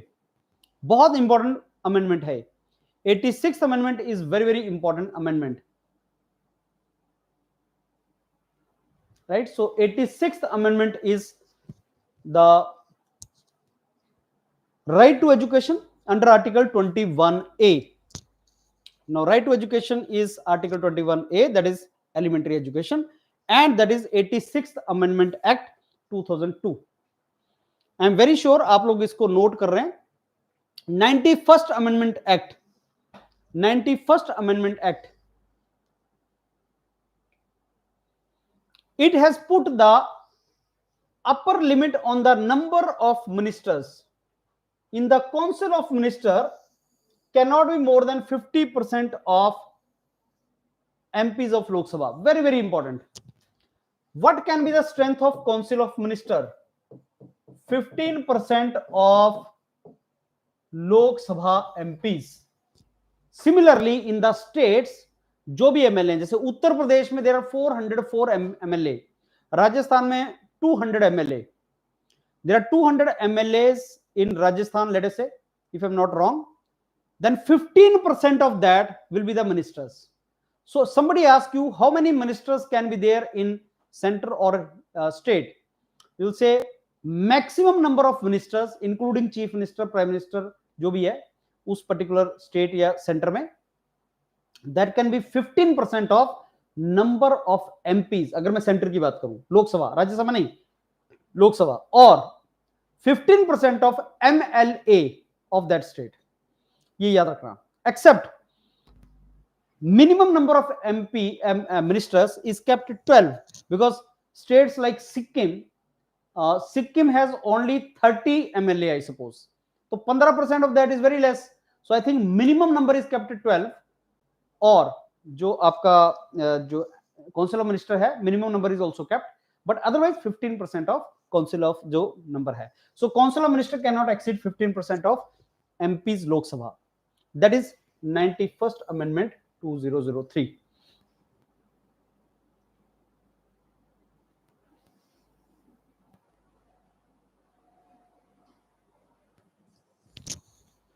73rd 74th अभी दोबारा आएगा, पंचायती राज में दोबारा से करूंगा, it will again come, don't worry.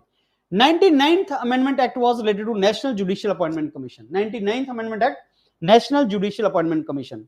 सी जितना मैं आपको बता रहा हूं, whatever I am telling you, just keep noting down that. Exam में वहीं से क्वेश्चन आएगा। एग्जाम में क्वेश्चन आएगा, which of the following amendment act is related to national judicial appointment commission? 99th amendment act. Which amendment act is related to creation of panchayat as constitutional bodies? 73rd amendment. Which of the amendment was related to right to education? 86th amendment. Which amendment was related to, which is called mini constitution? 42nd amendment. Which amendment made the right to property as a legal right? 44th amendment, something like that. So आपको एक एक word याद रखना है, जैसे 99th national judicial appointment commission. 101st amendment act was related to GST. तुम्हें पता है जीएसटी इंडिया में कब से लगा? GST in India is operating from July 1st 2017। Note कर लो, बहुत इंपॉर्टेंट है। जीएसटी इंडिया में लगा है 1 जुलाई 2017 से। Goods and services tax in India is from 1st July 2017. 1st July 2017, goods and services tax, and it is 101st Amendment Act. 101st Amendment Act, right? Okay, so this was all Amendment Act. मैं इसका थोड़ा सा summary कर दूं, फिर break लेते हैं थोड़ा सा। I think it is 4:08. अभी हमें दोबारा थोड़ा सा टाइम हो गया है, थोड़ा सा ब्रेक लेते हैं इसका। This section was related to amendment. Many of you are asking, sir, amendment याद कैसे करना है? कुछ amendment ही याद करना है। 101st Amendment Act is related to GST. कब से लगा था? 1 जुलाई 2017। 99th Amendment Act was related to National Judicial Appointment Commission, जो क्वैश हो गया है। 91st Amendment Act was Strength of Council of Minister. 15% का फ्रीज है, नहीं sorry 15% of Lok Sabha MPs. 86th amendment act, right to education. उसके बाद 84th amendment act, freeze on the seats of MPs Lok Sabha and MLA. 78th amendment act was related to 9th schedule, जो पहले हमने बोला था। उसके साथ 74th amendment act is related to constitutional status of municipalities. 73rd amendment act is constitutional status to panchayats. Panchayat and municipalities द्वारा हम discuss करेंगे। 61st amendment act in which voting age was reduced from 21 to 18 years. और फिर ये कुछ schedule थे, 12 schedule जो मैंने आपके साथ डिस्कस किए थे। फिर उसके पीछे चले जाएं हम, तो हमने ये discuss 52nd amendment act discuss किया था, जो 10th शेड्यूल जिसने क्रिएट किया था एंटी डिफेक्शन पे। Then we discussed 44th amendment, 42nd amendment, and then first amendment. This is what we discussed, and I told you these are the only amendments we are to revise. I told you polity is not a difficult subject, very simple subject. You should know what is to be revised and what is not to be revised. And this video which I am making for you, आपके सारे exam के question इसी में से आएंगे। Now friends, we start with Panchayati Raj, and this is a very very important topic. But before that, we take a break of 15 minutes, and I will catch you. This is now, let me see that. Yeah, we start at 4:30 p.m. Go and have your tea or something, and 4:30 p.m. पे start करते हैं।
Okay, so yeah, So let's now discuss about Panchayati Raj Institute, and this is the most important topic in polity. Panchayati Raj institute में दो नाम आते हैं, panchayat and municipalities. Panchayat in the rural area, municipalities in the urban area. Now panchayat was given the constitutional status through 73rd Amendment Act 1992, and municipality was given constitutional status through 74th Amendment Act 1993, and 11th and 12th schedules were added for panchayat and municipalities. So presently India के अंदर 3 tier की government है, parliament central government, state legislative assembly state government, and panchayati raj government, that is the third tier. So cooperative societies, yeah, so that I think, yeah, amendment 97 wo abhi we have discussed about the cooperative society.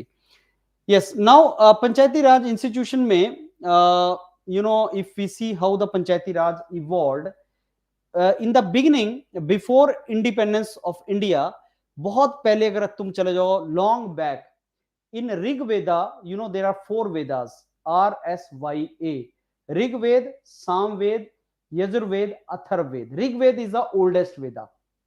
In Rig Veda, there is a term which is mentioned of Gram Samiti. Gram Samiti was the term mentioned in the Rig Ved, and I'm telling you this because exam mein these questions have come. So Gram Panchayat as the unit of self governance and self governing village council, that was in the ancient time also. In Rig Veda also it is mentioned that there used to be Gram Samitis. The purpose used to be like maintaining law and order, settling disputes and everything. So entire work of the village used to be done by Gram Samitis, and Gram Samitis were mentioned in the Rig Veda. That is very old institutions. That is before the independence. This is how it used to be in the older times. Then what happened was, like when Mughal came to India and when British government, British started ruling the India, then these village panchayats were not given much powers, or they were destroyed, I must say. The Britishers were not in favor of having these village panchayats because they were the units of self survival. Or British चाहते थे economic exploitation of India. They wanted economic exploitation of India, and you know that British started making people do cultivation of indigo and many other things. So largely we can say British government was responsible, and before that the Mughalian government was responsible for destroying this village as a unit of survival and growth. So village panchayats somewhere lost their values and lost their authorities. So village panchayati raj institution in India were very good institution in ancient India. In this Rig Veda also they were mentioned, but during the time of British they were not given much authority and responsibilities. Then when India got independent, you need to remember 2 names of 2 committees. One is Balwant Rai Mehta Committee, which talked about creation of 3-tier Panchayati Raj system in the village, block and district level. Exam mein question will come that which of the following committees are related to the village panchayats in India. So Balwant Rai Mehta Committee 1957, this committee said that Panchayati Raj system should have 3 levels or 3 tiers: at village level, at block level, at district level. आप जानते हैं जिला परिषद होता है at the district level. So presently in India, the panchayat and municipalities are having 3 levels: at village level, at block level, at district level, something like that. So village panchayat का जो 3 level था, that was suggested by Balwant Rai Mehta Committee, and Singhvi Committee said that constitutional status should be given to Panchayati Raj. Now why I'm telling you all this is because in the exam the question have been asked from here. Rig Veda mein what was the mention? Which of the Vedas mention about Gram Samiti? What was Gram Samiti? And why Gram Panchayats declined during Mughalian and British time? And which committee recommended that Panchayat should have 3 level? Which committee recommended that constitutional status should be given to the Panchayat? And that committee was Singhvi Committee. So Balwant Rai Mehta Committee and L.M. Singhvi Committee, these were the 2 committees. And now comes constitutionalization of the Panchayati Raj institutions. I'm telling you that whatever is written with the red mark that you should note for the exam. Now, 73rd, 74th Amendment Act 1992 gave the constitutional status to the Panchayati Raj bodies in India. Panchayati Raj in India. So that is something which is very, very important. And last time exam mein question came from Panchayati Raj bodies only, and hence this is something which is very, very important. Now, what is Panchayati Raj institution in India? These are having 3 tier now, that is village level, block level and district level. So we have 3 tier at this. Elections are to be conducted at the regular level after every 5 years. Elections are to be conducted, and these elections are conducted by State Election Commission. Now, reservation of the seats for women first time was done in Panchayati Raj, and 1/3 of the state, 1/3 of the seats at each level, at the president level, at the member level, are reserved for women. Now, we are talking about the reservation of the women in parliament also. You should know first time reservation of the seats was given to the women in the Panchayati Raj bodies. And what is the reservation given? 1/3 reservation is given. At which level reservation is given? It is given at each level. At the president level of the panchayat, at the member level, reservation is given. And needless to say that panchayats are given now financial powers, other powers and responsibilities are also given to the village panchayat. So 3 levels of the panchayat, and woman reservation is given, 1/3 reservation is given to the woman. These are some of the features of the village panchayat. Now, important features of 73rd Amendment Act 1992. First is it provides for 3-tier system of Panchayati Raj at village, block and district level. Elections will be conducted by State Election Commission, not Election Commission of India, but State Election Commission after every 5 years. So, election will be conducted by State Election Commission after 5 years. There will be reservation of 1/3 of the seats for the women. Now we are talking about the reservation in the parliament, but this reservation were long back there for the women in Panchayati Raj. So powers and responsibilities will be devolved. So the 11th schedule mentioned 29 subjects. In the 11th schedule, there are 29 subjects on which village panchayat can make the laws and rules and regulations. So that is the devolution of the power and responsibilities. Financial and administrative resources are also given to the panchayat. Now, this there are some kind of resources which directly come to the panchayats only, and central government gives that resources to the panchayat. So these are some important features of 73rd Amendment Act. Now, what is State Election Commission? Friends, as I told you earlier, under Article 324, there is a Election Commission of India. Election Commission of India is responsible for elections of Parliament, both houses, Lok Sabha, Rajya Sabha, election of President, election of Vice President, and elections of State Legislative Assemblies, MLA. So, Election Commission of India is responsible for the elections of Lok Sabha, Rajya Sabha, elections of State Legislative Assemblies. Abhi presently elections were there in Rajasthan, in Madhya Pradesh, in all these states which you have seen. President, Vice President, Lok Sabha, Rajya Sabha and State Legislative Assemblies and Councils elections are conducted by Election Commission of India. The municipalities and panchayats elections are conducted by State Election Commission. State Election Commissioner is appointed by Governor of particular state. State Election Commissioner is appointed by Governor of particular state, and the State Election Commission is mentioned under Article 243K of the Constitution. So this article is very important. कौन से article में आता है? State election commission, that is article 243K of the Constitution. Remember this, article 243K talks about State Election Commission, right? State Election Commission के roles and responsibilities क्या हैं? Electoral rolls prepare करना पंचायती राज elections के लिए, constitution का demarcation करना, which constitution has what area of panchayat, election schedule announce करना, poll conduct करवाना and counting the votes and declaring the results. Also model code of conduct लगाना भी स्टेट इलेक्शन कमीशन का काम है. So state election commission is also a constitutional body mentioned under article 243k, and its responsibility is to basically conduct the elections on the state. Other all elections are conducted by Election Commission of India. This is what is done by Election Commission of India. Right, so remember this, the article is very important, and कौन-कौन से elections करवाता है, these are very very important. Now Election Commission of India, I have already told you, Election Commission of India is responsible for elections of Lok Sabha, Rajya Sabha, state legislative assemblies, president and vice president. Under what article Election Commission of India comes? Article 324 is Election Commission of India. Who appoints Election Commission of India? President of India. Who appoints State Election Commission? Governor.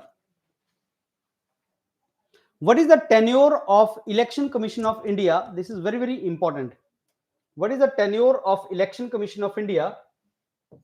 Chief Election Commissioner, 6 years or up to 65 years, whichever is earlier. So the tenure of Election Commission of India or Election Commissioner is 6 years or up to 65 years, whichever is earlier. This is very very important, whichever is earlier.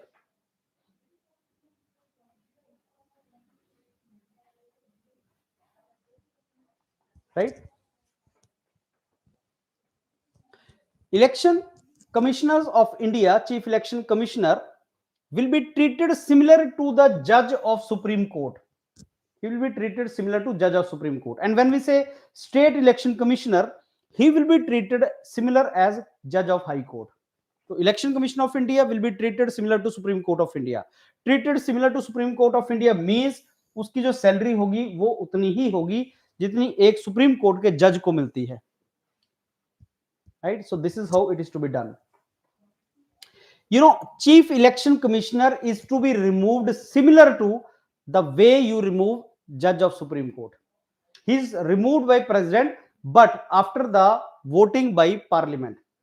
Now, Judge of Supreme Court, Judge of High Court, and hence Chief Election Commissioner and State Election Commissioner will be removed by President of India only in a manner similar to Judge of Supreme Court and High Court. और उसके लिए voting होता है parliament में. आपको पता है कि जो सुप्रीम कोर्ट और हाई कोर्ट के जजेस हैं उनको प्रेसिडेंट ही रिमूव कर सकता है after the voting in the parliament, and special majority is required, that is 2/3 of present and voting. वो जो हमने मेजॉरिटी डिस्कस किया था, that is required to remove the जजेस of supreme court, high court. So chief election commissioner is to be treated as supreme court जज. He is to be given same salary and he is to be removed by similar way. And Supreme Court judge also is appointed for 65 years. High Court judge is appointed for 62 years. Supreme Court judge is appointed for 65 years. But this Chief Election Commissioner 65 years or 6 years, whichever is earlier. ये दो conditions हैं, 6 year or 65 years. These are the two conditions which you need to keep in your mind. These are the two conditions for that. Now, presently Chief Election Commissioner is Rajiv Kumar, and Anup Chandra Pandey and Arun Goyal are the election commissioners. Let me tell you, the Chief Election Commissioner enjoys the protection under Constitution, but election commissioners do not enjoy the protection. Chief Election Commissioner को अगर हटाना है तो supreme court के जज की तरह से हटाना पड़ेगा, लेकिन इनको अगर हटाना है तो president can remove them on the advice of council of minister. But उसमें एक कंडीशन है, प्रेसिडेंट ऑफ इंडिया इनको तब तक नहीं हटा सकते जब तक इसकी यस ना हो जाए. जब तक चीफ इलेक्शन कमिश्नर का यस ना हो जाए, these two can not be remove. Listen carefully.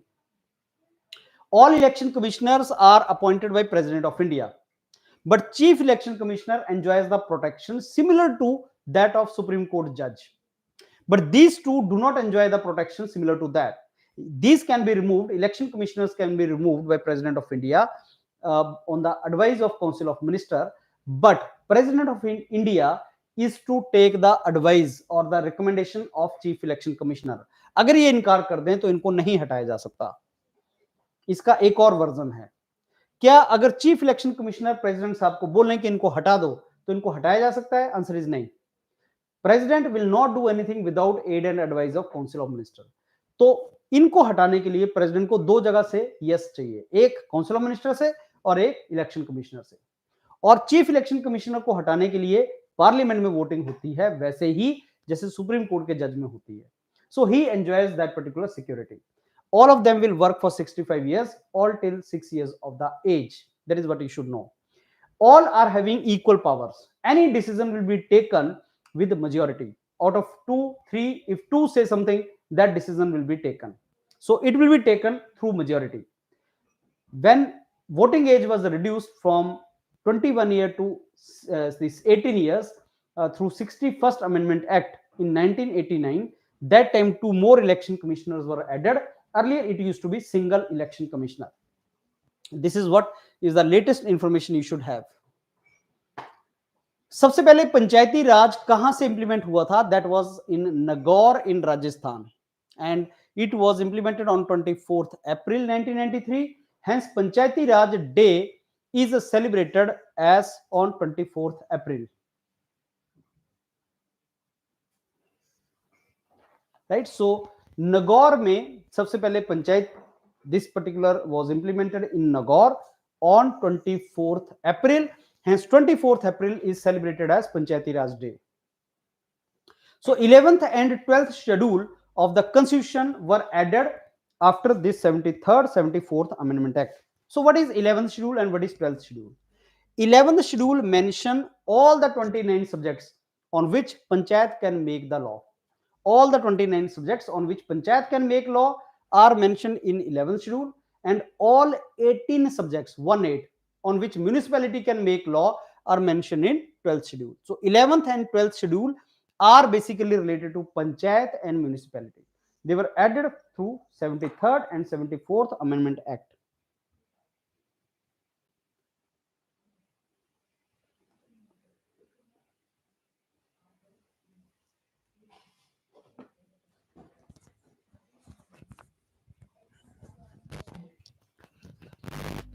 Right? Okay. Now 74th Amendment Act was related to municipalities and it talks about 18 subjects. So एक एक पॉइंट आप लिखते चले जाओ कॉपी में.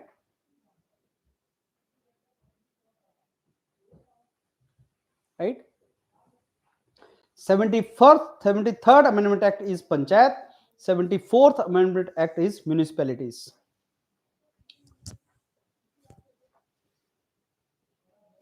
Now, very important body is Gram Sabha. Understand what is Gram Sabha. देखो ग्राम समिति ऋग्वेद में थी. ग्राम सभा प्रेजेंटली दिस कॉन्स्टिट्यूशन के अंदर है, आर्टिकल 243A. ग्राम सभा is nothing but registered voter in the gram panchayat. Gram panchayat is a territorial area. Whosoever is the voter of panchayat will become gram sabha. Now why gram sabha is mentioned? Gram sabha is important body because this helps you to make the decision. Village panchayat will take any action in the panchayat in the area after consultation of gram sabha. Minimum twice, minimum after 6 months, within a 6 months once gram sabha should be arranged. तो ये village panchayat के जो official हैं, president of the panchayat and all, they should invite gram sabha within once in a 6 months so that decision could be taken that what is to be done in the panchayat. You know, village panchayat, panchayati raj is the direct democracy. You know what is direct democracy? We cannot, our MLA and MP will not ask us what is to be done. Our MLA or our MP will not discuss with us what is to be done. But the, you know, this the village panchayat will ask the people of the village, that is gram sabha, that what is to be done. That is called gram sabha. So gram sabha is to be arranged once in a 6 months as per constitution, and decision is to be taken, that is called direct democracy. So exam में question आएगा gram sabha है क्या? Answer is registered voter of the gram panchayat are called gram sabha. Within what duration gram sabha should meet once? And answer is once in a 6 months. Third is which article? Article 243A, and that is the example of direct democracy in the basically constitution, that village panchayat offers you direct democracy. ग्राम सभा के functions क्या हैं, budget is to be developed, developmental plan is to be made, that everything is to be discussed with the gram sabha. That is not very important thing, but 2-3 things are important. One is article, another is the definition of gram sabha, and third is after what duration gram sabha should sit. So these are 2-3 things which you should be very very clear, because exam mein direct question can come from here, right?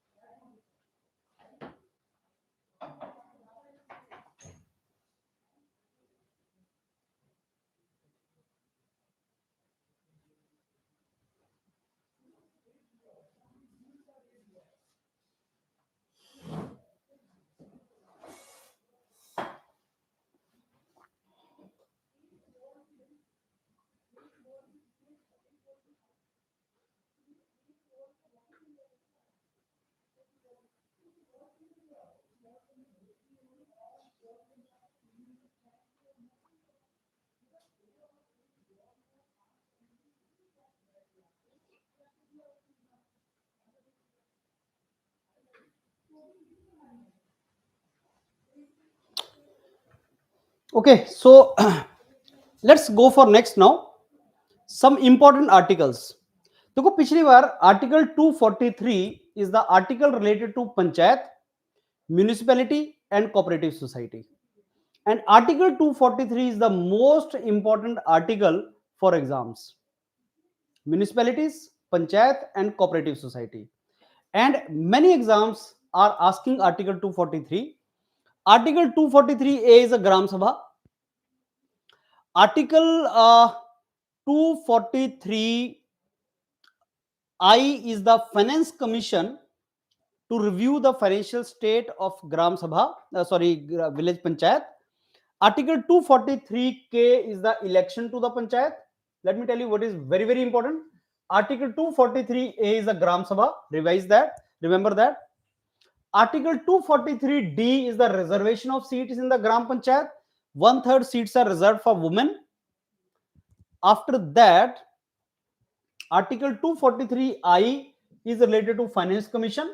आपको पता है finance commission is mentioned under Article 280 also, but finance commission, part of finance commission related to village panchayat is Article 243I, and then elections are state election commission, Article 243K. This is important, right? So village panchayat is Article 243 to 243O, and then 243P to 243Z, that is Z, is municipalities. So which articles are for panchayat, which articles are for municipality, that is very important. Remember, Article 243A is gram sabha, Article 243D is the reservation of seats in gram panchayat, Article 243 is finance commission for panchayat, Article 243K is the election to the panchayat. So these are very very important articles. I am very sure you are noting down these articles, and exam may question will come from Article 243. This is very very important article.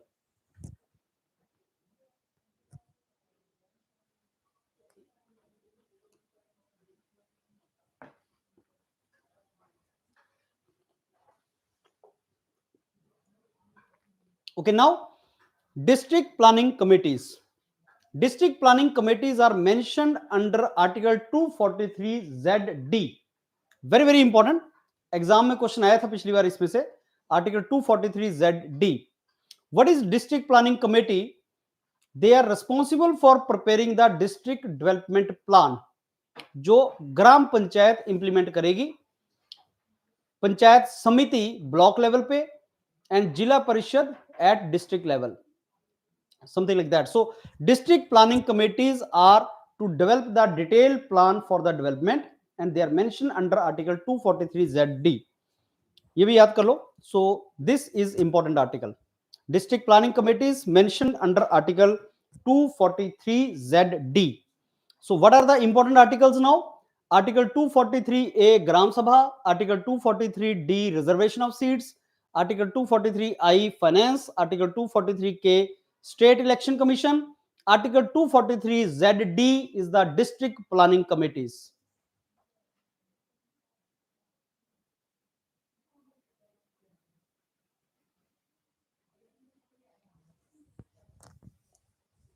Right? So whatever article I'm giving, you don't remember all the articles. Only the articles which I'm telling you, please note those articles. They are important for your exam. District planning committee are very, very important in your village, this Panchayati Raj bodies. Which article it is mentioned, that is important. Okay. Now, Article 243I, as I told you, is related to Constitution of Finance Commission for Village Panchayat. Governor shall constitute Finance Commission for Village Panchayat. What is Article 280? President of India will, appoint Finance Commission for 5 years. Article 280 is related to the appointment of Finance Commission by President, which will suggest how the tax money will be distributed between center and state. Similarly, governor will appoint State Finance Commission, Article 243I, and Article 243Y is for municipalities. State Finance Commission for municipalities. 243I and 243Y.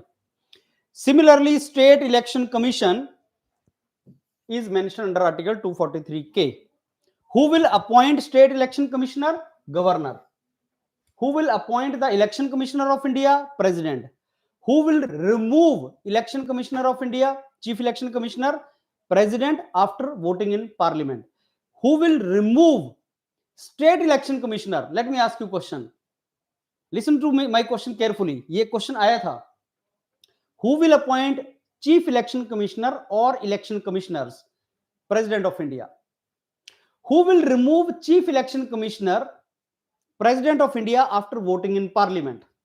Who will remove election commissioners other than Chief Election Commissioner? Election commissioners, which are 2 election commissioners.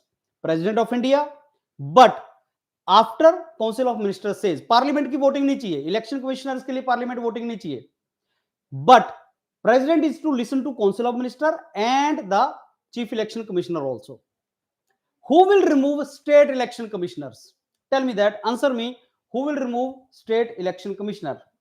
Appointment तो Governor करेगा. Remove कौन करेगा?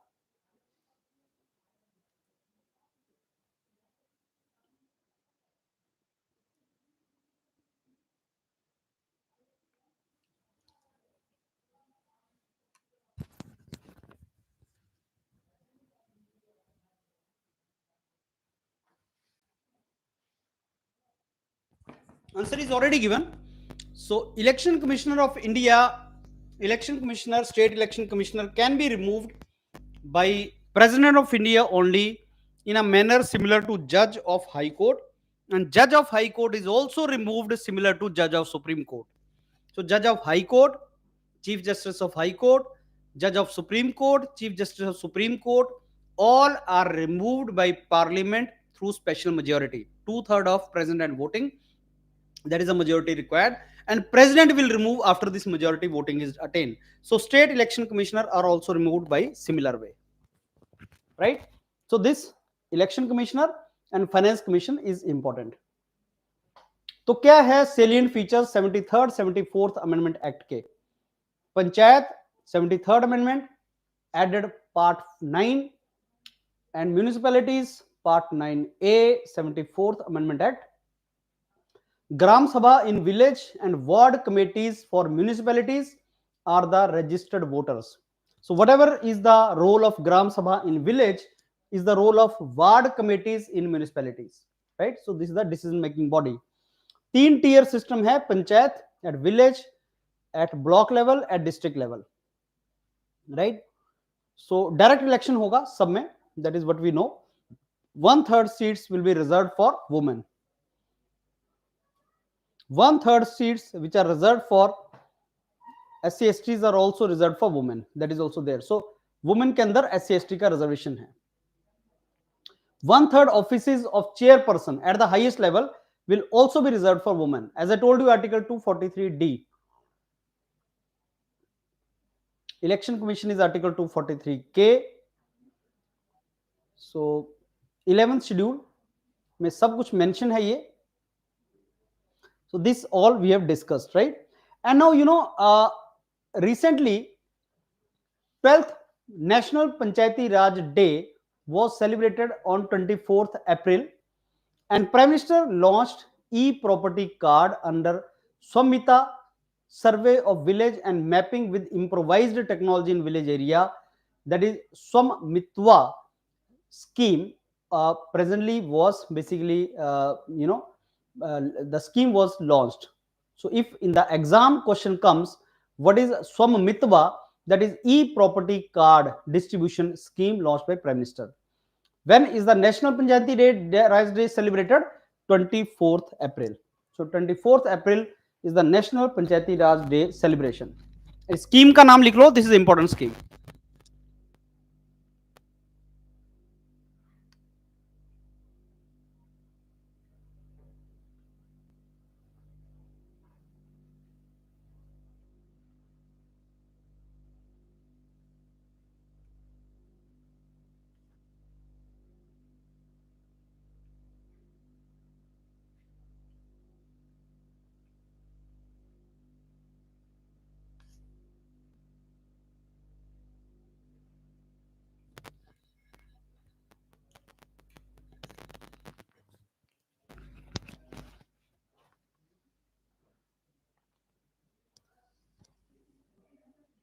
See, you are not to revise 29 subjects on which Panchayat can make the laws.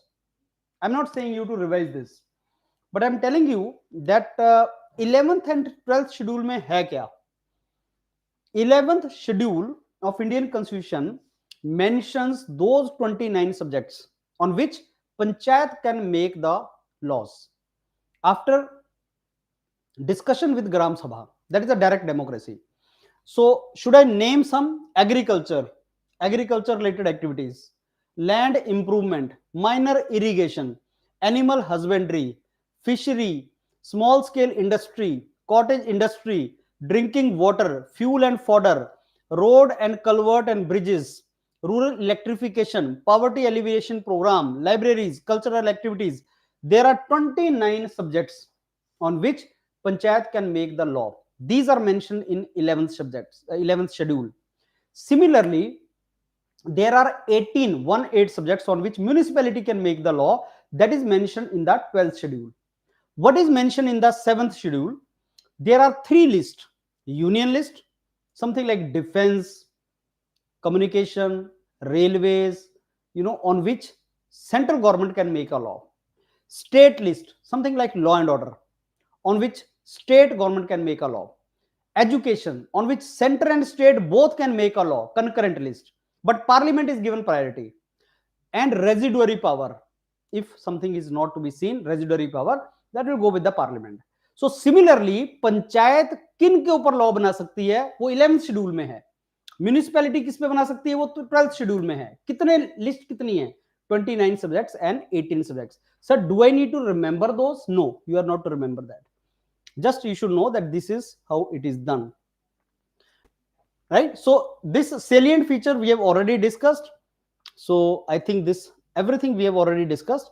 Only thing is like 1/3 chairman seats, 1/3 seats of the chairperson at all levels are also reserved for women. That is something which you should know. And the rest, all the things I think we have already discussed. Gram Sabha in the village and ward committee in the municipalities, that is a direct democracy bodies, right? Yeah. Now we go for next, that is this Panchayati Raj we have discussed. Now we go for next, that is the emergency provisions. And we have already discussed emergency provisions, but there are 3 kind of emergencies in India. Emergencies are mentioned in part 18 of Constitution, and we have taken emergency provision from Germany. We have taken it from German Constitution, and there are 3 emergency provisions you can write in your copy. National emergency, Article 352. And remember one thing, national emergency can be imposed in entire India or some part of India also. Then state emergency, which is called president rule in the state, that is Article 356, and financial emergency, which is Article 360. There are 3 kind of emergencies in the country. So these are the three emergencies.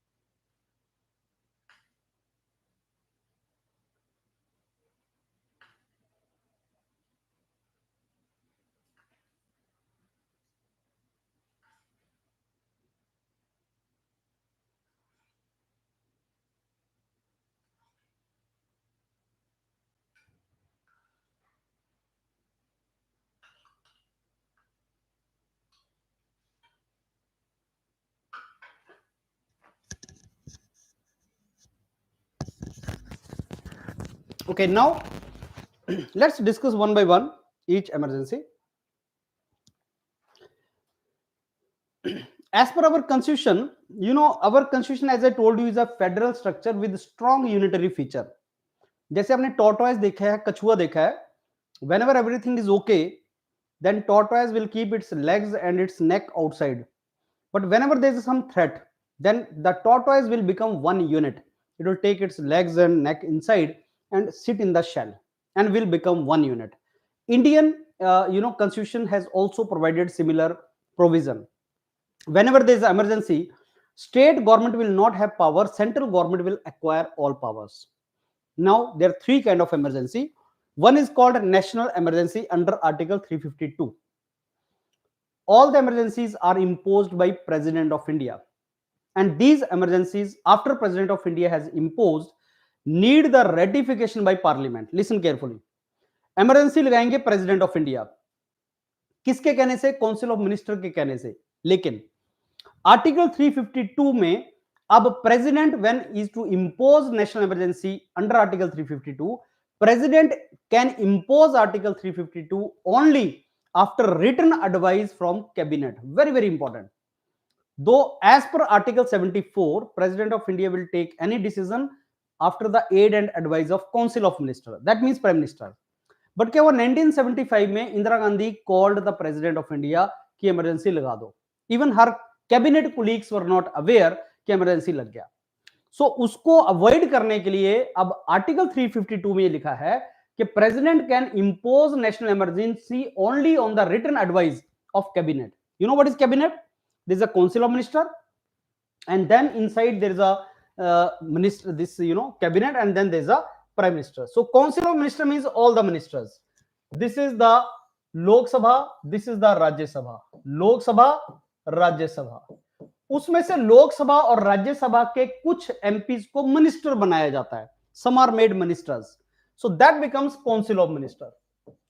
Council of minister में से some senior ministers are called cabinet. So that becomes cabinet. And cabinet में senior most will become prime minister. So Lok Sabha, Rajya Sabha MPs, some of them from ruling party become minister. Cabinet rank minister, minister of state, lower level minister, all are called council of minister. The number of council of minister can be maximum 15% of the strength of Lok Sabha. Then the cabinet ministers are the senior most ministers. That is called cabinet.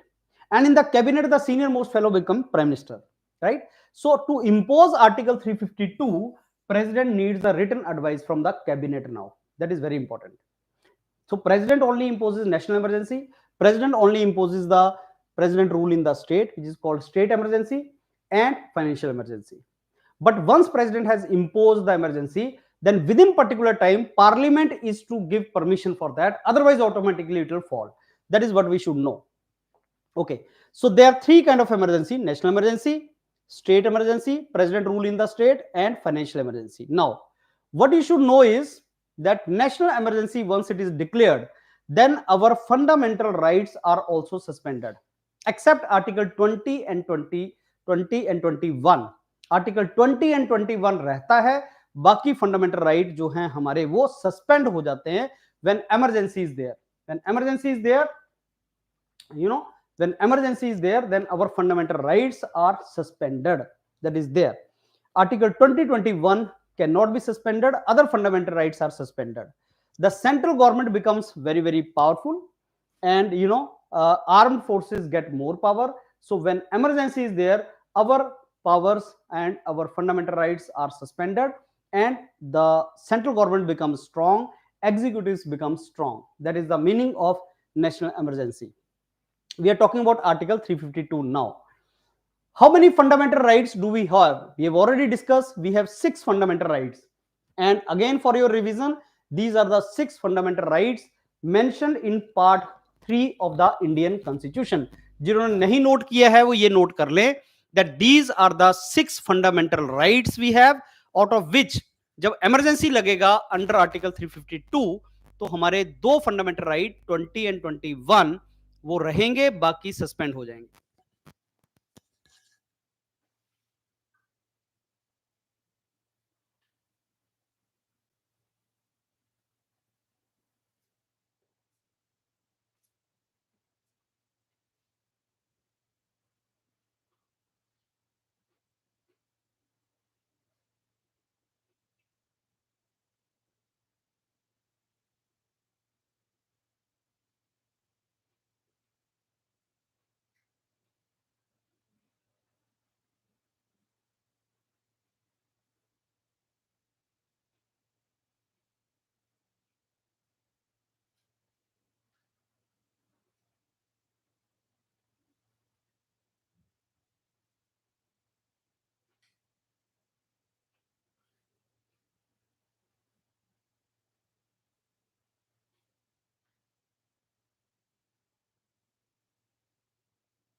Right?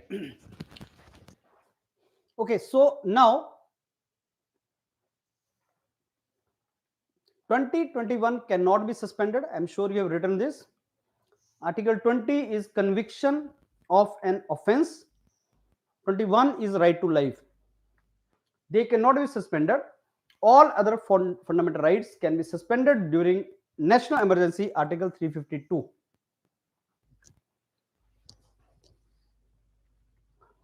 Now, what is Article 20? Protection in the respect of conviction of an offense. Suppose I have convicted some offense, मैंने कुछ गलत काम किया है, and I am sitting in the prison or jail. Even then I enjoy, even then I deserve the protection, right? It is not that I am a prisoner, so I should be mistreated. So during national emergency, whatever rights I have, they will remain. Article 21 is protection of life and personal liberty. Right? So these two will remain during emergency also. National emergency से fundamental rights पे क्या impact पड़ता है, मैंने आपसे discuss किया that whenever there is a emergency, your fundamental rights are suspended. In Article 19, I tell you one thing, Article 19 further has 6 subcategories. Article 19 will get automatically suspended if Article 352 is there, but only on the grounds of war or external aggression, not on the ground of armed rebellion. Now, what is the meaning of that is, Article 352 can be imposed on 3 grounds. That is what we will discuss now.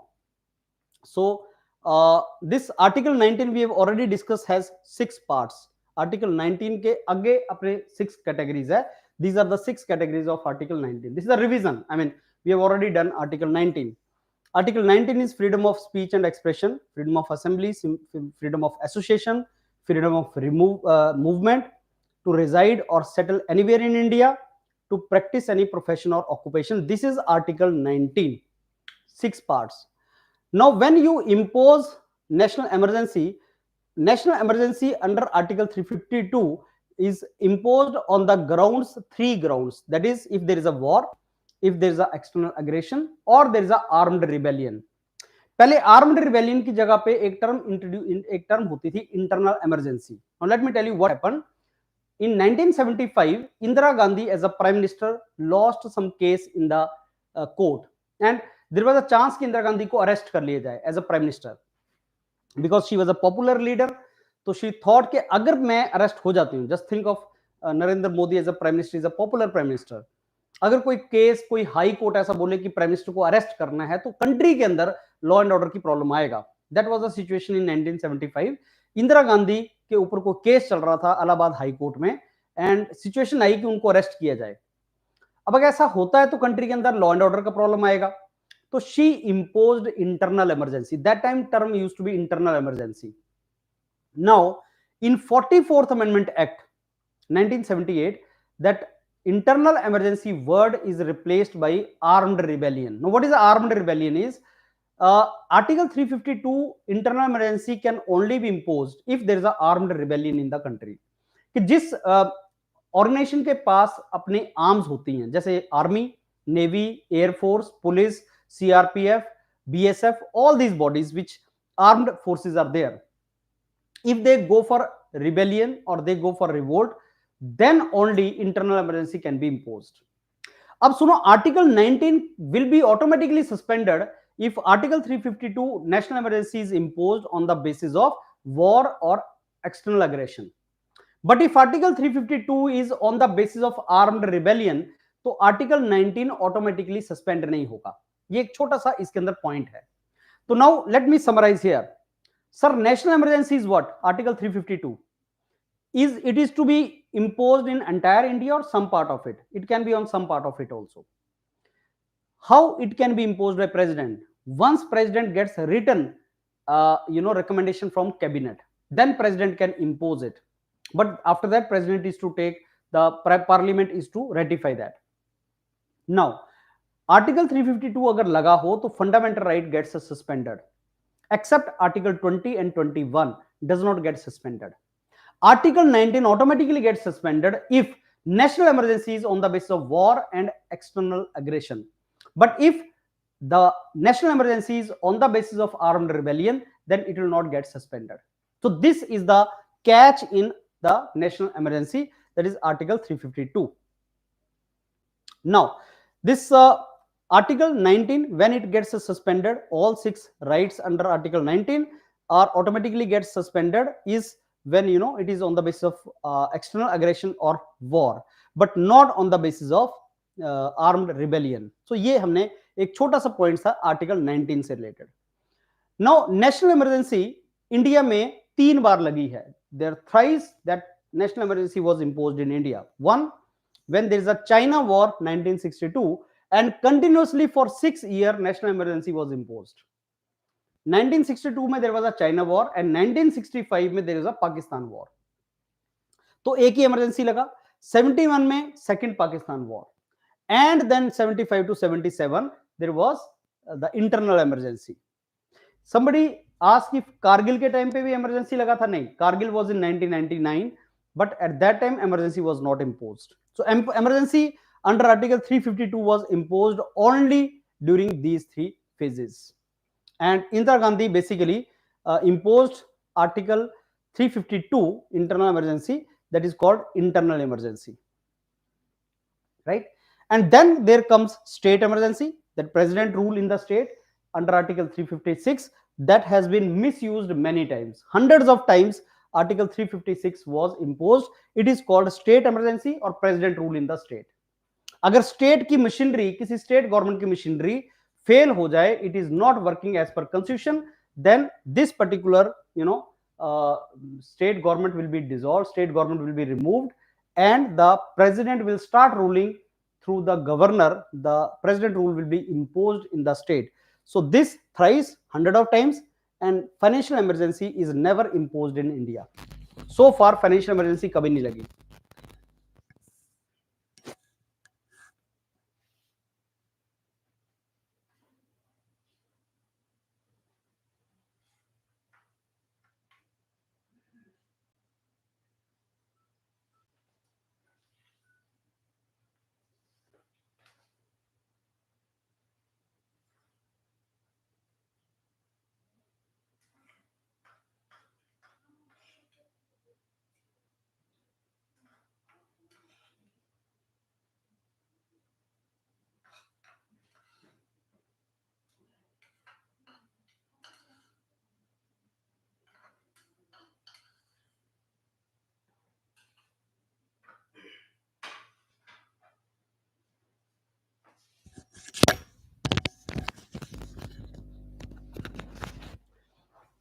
Okay, now national emergency impose होती कैसे है? How the national emergency is imposed?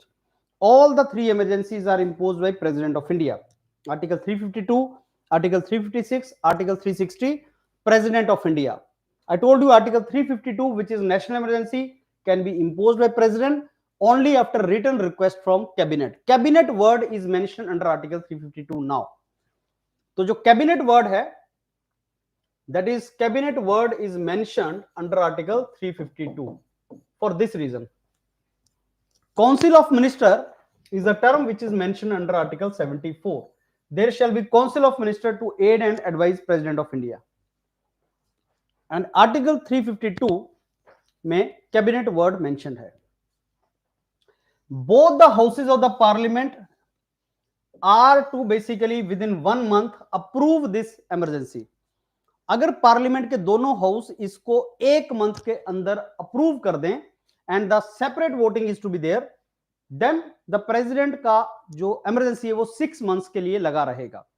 So president will impose national emergency but parliament is to ratify it within 1 month and then it will continue for 6 months. After 6 months again parliament is to vote and continue its emergency, and unlimited time के लिए it can be continued.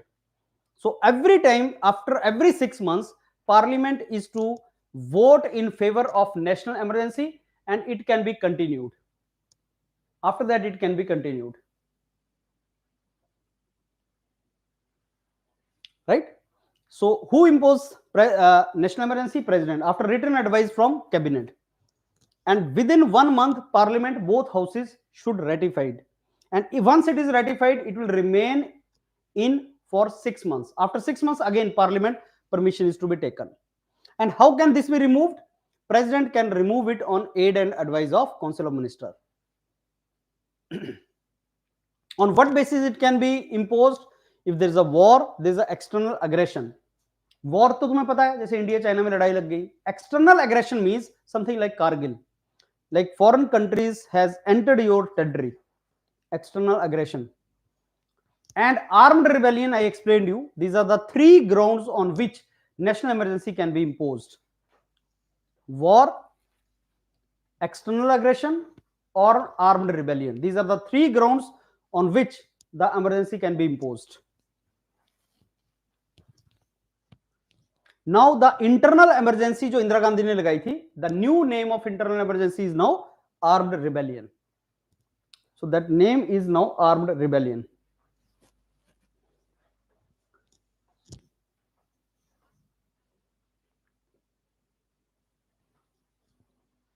Parliamentary approval, as I told you. So parliament is to approve the emergency of president within 1 month. Once it is approved, then it will remain in for 6 months. After that it is to be approved by parliament again, and for indefinite period, unlimited time, it can keep on remaining. So emergency will keep on going for unlimited duration of time. Every time parliament is to give the ratification for this. So after 6 months again parliament is to approve it. अगर parliament approve ना करे तो automatically ये 6 months में खत्म हो जाएगा. Another way to remove emergency is president can remove any time. This is very important. President can remove it any time. Another is Lok Sabha can also remove it by simple majority. So there are 3 ways in which the national emergency can be removed. 1, president can remove. Number 2, Lok Sabha by simple majority can disapprove it. Third, after 6 months, if the parliament does not approve it, so it will automatically go off. So national emergency under Article 352 can be removed like this. This is Article 352. Now Article 356, President rule in state. If central government thinks that state government is not running as per constitution, I give you example. Railway property protection is to be given by state government. Railway is a central subject. Protection of railway property, law and order is a state government's job. Suppose state government is not in a position to maintain the law and order. There are communal violence going on. then central government can impose president rule in the state, जिसमें state government को हटा दिया जाता है, legislative assembly को भी dissolve कर दिया जाता है और प्रेसिडेंट रूल लग जाता है. So if government of state is not being carried out as per the provision of constitution, then president rule can be imposed. And there are two reasons for that. Number one, if president thinks that state government is not being run by as per constitution, or the state government is not listening to central government. Article 365, Article 356, Article 365, they are the two reasons of the president rule in the state. Article 356, state में president rule लगने के दो कारण हैं. Article 356, अगर president को लगे that state government is not being carried out as per constitution. Number two, state government central government को कंप्लाई ना करे, उसकी बात ना सुने.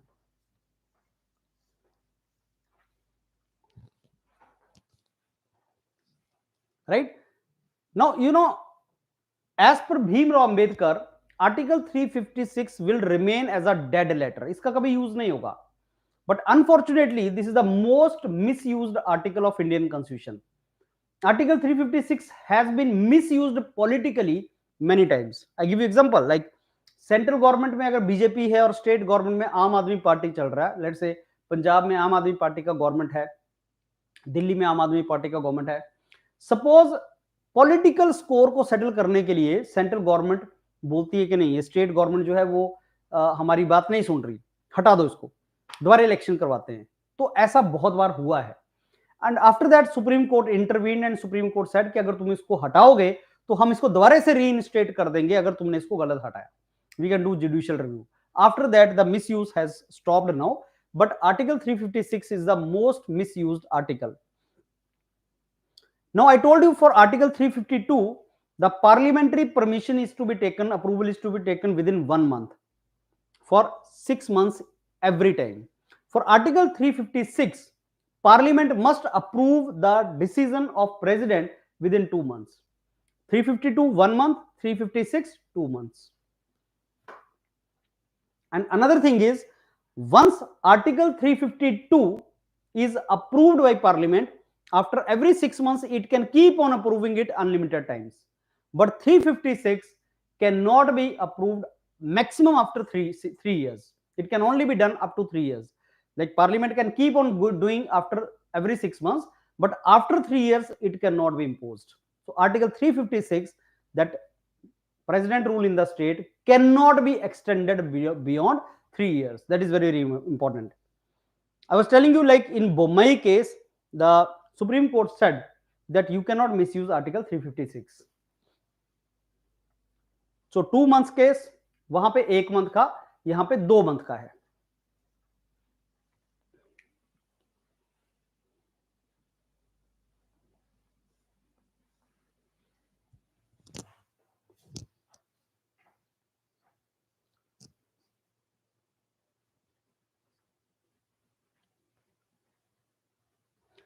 Now Article 352 and Article 356 में there is a difference. Article 352 and Article 356, this is the national emergency, as I told you, and this is the state emergency. I mean president rule in the state. President only imposes both. यहाँ पे president requires written recommendation from cabinet. यहाँ पे nothing is required. When president imposes it, then Parliament should approve this decision within 1 month. President shall approve this decision within 2 months. Once Parliament approves it, it will remain in for 6 months. This will also remain in for 6 months. For any number of times, Parliament can approve it, only for maximum 3 years. It cannot be beyond 3 years. That is the meaning of it, right? So this is something which you should know. This is very, very important. Financial emergency, friends, is Article 360. Financial emergency is Article 360. Again, Parliament, President can impose it on the advice of Council of Minister, and it will remain in for 2 months. It will remain in after Parliament approves it after 2 months. Then it can remain in for 6 months and unlimited time. So अभी तक कभी भी financial emergency नहीं लगा है. So there are three kind of emergencies in India: national emergency 352, president rule in state 356, and financial emergency 360. The national emergency is imposed for three times so far. Then president rule in state hundreds of times. Financial emergency was never imposed. So the duration, like within what time duration parliament should approve it, that is important. So national emergency 1 month, state emergency, financial emergency 2 months. National emergency unlimited time 6 months, 6 months, 6 months. Financial emergency unlimited time 6 months, 6 months, and 356 state emergency maximum for 3 years. That is how these three are different. The important facts are this: Article 2021 do not get suspended during national emergency. Article 352. That is the most important part. Article 19 gets suspended automatically on war and external aggression, not otherwise.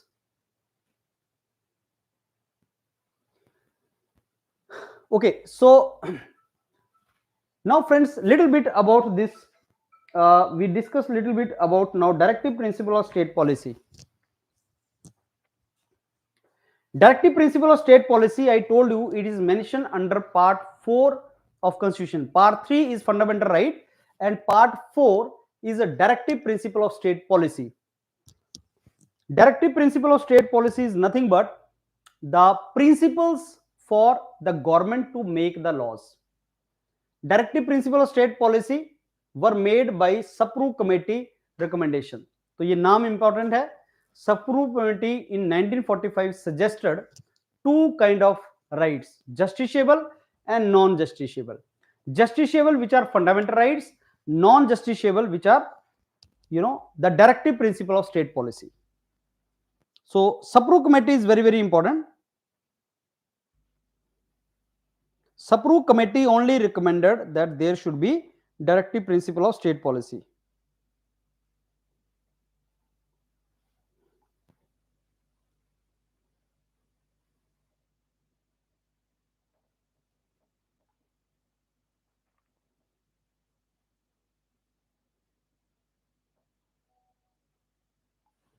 Right? And fundamental rights are justiciable and directive principles are not justiciable.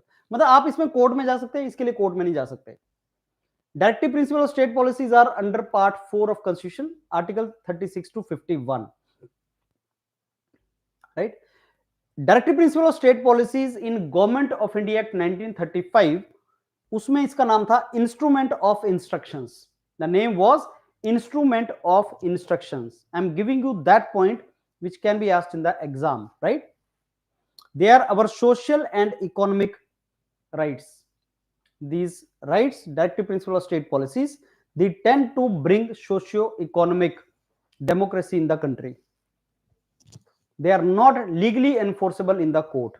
You cannot enforce these legally in the court.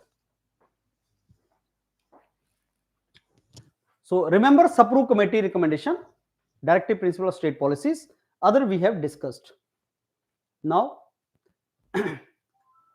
there are some directive principle of state policies which were added through 42nd Amendment Act 1976.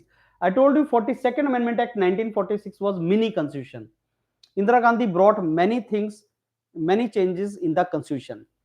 So directive principle of state policies में ये 3 change लाया था 42nd amendment act, article 39A, article 43A, article 48A.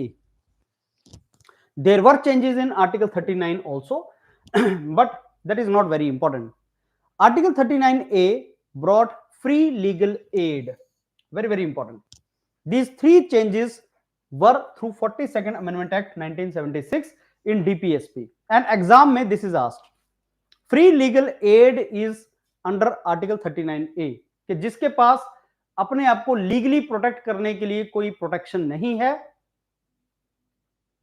जिसके पास अपने आप को protect करने के लिए लीगली कुछ एड नहीं है, वो उसको फ्री लीगल एड मिलेगा. Article 43A, participation of the workers in management of industries. participation of workers in the management of industries. That is Article 43A. And 48A is environmental protection. So these three were brought to directive principle of state policies through 42nd Amendment Act 1976. Article 39A, 43A and 48A. These were the changes brought through 42nd Amendment Act 1976. Free legal aid and participation of worker in management of industries and environmental protection. Directive principle of state policies को तीन categories में बांट सकते हैं. We can divide all the articles of DPSP in three categories. One, socialist principles, another Gandhian principle, third is liberal intellectual principles. These are the three main categories in which we can divide directive principle of state policy. You understand this way. Fundamental right, we have 6 fundamental rights, and I told you this is number 1, this is number 2, number 3. Then in each fundamental right, even article 19 is subdivided into 6 categories. Similarly, fundamental duties are 11. Directive principle of state policies are also in part 4, article 36 to 51. But not all the articles are important. All articles are divided into 3 categories: socialist, Gandhian, liberal, intellectual. Now, if I talk about socialist, that means think of society, think of environment. That is socialist, category. I give you example. Where you say that equal distribution of the wealth will be done, that the distribution of the wealth will be equitable. That is article 39, that wealth will be equally distributed, equitable distribution of the wealth among all the people. Wealth should not get concentrated. We should not have Ambanis and Adanis. We should not have concentration of the wealth. We are to distribute the wealth equally. That is article 39. Government wants to do that. Government wants that wealth should be equitably distributed. It is not, it should be in the hands of only couple of people. That is our directive principle. So that is a socialist. Socialist means think of society. So that is article 39. Similarly, think of the welfare, promote the welfare of people, article 38. So a socialist hai. Article 39A, that is okay, free legal aid. So whenever you are thinking of society or the people, that is called socialist. So article 38, article 39, 39A, they are socialist. If in the exam it is asked equitable distribution of the wealth, that is which article? That is article 39, right? So that is the socialist directive principle of state policy in the socialist category. Similarly, article 41, 42, 43, they are the socialist categories of directive principle of state policies. They are the socialist, basically, like we should have right to work, right to education should be given, or workers should be allowed to participate in the management of industries. So these all are socialist articles. Then comes Gandhian principle. You know what Gandhiji said was, like, we should promote cottage industries. That is Gandhiji said. So directive principle 43 talks about Gandhian principle. We should focus on the promotion of educational economic interest of SC/ST. Gandhiji focused on that. Consumption of intoxicating drinks should not be there, article 47. So Gandhiji said, okay, slaughter of cows should not be there, intoxicating drinks should not be there. So that is 47, 48 Gandhian principle. So directive principle of state policy is divided into 3 categories, as I told you. Socialist, where we talk about society; Gandhian, philosophy from Gandhiji's teachings; and liberal intellectual. And liberal intellectual is the third category, like uniform civil code, article 44. As of now, it is a directive principle of state policy. That means government in future will make laws equal for everyone. It should not be like religious law should be implemented. It should be like uniform law should be there. So civil law should be uniform. Every community, irrespective of your caste or religion, the law should be same for everyone. Uniform civil code throughout the country. Article 45, education for all. Now, after 86th Amendment Act 2002, it has become fundamental right, Article 21A. But earlier, it was right to education, was Article 45, liberal intellectual. And what is Article 51? Promoting the international peace and security. If you talk about today, sustainable development goals, you understand? Sustainable development goals, which is Paris Agreement. So today we talk about promoting the international peace and security. That is a directive principle of state policy of India. And in line of that, we are talking about the protection of environment. So that is Article 51. So this is directive principle of state policies are divided about this. So we have already discussed these things, that 86th Amendment Act introduced now directive principle of 45, directive principle of state policy. Now it has become right to education 21A. So you were asking me about cooperative societies, friends. This is very important thing now. Article 43B was added by 97th Amendment Act 2011 related to cooperative societies. Now cooperative societies are given the constitutional status. So which Amendment Act is related to cooperative society? 97th Amendment Act.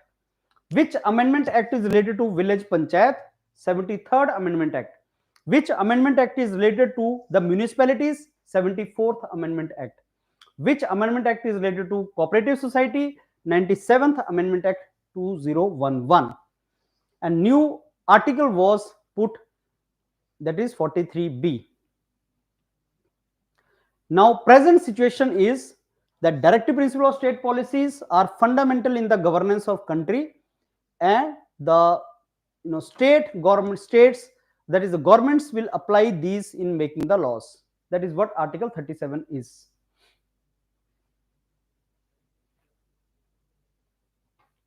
Now, was there any conflict between fundamental right and directive principle of state policy? Answer is yes. Now there was a fight going on. Let me ask you this way. Whenever government wants to do something, what are directive principle of state policies? These are the guidelines for government to do something. Like I give you example, equal distribution of the wealth. Now it is said in the directive principles that wealth should be equally distributed, right? That is Article 39. Now to equitable distribute wealth, what government will try to do? Government will take land from those who have lot of land and give to landless. When it is government will start doing it, then our fundamental right will be violated. Think of when right to property was a fundamental right. तो मेरा fundamental right violate होगा, मैं supreme court चला जाऊंगा, मैं supreme court जाऊंगा, supreme court इस law को क्वैश कर देगा, क्योंकि सुप्रीम कोर्ट की ये ड्यूटी है मेरे फंडामेंटल राइट को बचाने के लिए. तो गवर्नमेंट जो है वो directive principle of state policy को प्रायोरिटी देना चाहती है, और जब ऐसा करती है तो हमारे फंडामेंटल राइट वायलेट हो जाते हैं. फंडामेंटल राइट की प्रोटेक्शन के लिए हम जुडिशरी चले जाते हैं. तो एक बात सोच के देखो, गवर्नमेंट के लिए क्या ज्यादा इंपॉर्टेंट होगा, हमारे फंडामेंटल राइट या डीपीएसपी? तो गवर्नमेंट बोलेगी कि अगर मेरे को वेलफेयर स्टेट क्रिएट करना है तो मेरे को डीपीएसपी लाना पड़ेगा. इसलिए फंडामेंटल राइट और डीपीएसपी में झगड़ा चलना स्टार्ट हो गया, इन दोनों में लड़ाई हुई. तो क्या हुआ, लड़ाई करते करते गोलकनाथ केस आया. गोलकनाथ केस में सुप्रीम कोर्ट ने बोला कि पार्लियामेंट फंडामेंटल राइट को चेंज नहीं कर सकती. पार्लियामेंट ने फंडामेंटल राइट चेंज करना स्टार्ट कर दिया. मैंने आपको बताया कि राइट टू प्रॉपर्टी को हटाओ, ये फंडामेंटल राइट नहीं बनाना, हमें लीगल राइट बनाना, वो बाद में हुआ. लेकिन गोलकनाथ केस में supreme court told parliament that you can not change the fundamental right. Anyhow, that is what happened. Then parliament also amended some constitution provisions, right? Parliament also started fighting, Supreme Court also started fighting. So this fight started from Golaknath case, and the fight was going on primarily on the basis of some articles of directive principle of state policy 39, that is equal distribution of wealth or something, and between the article 19, our freedom of article 14, equality before law, article 19, the protection of the 6 fundamental rights of speech, assembly, etc., and right 31, article 31, that is right to property.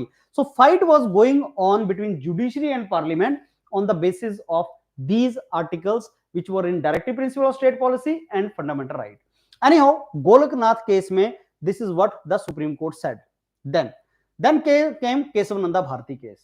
In Kesavananda Bharati case, Supreme Court said that okay, government can change the fundamental right also. Government can change any right, but government cannot change the basic structure of the constitution. So that concept of basic structure of the constitution that came in Kesavananda Bharti case.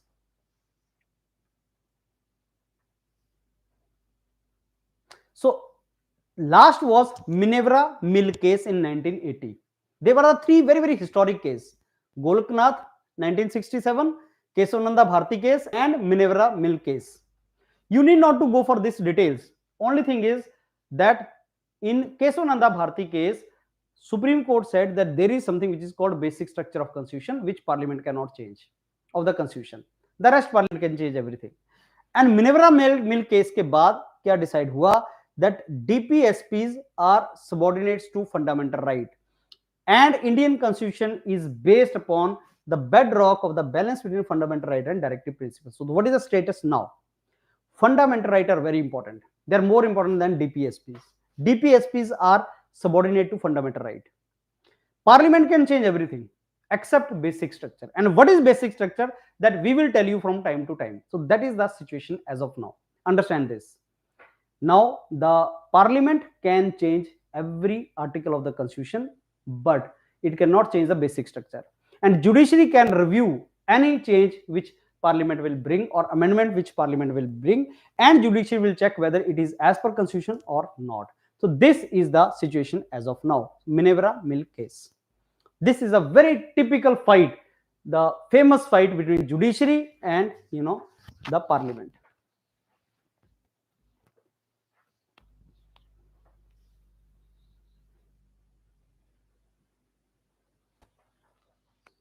This is the present case. This is all you need to remember. So presently, what is the situation? This is what you need to remember, friends.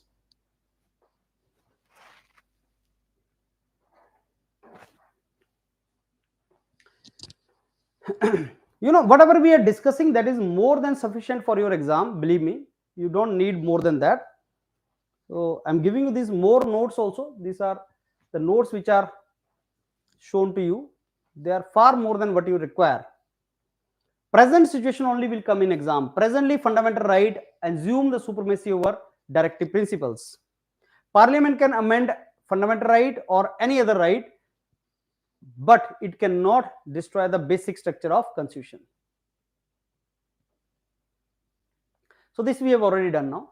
What are the four categories? Fourth, unnecessary we have made, miscellaneous. These are the three categories. Main aim kya hai? To establish the welfare state. You know what is a welfare state? Thus, where the government will think of the welfare of people. During British India, the state was not welfare state. There was a police state to control the people. But now, directive principle of state policy, they want to create the welfare state.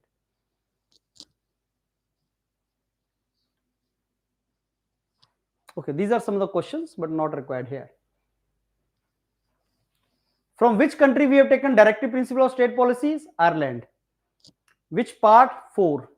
How many types? 3 types: socialist, Gandhian, liberal. Okay, this is done. Are directive principle of state policy justiciable? No, you cannot go to judiciary. Directive principle are subordinate to fundamental right? Yes, they are, but there is a balance between the two. Bhimrao Ambedkar told that DPSPs are novel feature of Indian constitution. So latest developments we have seen.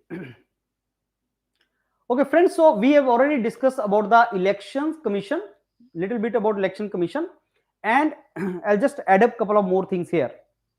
Don't worry, I'll take some half an hour maximum more and we'll summarize, we'll complete this. We have come a long way. It is almost 5 hours of class we have done. So if I'm not tired, I'm very sure you're also not tired. So election commission is chief election commissioner and 2 more election commissioners. This is now 3-member body. Under which article of Indian constitution it comes? Article 324. Article 324 of Indian constitution says there will be, constitution, this election commission of India. Which elections it conducts? Parliament, Lok Sabha, Rajya Sabha, state legislative assemblies, state legislative councils, President of India, Vice President of India. These elections are conducted by Election Commission of India. Which election is not conducted by Election Commission of India? Panchayati Raj elections and municipalities. Which body conducts that? State Election Commission. Under what article is that? 243K. Names: Rajiv Kumar, Arun Chandra Pandey and Arun Goyal are the election commissioners.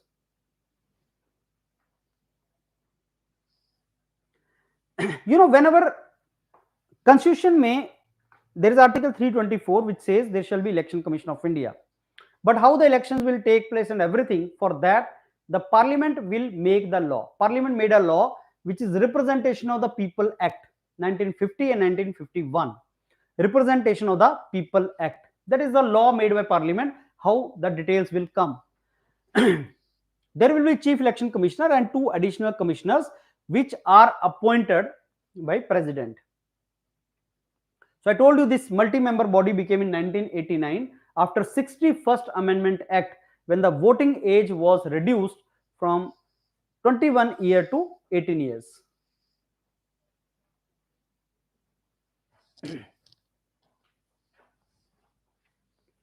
Now, since 1989, it is a multi-member body. That means decision of the commission are taken by majority vote. Is Chief Election Commissioner more powerful than both the election commissioners? No. All are equal in status, and decision is to be taken by majority. So the decision will be taken by majority vote.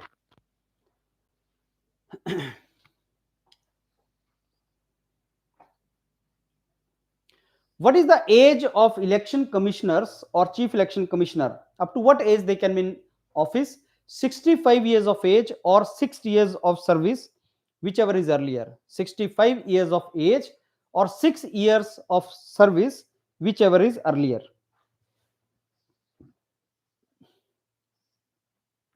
I'll discuss with you what is the returning officer, what is the presiding officer, and what is the chief electoral officer or something like that. We'll discuss that. Registration officer, returning officer, those things I will discuss with you.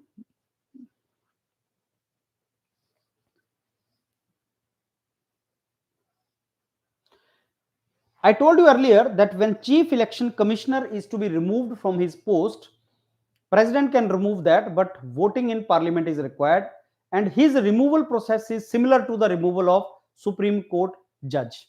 His status is at par with the judge of Supreme Court, chief election commissioner. How judge of Supreme Court or High Court is removed? The parliament, both houses are to do voting. 2/3 of present and voting majority is required in Lok Sabha and Rajya Sabha, and the ground should be misbehavior or incapacity. Other election commissioners can be removed by president, and parliament may voting is not required, but president is to take the recommendation of chief election commissioner. So other 2 election commissioners can be removed like this. What is the main functions of election commission? To allow the symbols to political parties, recognition national, state, regional parties, poll expenses, limitations, prepare electoral rolls, update the voter list and all, and even to see that whether election is going in a proper way or not. Like Rahul Gandhi was sent the notice by election commission when Rahul Gandhi said something to Prime Minister of India like Narendra Modi. So when he said something, so the notice was given to him, something like that. I mean, election commission also checks whether elections are going on in a proper way or not.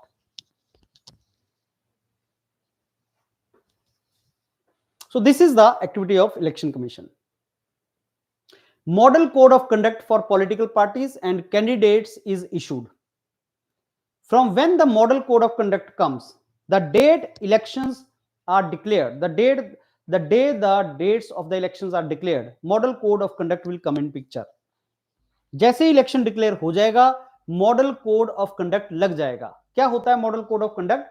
These are set of guidelines which are provided by election commission to various candidates or political parties. These are called model code of conduct. और ये immediately लग जाता है after the announcement of election schedule by election commission. Model code of conduct.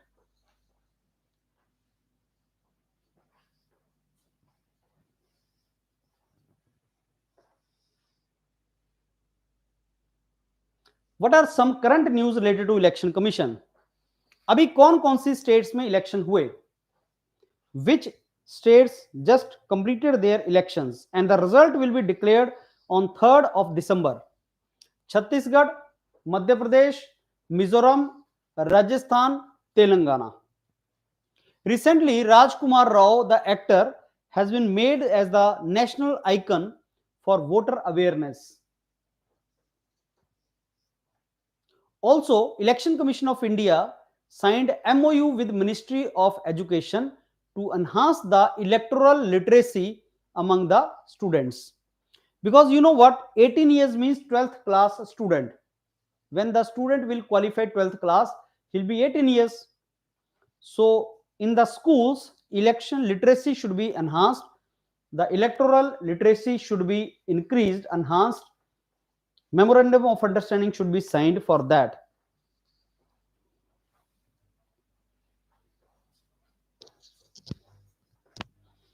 This time it was observed that more people have participated in the elections.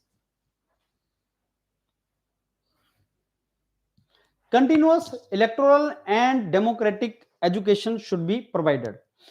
तो memorandum of understanding sign करने का मतलब है that electoral literacy should go to the schools and colleges so that they take right decision for their candidates. Friends, many questions are asked in the exam related to electronic voting machines. Many questions are asked from electronic voting machine. India is the first country to adopt electronic voting at such a huge scale. आप जानते हैं India का general election planet earth के ऊपर सबसे बड़ा function होता है, सबसे बड़ा, the biggest activity on planet earth is the general election in India, which is going to come in 2024. First time, the voting machines were experimentally tested in Kerala State Legislative Assembly elections. First time, electronic voting machines. Voter Verified Paper Audit Trail, VVPAT, in 8 Lok Sabha constituencies was introduced in 2014 during general elections. ये होता क्या है? What is VVPAT? It is nothing but a way to provide feedback to voter using ballot-less voting system. तो एक छोटा सा paper होता है, इसका आएगा. I will discuss that later on. So VVPAT was introduced in Lok Sabha general elections in 2014. Electronic voting machines are prepared by which public sector companies? Bharat Electronic Limited, BEL, and Electronic Corporation of India Limited, ECIL. These are the two public sector companies which are making the electronic voting machine. Electronic voting machines are being made by these two companies.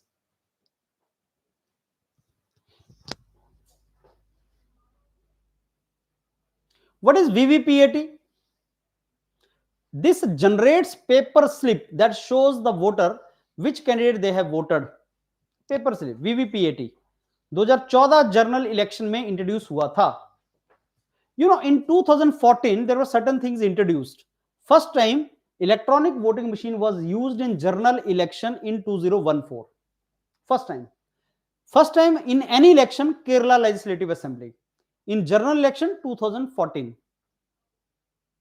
Which company makes it is important. Nota in 2014 was introduced. Nota is none of the above. None of the above is Nota. This symbol of Nota was given by National Institute of Design, Ahmedabad. There is a symbol of Nota that was given by National Institute of Design, Ahmedabad. Whatever marked as a red, please revise this.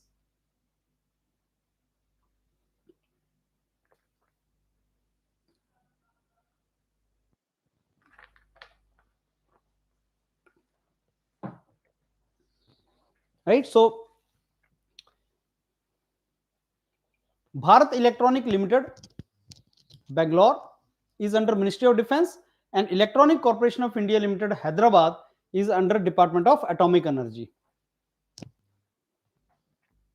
So EVM are designed by this. So first time EVM were used in Parur Assembly constituency, Kerala Legislative Assembly election. Representation of People Act was amended, changed, and Section 61A was put in that related to electronic voting machine. So electronic voting machine is not mentioned in the constitution. It is mentioned in Representation of the People Act 1951 under Section 61A. Why I am adding these points? Somewhere or the other they were asked in the exams. Under which section of Representation of the People Act 1951 electronic voting machine is mentioned? When was it used first time in general election? So Cool Bro is saying that I will always use nota as every politician is corrupt. I tell you honestly, शुरू में ये लगा था that people, majority people will use nota because people are not happy with political candidates. So it was thought that people will use nota, but very less people are using nota because when you go to the polling booth to give your vote and you put nota, you have wasted your vote. So what is to be done, sir? I mean, I'm not finding the candidate worth. So whosoever you find is better, at least go for that. Otherwise, if you think your nota is a wastage, listen me carefully. You find two candidates, this one is better than him, then vote him. Otherwise, if you put nota, it is as good as not even going there. How do you think you are walking all the way to booth and putting nota will affect the change? It will not bring any change because it does not matter. So at least choose the better one.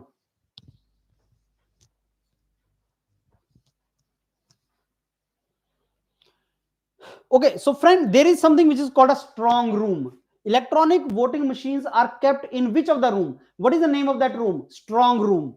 Room is a strong room. And these all are important questions because in the exam they have been asked. Strong room.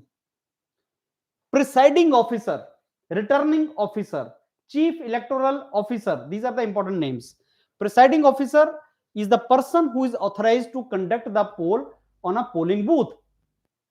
Polling booth means the center where elections are going on.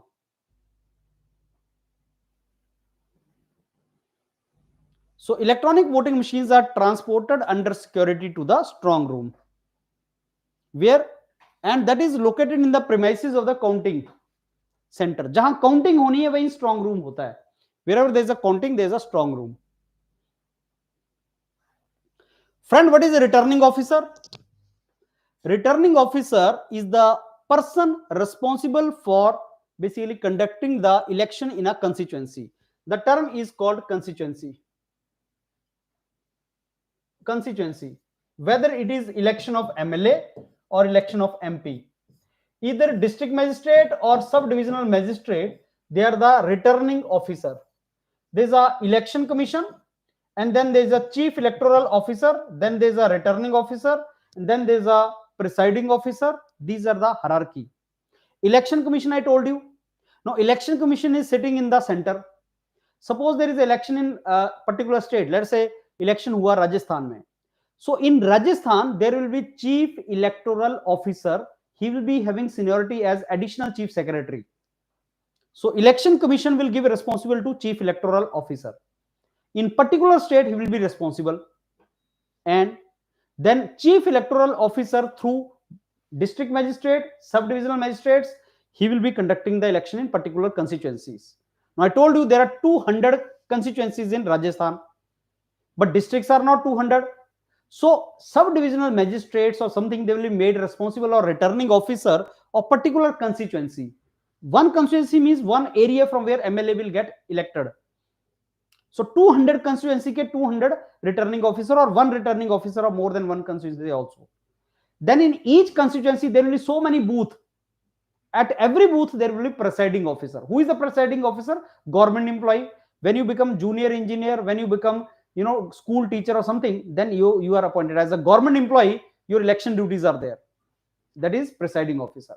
Presiding officer, returning officer, registration officer is also returning officer, where you go and register yourself for elections. So what are the activities returning officer does? Publish the final list of candidates, arranging the polling station, appointing the polling personals, conducting the election on the day, counting the votes, declaring the results. So returning officer is quasi judicial officer. He takes the decision also. He has the power to adjudicate also. उसको power होती है वो decision लेने की, एडजुकेट करने की और disputes को रिजॉल्व करने की. अगर झगड़ा हो जाए तो डिस्प्यूट को रिजॉल्व भी करता है वो. Chief Electoral Officer is basically permanent office, is not only appointed during election. He is a permanent post actually. Regular elections hote rehte hain because by elections are there, something like that. So he will be preparing electoral rolls and everything. ऐसा नहीं कि election हुआ उसका काम खत्म. Chief electoral officer continuously these guys are to do, and they are by de facto, by virtue of their post they become the returning officer. So presiding officers are then and there decided कि ये presiding officer है. Returning officer district magistrate बनेगा, SDM बनेगा, and chief electoral officer एक position होती है जो बनाई जाती है. चीफ इलेक्टोरल ऑफिसर उस स्टेट का, वो परमानेंट पोस्ट है, उसको बनाएगा, वो रहेगा वहां पे, वो उसकी सारी वोटिंग लिस्ट वगैरह भेजेगा. Presiding officer is a typically government officer, gazetted officer, non gazetted officer. Polling station के ऊपर वो रिस्पॉन्सिबल होता है. तो उसकी ड्यूटीज क्या है, वो ये हैं. These are the duties for him.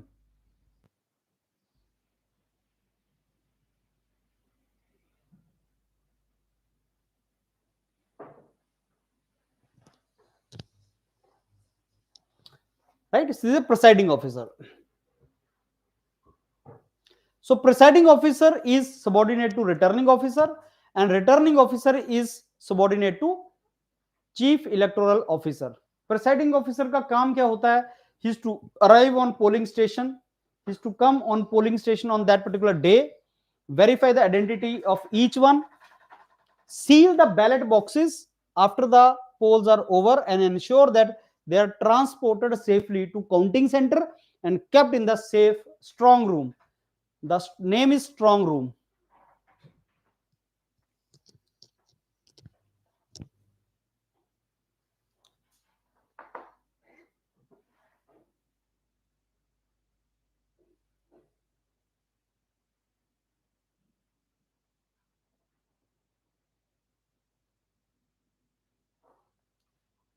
Right? So you should be very clear about who is the returning officer, presiding officer, these terms. Now, what is chief electoral officer?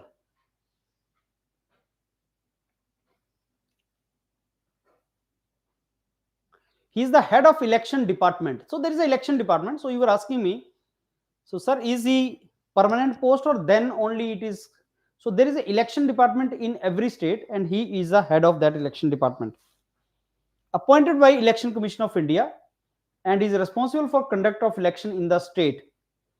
Rank is additional chief secretary. He will prepare and update electoral rolls. It takes time to prepare electoral rolls.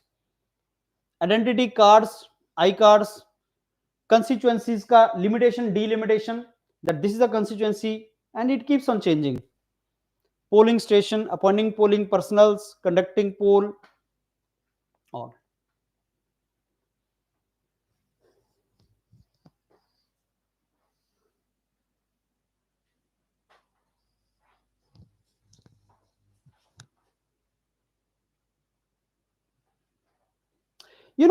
One question normally comes that what should be the qualification for particular elections?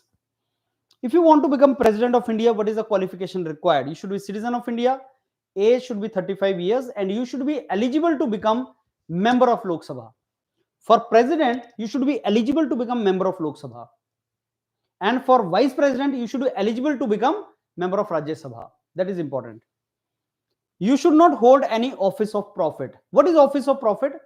Government job. You should not be in government job. You should not be public sector job. You should not be in job where you are getting some salary monthly from government or public sector or this kind of organization. Private member can be there. You should not hold any office of profit.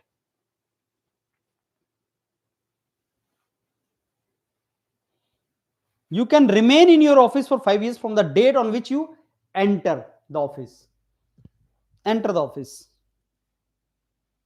How the president can be removed? President can be removed from his office through impeachment process. What is impeachment process? I'll discuss that. But each house of the parliament is to vote separately. That is called impeachment. Who are the voters of president? We do not vote for president. Our MLA and our MPs will vote president. So if I am to tell you one line, who are the voter of president? Elected MLA and elected MP. Elected word is very important. Not nominated. Elected MLA, elected MP of both houses, Lok Sabha plus Rajya Sabha.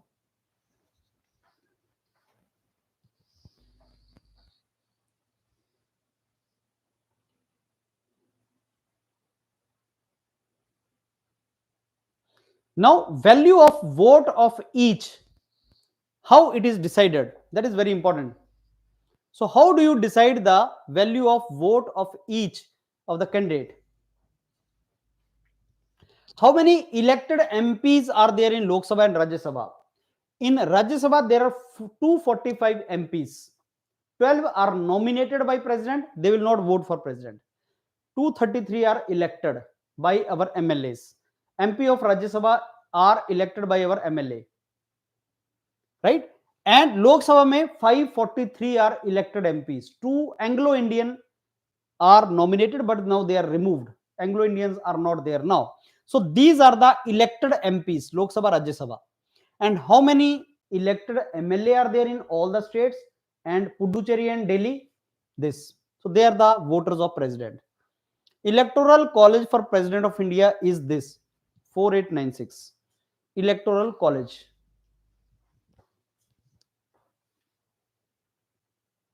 Now let me tell you how the value of vote of president is calculated. Let me give you example here. अभी अभी election हुआ, let us से कुछ states का election हुए अभी, let's say Andhra Pradesh. Andhra Pradesh, no why to Andhra Pradesh, उसका तो छत्तीसगढ़ भी बन गया. अभी राजस्थान लेते हैं. राजस्थान में देयर आर 200 एमएलए. अभी इलेक्शन हुआ, तुम्हें पता है 200 एमएलए. और राजस्थान में पॉपुलेशन कितनी है? 1971 सेंसस की. What is the population of Rajasthan as per 1971 census? तो पॉपुलेशन है राजस्थान की this much, 2,57 lakh population of Rajasthan as per 71 census. Okay, then do one thing,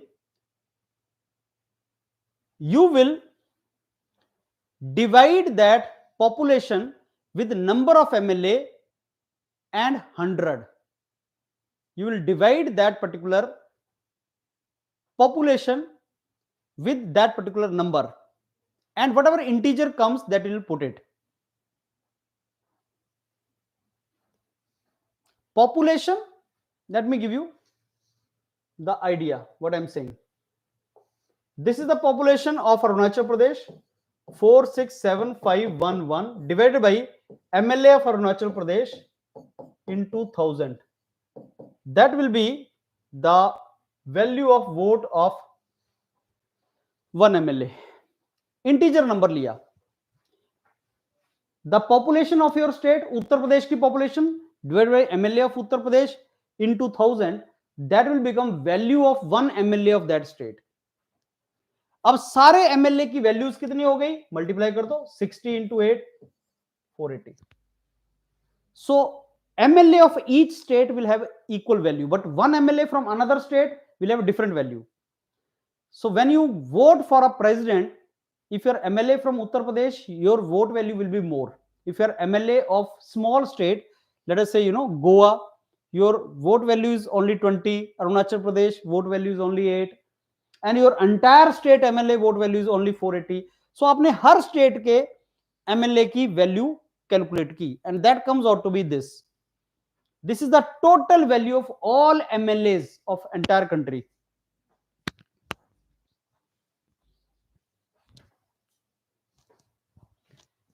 the value of vote of one state is different from value of vote of another state MLA, number one. But when you calculate the value of vote of the MPs, how it is calculated? Calculate the value of vote of all MLAs of all the states, that is this, and then equate it to the value of vote of parliament. The value of vote of MP, whether Lok Sabha or Rajya Sabha, is same. How many MPs are there? Sir, these are MPs, elected MPs, 776. Divide this value of vote of all MLA with 776, and each MP will have vote of 708. The value of vote of each MP is 708. So that the value of vote of all MPs and value of vote of all MLA is equal. That is how President Electoral College is formed. Okay, so let me summarize now. Who will vote for President of India? Electoral College कौन होगा? Sir, elected MLA, elected MP. Done. The value of vote of MLA of one state is different from value of vote of one MLA of other state. Done. Value of vote of state like Uttar Pradesh will be very high because of high population. Value of vote of MP, whether Lok Sabha or Rajya Sabha, will be same, irrespective of the state. And then they will vote for president. And then, similarly, vice president. Age is 35 years hona chahiye, and he should be eligible to become member of Rajya Sabha. And vice president is de facto chairman of Rajya Sabha.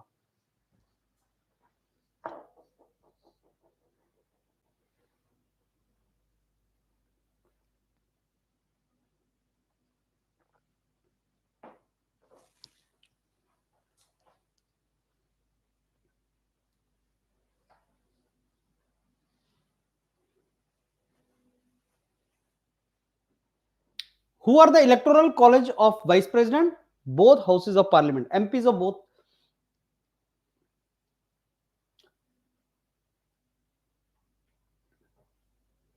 So you should know who is the voter of President of India, who are the voters of Vice President of India. MLA will vote for president, MLA will not vote for vice president. Election कौन करवाता है? President vice president के election commission of India. Vice president कितने साल के लिए बनता है? 5 साल के लिए. Who are the voters of vice president? MPs of Lok Sabha, Rajya Sabha.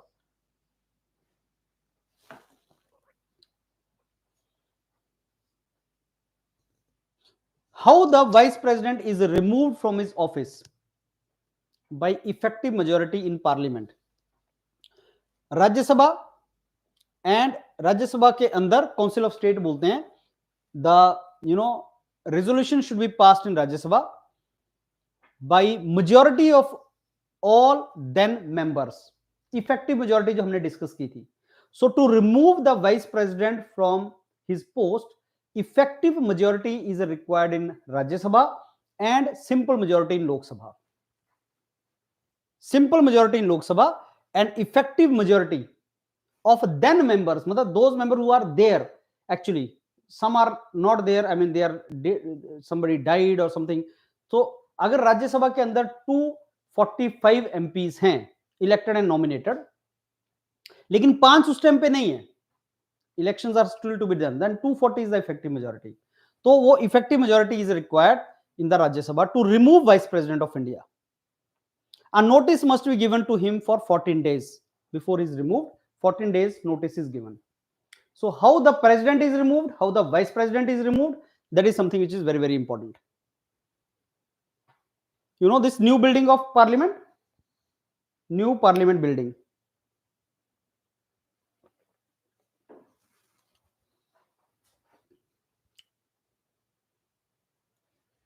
How many MPs are there in Rajya Sabha? How many MPs are there in Lok Sabha?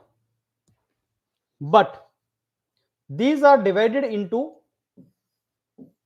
233 elected, 12 nominated. Those from art, culture, science, sports. This was earlier 543 and 2 Anglo-Indian. But now 2 Anglo-Indians are not there. That reservation is over now.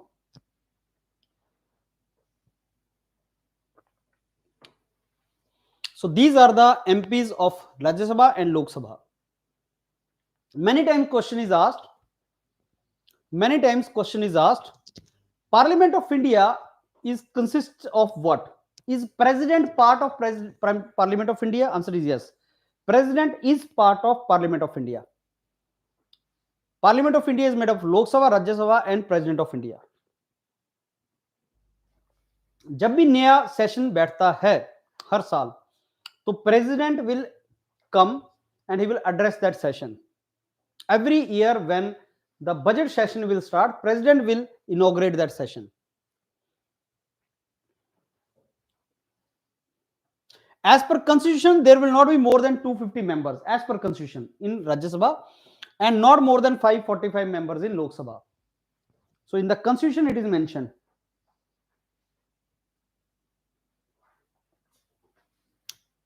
Two Anglo-Indians are not there now.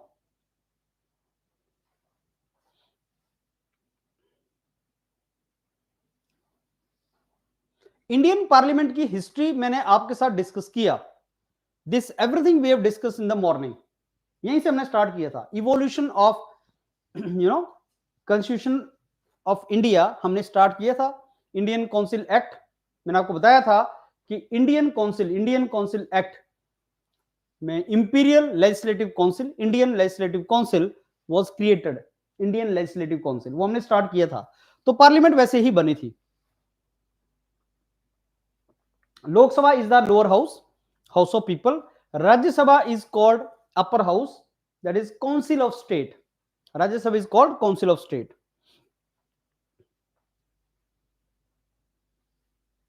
The member of Lok Sabha are directly elected by people, जो general election बोलते हैं जिसको. Member of Rajya Sabha are not elected directly by people. हमारे MLA elect करते हैं राज्य सभा के MPs को. Our MLA elect the MPs of Rajya Sabha. The first speaker of Indian Parliament was G.V. Mavalankar. 15 May 1952, first general election in India was conducted and the first elected parliament was formed in 1952. So first elected parliament was constituted on 17th April 1952.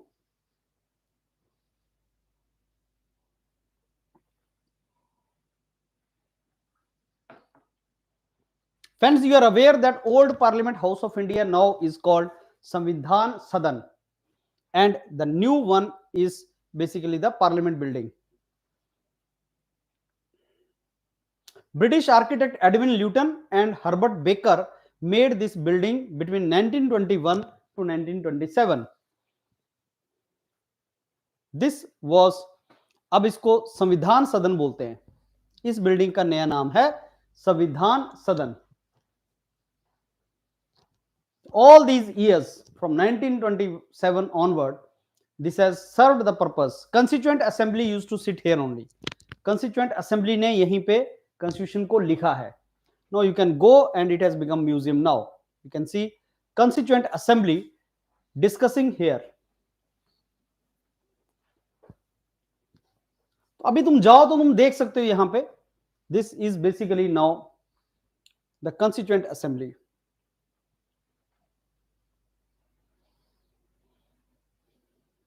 Present now Parliament House, new Parliament House is called Sansad Bhavan. It is part of India's Central Vista Redevelopment Project. तो अब जो नई parliament है that is called संसद भवन. Old Parliament building is called संविधान सदन. So some history, some information related to that.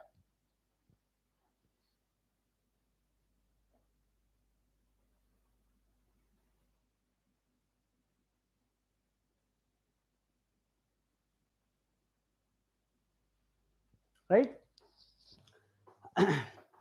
Okay, 10 pages. Cool, bro. How can it be 10 pages entire polity? I never said that.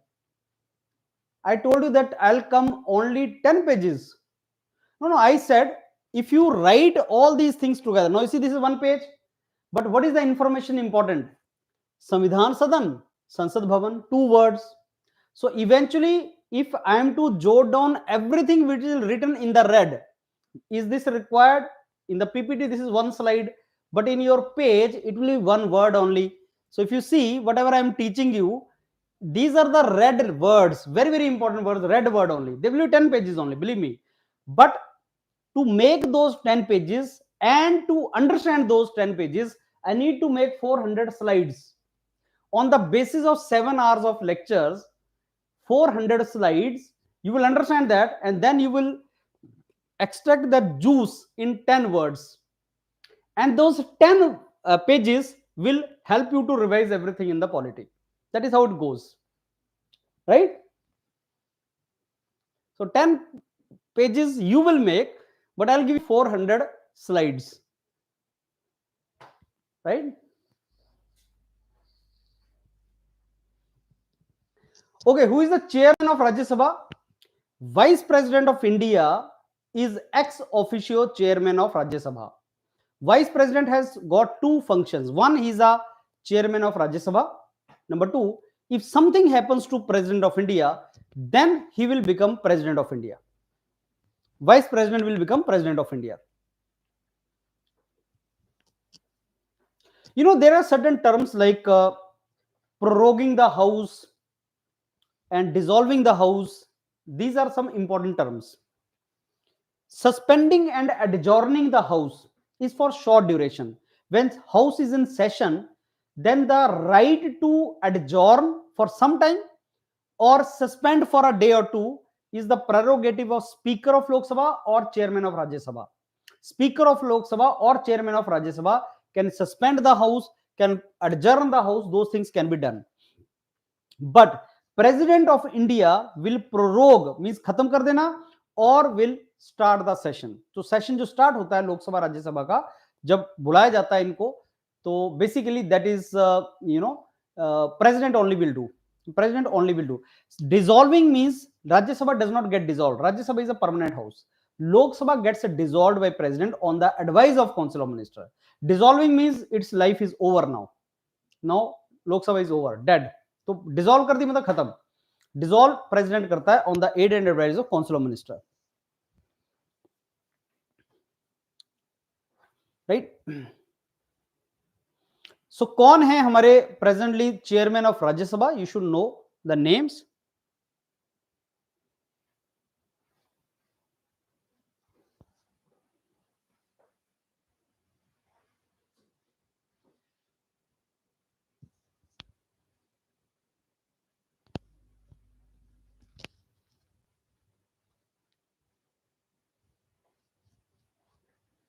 Right? And similarly, the Speaker of Lok Sabha, see, Speaker of Lok Sabha is the member of Lok Sabha. Chairman of Rajya Sabha is not the member of Rajya Sabha. He is the Vice President of India. Speaker of Lok Sabha is the member of Lok Sabha. So immediately after the elections, general election, the members of Lok Sabha will choose one of the senior member as the speaker. He will preside over the sittings. He will allow the questions. He will maintain the order in the house, suspend or adjourn the house. The same thing which I discussed. So who is the Speaker of Lok Sabha? You should know that.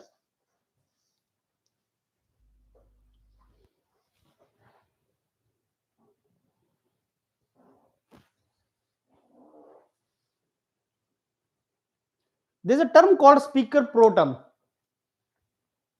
Speaker Pro Tem means temporary Speaker of Lok Sabha for the time being. देखो, when general elections are there and when new speaker is to be appointed, तो उसमें voting होगा, तो उस time पे preside कौन करेगा? That is speaker pro term. So temporary time के लिए जो स्पीकर होता है उसको स्पीकर प्रो टर्म बोलते हैं. He has the same power and authority as the speaker only, but speaker pro tem means for the time being. It is called for the time being. Speaker pro tem.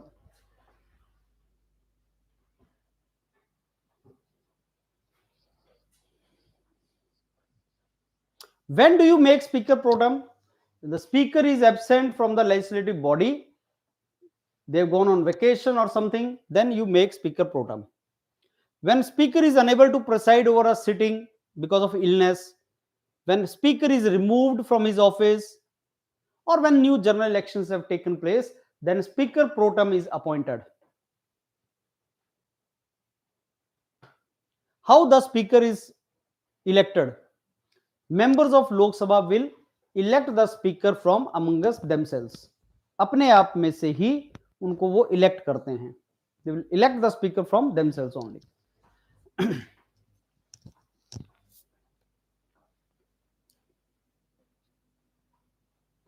So the procedure of speaker is not very important, but the point is, president will nominate one of the members of Lok Sabha, whosoever is senior, as a speaker pro tem. He will preside over the house till the speaker is elected. So speaker pro tem is appointed by president from members of Lok Sabha who is senior most, something like that. And then, prime minister or minister of parliamentary affairs will name the candidate as a speaker and the elections will take place. So पहले prime minister choose किया जाता है, by elections will take place, और जो political party majority में आएगी उसका president of India को बोलेंगे कि इसको प्राइम मिनिस्टर बना दो. प्राइम मिनिस्टर बन जाएगा, फिर prime minister will give a list to president of the council of minister. Prime minister बन गया, काउंसिल ऑफ मिनिस्टर बन गया, फिर वो सजेस्ट करेंगे स्पीकर. तो अभी 2024 में इलेक्शन होगा, आप ऑब्जर्व करना how it all goes. So what is the age to become Lok Sabha MP? 25 years. President 35 years. Vice President 35 years. Rajya Sabha members 30 years. He should be registered voter. Not be undischarged insolvent. मतलब उसके ऊपर बहुत ज्यादा loan वोन ना चढ़ा हो. ऐसा ना हो कि उसके ऊपर लोन चढ़ा हुआ है and all these things are there. It should not be like that.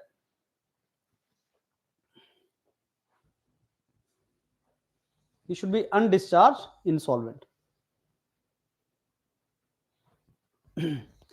What is legislative council? I told you in the state, centre में तो पार्लियामेंट तो बाइकैमरल है. Parliament is bicameral. Lok Sabha, Rajya Sabha, two house. What about states? Some states are also bicameral. There is a legislative assembly and there is a legislative council also. Now, which states are bicameral? Andhra Pradesh, Karnataka, Telangana, Maharashtra, Bihar, Uttar Pradesh. Legislative council is also there. Bicameral.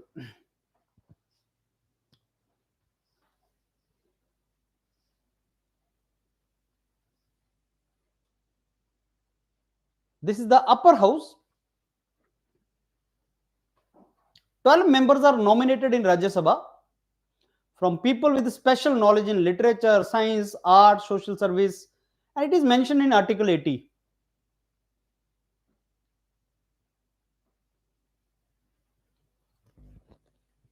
So member of Rajya Sabha is elected for 6 years. Member of Lok Sabha for 5 years. Lok Sabha is a non-permanent house and Rajya Sabha is a permanent house. Lok Sabha will be dissolved after 5 years. Rajya Sabha में after every 2 years 1/3 members keep on retiring. So शुरू में कुछ इस तरीके से charter बना था. This will happen. And MP in Rajya Sabha is for 6 years. 2 members used to be nominated from Lok Sabha from Anglo-Indian community. This provision was in Article 331, but now it is removed.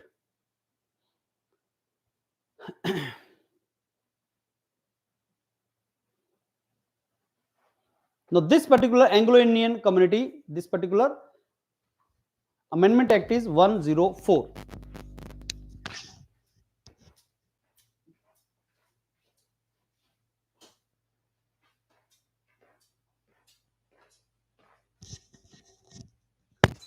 As for 104th Amendment Act 2020, 2 Anglo-Indian seats in Lok Sabha now are abolished. What is 104th Amendment Act? You should be very clear about that.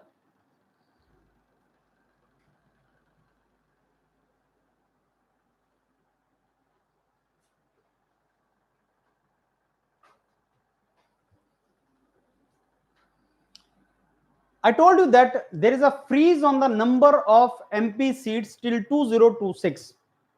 और वही reason है कि नया जो parliament building है, the reason to make new parliament building was as of now we have Lok Sabha में 543 members, but it is expected that it will go beyond 1000 the moment this freeze is lifted. 84th Amendment Act, Constitution of India, said that there will be freeze.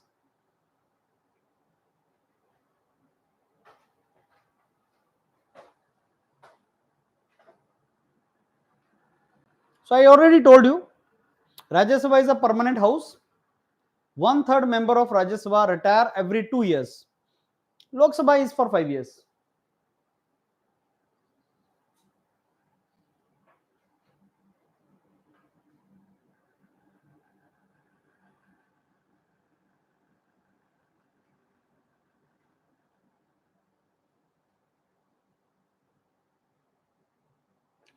See, Satish, actually what happens is, Speaker pro tem can be senior most member from any political party, because President only will elect Speaker pro tem.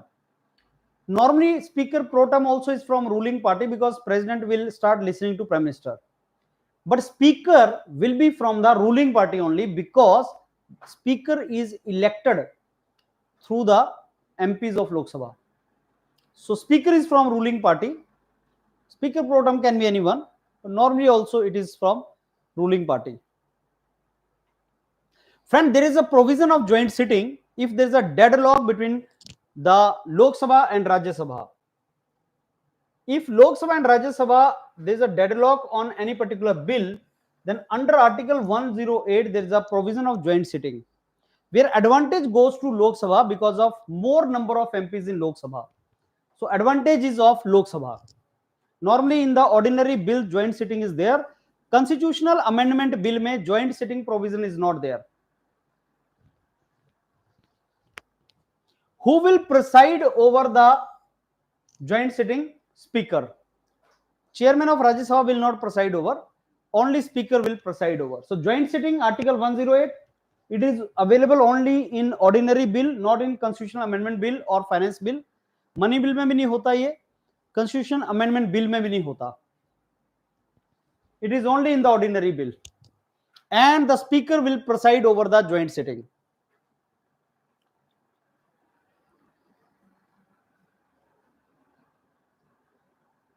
Money bills can only be introduced, friends, in Lok Sabha. If Rajya Sabha reject the money bill, then after 14 days, this bill is deemed to have been passed. So Rajya Sabha has literally no power in case of money bills. Money bill is the prerogative of Lok Sabha. Only in the ordinary bill, Lok Sabha and Rajya Sabha have the authority, and joint sitting option is there. Constitutional amendment bill में joint sitting is provision is not there. Rajya Sabha has equal power as Lok Sabha. Money bill में Lok Sabha has more power. तो budget जो पास करना है वो लोक सभा की, लोक सभा का प्रेरोगेटिव है. बजट और मनी बिल लोक सभा.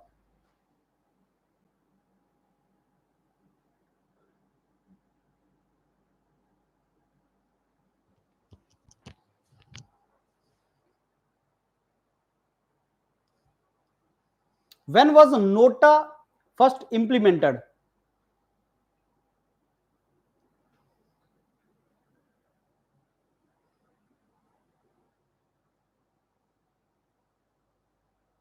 (2013). Nota was used in general election 2014 also, but this is first time in, like I told you, that electronic voting machine was first time used in Kerala 1983 state elections, and then general election in 2014. Similarly, Nota 2014 in general election, but assembly election 2013. So this is Swarn Singh committee.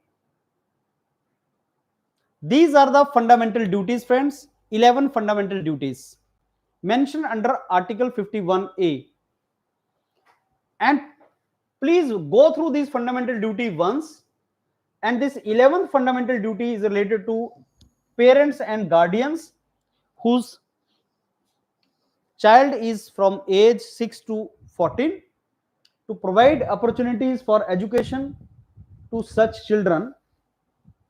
That is the duty of parent and guardians.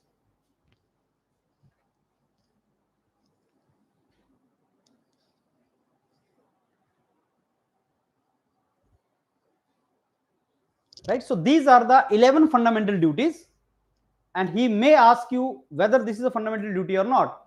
Fundamental duties were incorporated by 42nd Amendment Act 1976, Swarn Singh Committee recommendation. From USSR we took it. Earlier there were 10, now they are 11. And this 11th is after right to education came in 2002. Council of Ministers is collectively responsible to Lok Sabha. Individual minister is responsible to President of India. Listen this carefully. Individual minister is responsible and accountable to President of India, and President of India will listen to Council of Minister only, that means Prime Minister.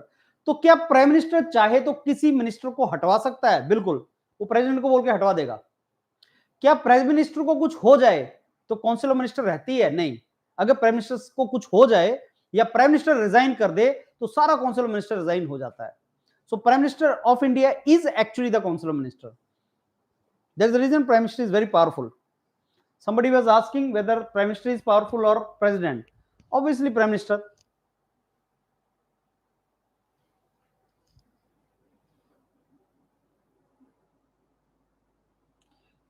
Which article is related to, the reservation jobs and all? That is Article 16, fundamental right. Equality of opportunities in the jobs.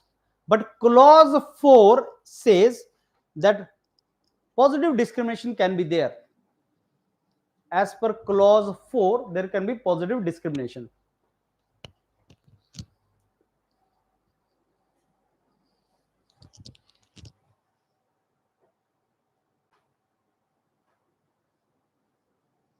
Writ jurisdiction किसका होता है? Supreme court का होता है, high court का होता है, या दोनों का होता है? तो answer is writ jurisdiction both supreme court and high court दोनों का होता है. सुप्रीम कोर्ट का भी होता है under article 32 and high court का भी होता है 226. What is writ? Order. When supreme court and high court give order, that is called writ.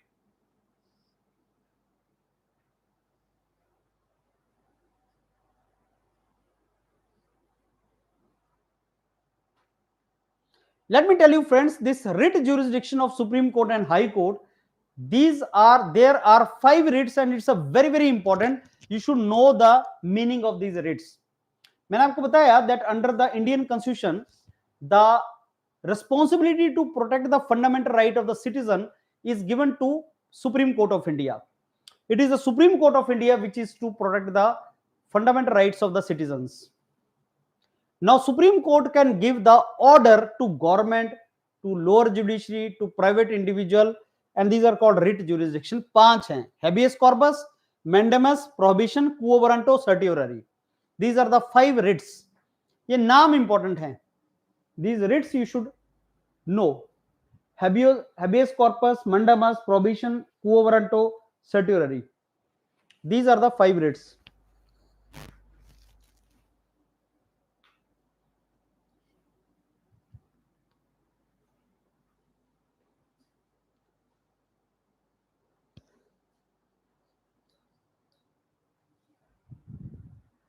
What is habeas corpus? These are not the English words. These are the Latin words. Habeas corpus means where is the body. Corpus means body. Habeas means where is the body. Suppose somebody is illegally detained by some organization like police, और आपने किसी को घर में बंद करके रख लिया. On your behalf, somebody can approach Supreme Court and High Court and tell that he is illegally detained. Then habeas corpus will tell, okay, court will order that fellow, order that organization to bring that fellow in front of judiciary. Habeas corpus, illegal detention के against है वो. Habeas corpus. On the person who is detained, on his behalf, somebody can put this appeal in the judiciary. Mandamus means we command. if some public official is not doing his duty properly, public official, private nahi, if some public official like municipality commissioner or municipality inspector or anybody is not doing his duty properly, then judiciary can tell him to do your duty properly. We command, mandamus, we order, do your duty properly. Quo warranto, let me first tell you what is quo warranto. What is your authority? Quo means what, warranto means by what authority. Quo warranto, by what authority? It is to ask a person who is holding a public office, to ask him that by what authority you are holding this office. You are not, you know, legally you cannot acquire this office. By what authority you are holding this office? Let me give you example. You know, anybody can become a minister even if he is not a MLA or MP. Let me take the central minister example. If you want to become minister in center or union minister, you should be MP in Lok Sabha or Rajya Sabha. Suppose you are not a member of Lok Sabha or Rajya Sabha, like suppose me, can president make me minister of education? Answer is yes, he can make. Only my age should be more than 25, that's it, which is obviously. So president can make Vijayendra also education minister, but I am not a member of Lok Sabha, Rajya Sabha. Then I am to contest election, and within 6 months I should become MP of Lok Sabha or Rajya Sabha.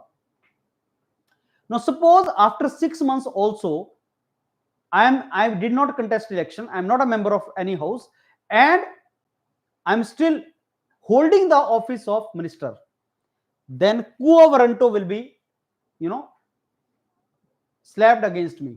Judiciary will say, by what authority you are holding a position of minister? You are not an MP. That is called quo warranto. So public official, you should be qualified to hold that office, or that means there's a procedure that is called quo warranto. Now friends, these two are the orders which higher judiciaries will give to lower judiciary. Judiciary to judiciary, probation and certiorari. Probation means do not cross your jurisdiction. This is not your case, let us handle it. Let's say case of Punjab is being listened by, let us say, Karnataka High Court. So that should be by Punjab and Haryana High Court. Why Karnataka High Court? So Supreme Court will tell Karnataka High Court that please don't listen this case. Or similarly lower judiciary को रोकने के लिए. I mean probation means please don't do it. Certiorari you have already done it. Some lower court has already done something wrong. तो उसका order quash करने के लिए. Higher judiciary will do these two for lower judiciary. Mandamus against public official.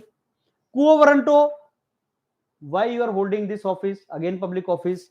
Probation certiorari, one judiciary to lower judiciary. Habeas corpus against anyone. Bring the body. Why you are detaining illegally? So this particular habeas corpus actually is related to your freedom of liberty, fundamental right. So your right to freedom and right to liberty, you know, we told that Article 20 is your liberty and all, you cannot be detained. Article 22, you cannot be legally detained. So habeas corpus is related to that. Basic structure of constitution we discussed. Already discussed what is the meaning of this.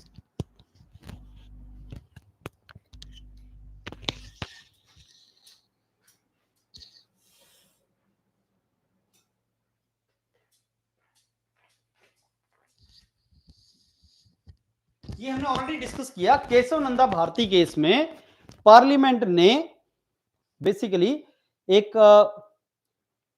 Judiciary ने parliament की powers को curtail करने के लिए to amend the constitution. You see parliament of India can not be as powerful as constituent assembly. Constituent assembly made the constitution. Parliament cannot change the constitution and make a new one. So when Parliament of India amend the constitution, it should follow some limitation. That is basic structure. So Supreme Court, as I told you earlier, Supreme Court has defined what are examples of basic structure of constitution. What is the typical example of basic structure of constitution that Supreme Court has explained many times.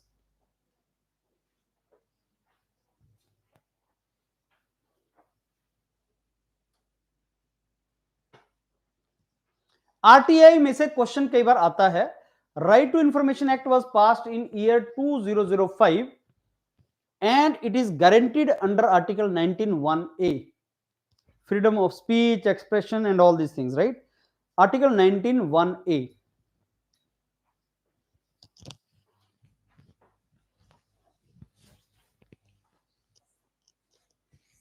right to information. In which of the articles of Indian Constitution administrative relations between center and state are mentioned? 256 to 263. There is a provision of inter-government councils, and Sarkariya Commission on Center-State Relation is very important. It was the Sarkariya Commission which talked a lot about center-state relation. Friends, I'm giving you these kind of questions, these kind of slides, because these are the very, very important topics, and recent exam may they have been asked, especially related to exams for which you are going. These exams for which you are preparing, these are very, very important. Sarkariya Commission on Center-State Relation, right? That talked about center-state relation, and inter-government councils are the councils which are created for coordinating between center and state. Other councils are National Development Council, Finance Commissions. These are cooperative federalism. These are the example of cooperative federalism. So this we have discussed, right? Right to education we discussed.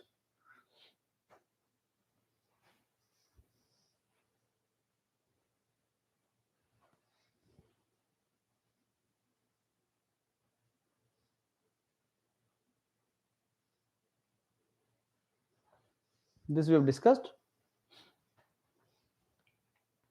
Friends, Public Account Committee is very, very important. I discussed with you Controller and Auditor General. The post of Controller and Auditor General is the guardian of public purse, and that is mentioned under Article 148. Controller and Auditor General will,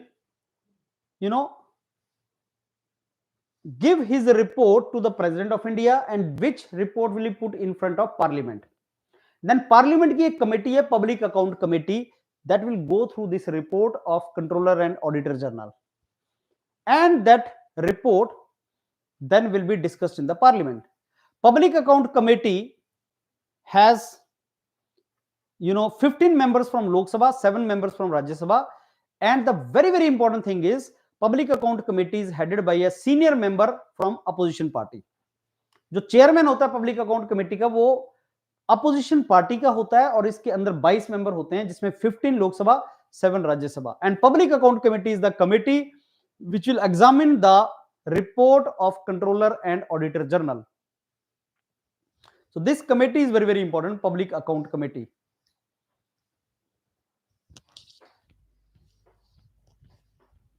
And whether government is spending the money, budget में पैसा मिलता है government को, I mean budget sanction होता है, whether the money is being spent by government properly or not, that is a duty of Public Account Committee.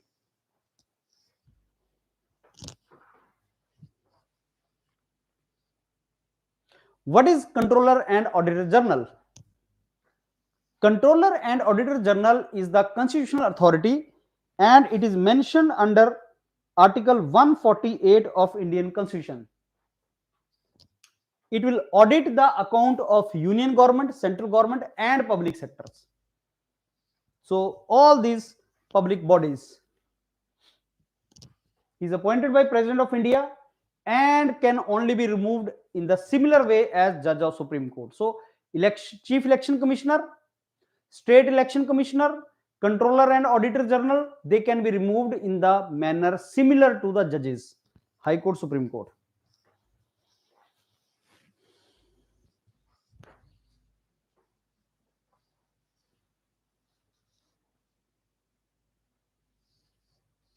CAG will submit its report to Parliament and State Legislature through President and Governors. वो report भेज देंगे president साहब को and governor साहब को, फिर वो आगे उस रिपोर्ट को पार्लियामेंट या लेजिस्लेटिव असेंबली के सामने रखेंगे. It is a constitutional authority and appointed by president and can be removed in a similar way as judge, and then submit its report to parliament or state legislative assemblies.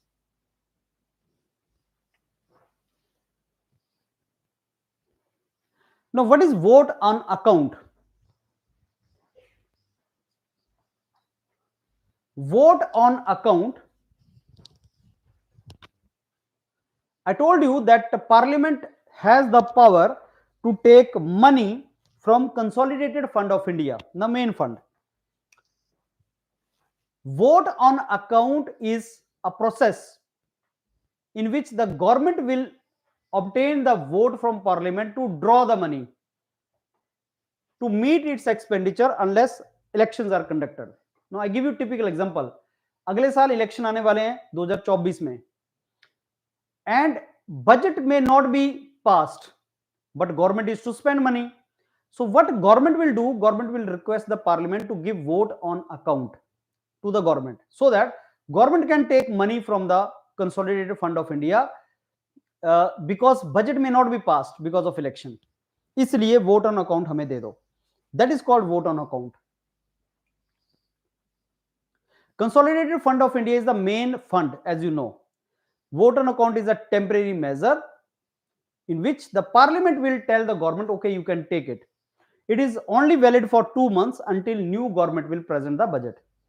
So normally 2 month के लिए होता है vote on account. So vote on account is given to the union government by parliament to make some kind of expenditure. Right? What is a judicial review? I already told you. Judicial review is the power of higher judiciary, Supreme Court under Article 32, High Court under Article 226, writ jurisdiction भी इसी के अंदर है, to see whether some decision of government or law made by parliament is correct or not, as per constitution or not. I told you that it is the responsibility of judiciary to see whether the laws made by parliament are as per constitution or not. So that power is given through judicial review. Judicial review का significance क्या है?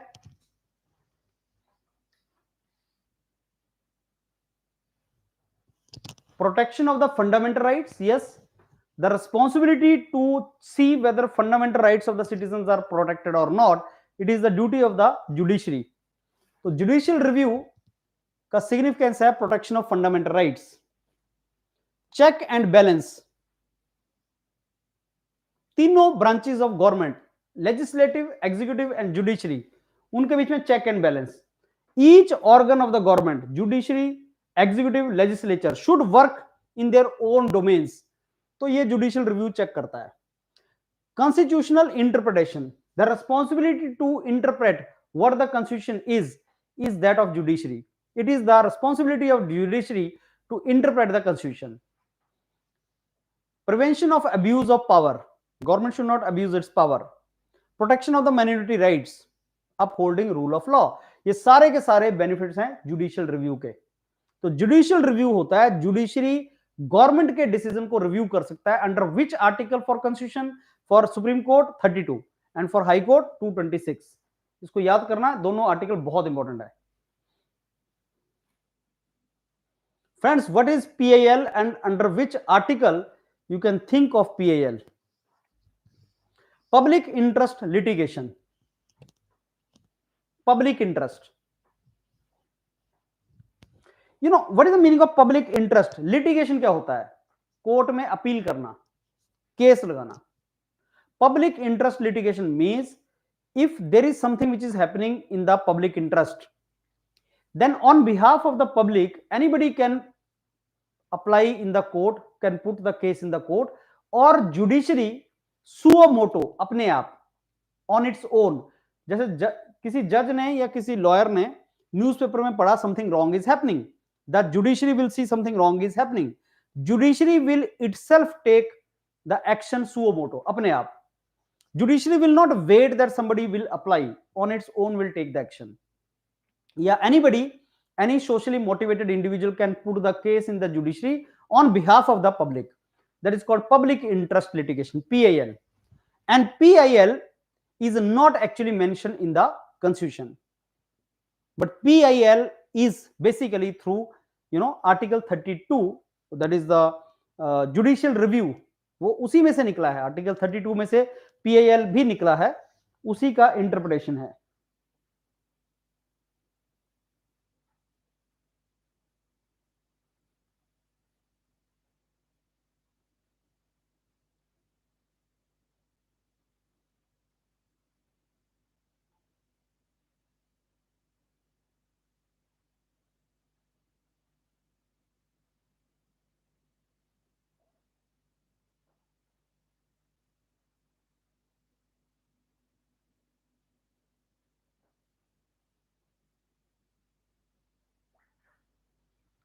Right, so public interest litigation is the innovative idea from judiciary. I told you, if somebody asks you public interest litigation, is it mentioned in the constitution? No.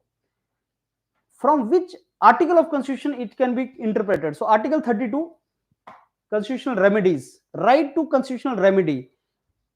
You will say, sir, sometimes you are saying it is judicial review, sometimes you will say it is a writ jurisdiction. They all are same: judicial review, writ jurisdiction, and constitutional remedies. Same. I mean, how the remedies be provided to the citizen of India or people of India through judiciary. So constitutional problems हैं अगर कुछ तो कैसे मिलेगा? That is 32. तो public interest litigation is basically interpretation from these articles only. Provide justice to people, protect their fundamental rights, address the issues for public interest. These all are related to that. Article 32 and Article 226. Right to constitutional remedies.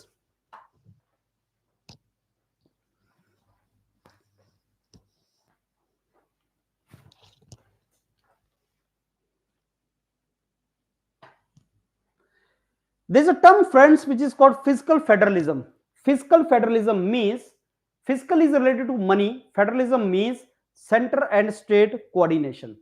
Center will exist, state will also exist. GST is much in news because it is the indirect tax regime. GST के बारे में दो तीन चीज याद रखना. Number one, it got introduced in India in 2017, 1st July. Number two, it is indirect tax system. Number three, it tends to make the taxation simplified and smooth system, and cascading tax system is to be removed. एक के बाद एक tax नहीं होना चाहिए, simplified tax system होना चाहिए. And whenever tax is collected, it is collected by central government also, state government also. There is a central GST, there is a state GST. Center and state GST में money will be distributed in center and state. That is called fiscal federalism. Fiscal means money, federalism means okay, division of money between center and state. Distribution of money, fiscal power, responsibilities between central and state government, that is called fiscal federalism. So GST intends to create unified and streamlined tax structure. You can expect some question from GST, whether it is the amendment which is related to GST, that is important, or it is the fiscal the date when GST came, or maybe fiscal federalism. So these are a couple of things which are related to how this GST introduced fiscal federalism. Number one, it is unified indirect tax system. Multiple tax खत्म कर दिए गए, अब एक unified indirect tax system create किया गया. Tax powers are divided between center and state. This is central GST, this is a state GST. Revenue neutral rate.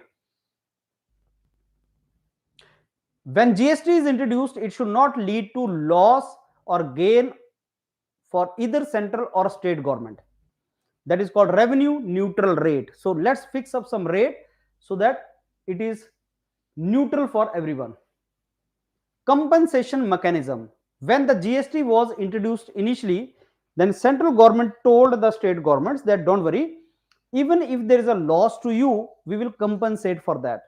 So compensation will be provided to you in case there is any loss to you. That is compensation mechanism. So GST के अंदर ये सारी की सारी चीजें थी. See, GST Council is the typical example of fiscal federalism, yeah, federal, cooperative federalism. GST Council. Any decision related to GST will be taken by GST Council. The chairperson of that GST Council will be Union Finance Minister, and Finance Minister of each state will be the members of GST Council, and decision will be taken by collectively, right? So this is a typical example of the physical federalism or cooperative federalism.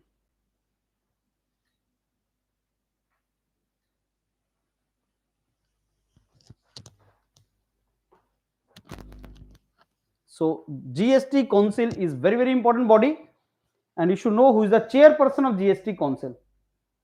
This question can be asked in the exam. Who is the chairperson of GST Council? So, Madam Sitaramana, that is Finance Minister. You know what is cooperative federalism? Cooperative means cooperation. Federalism means center and state. Whenever there is a cooperation between center and state, it is called cooperative federalism. Central government and state government, when they work together in a collaborative manner, shared responsibilities, it is called cooperative federalism. Cooperative federalism. What are the key features of cooperative federalism?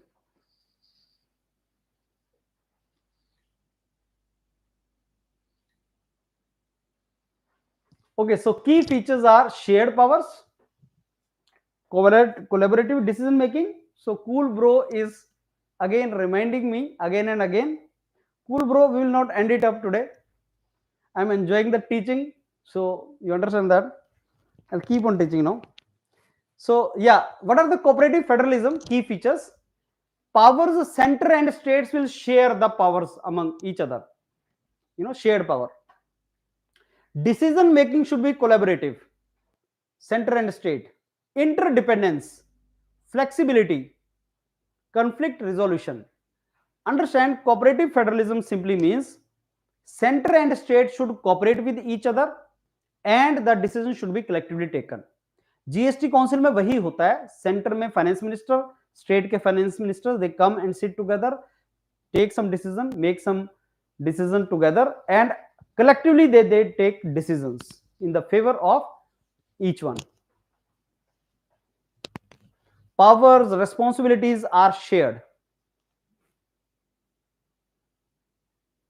Now friends, are there some provisions in the constitution which are related to scheduled caste and scheduled tribes? We should discuss about article 330, which is reservation of seats for scheduled caste in Lok Sabha.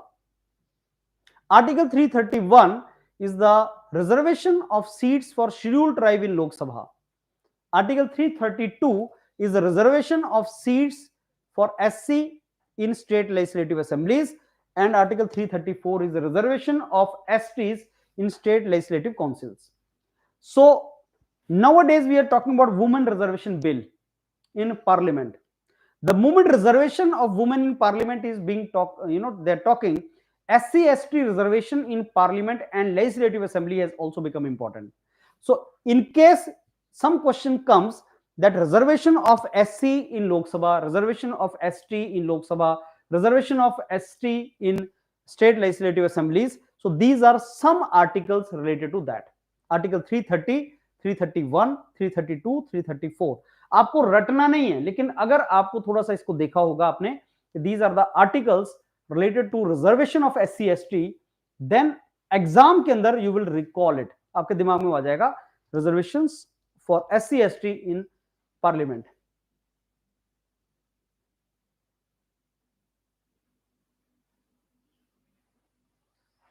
Right, so these are reservation things for SC/ST. And even when we talk about reservation for now in parliament, in the this Panchayati Raj, 73rd and 74th Amendment Act is related to reservation of SC/STs in the third tier of democracy, that is panchayats and municipalities. So 73rd, 74th Amendment Act extended the reservation of SC/STs in the panchayat and municipalities also. 104th Constitutional Amendment Act 2019 was related to abolition of Anglo-Indian Community Reservation. देखो India में एक बार reservation start हो जाए तो खत्म होती नहीं है. इंडिया के अंदर अगर रिजर्वेशन है तो वो खत्म नहीं होती है. Except only example I have seen of do away with the reservation is Anglo Indian. और मेरे को लगता है रिजर्वेशन तब तक खत्म नहीं होती है जब तक वोट बैंक खत्म नहीं होता है. Anglo Indian was very small number, government did not find the benefit of it, तो गवर्नमेंट ने उसको एंग्लो इंडियन को खत्म कर दिया. Only example in the history of India where reservation was abolished, Anglo Indian. बाकियों का नहीं. अगर आप एससी एसटी का खत्म करेंगे, बाकी खत्म करेंगे तो ऑब्वियसली वोट बैंक जाता है गवर्नमेंट का. So this is nothing like I'm talking against or in favor of reservation. I'm giving you the perspective कि reservation का क्या है. Special powers to schedule tribes in particular states. Friends, 5th and 6th schedule. I told you there are 12 schedules in the Indian Constitution. 5th and 6th schedule of Indian constitutions are related to scheduled area and scheduled tribe in certain regions, certain states of India. So which two schedules are related to the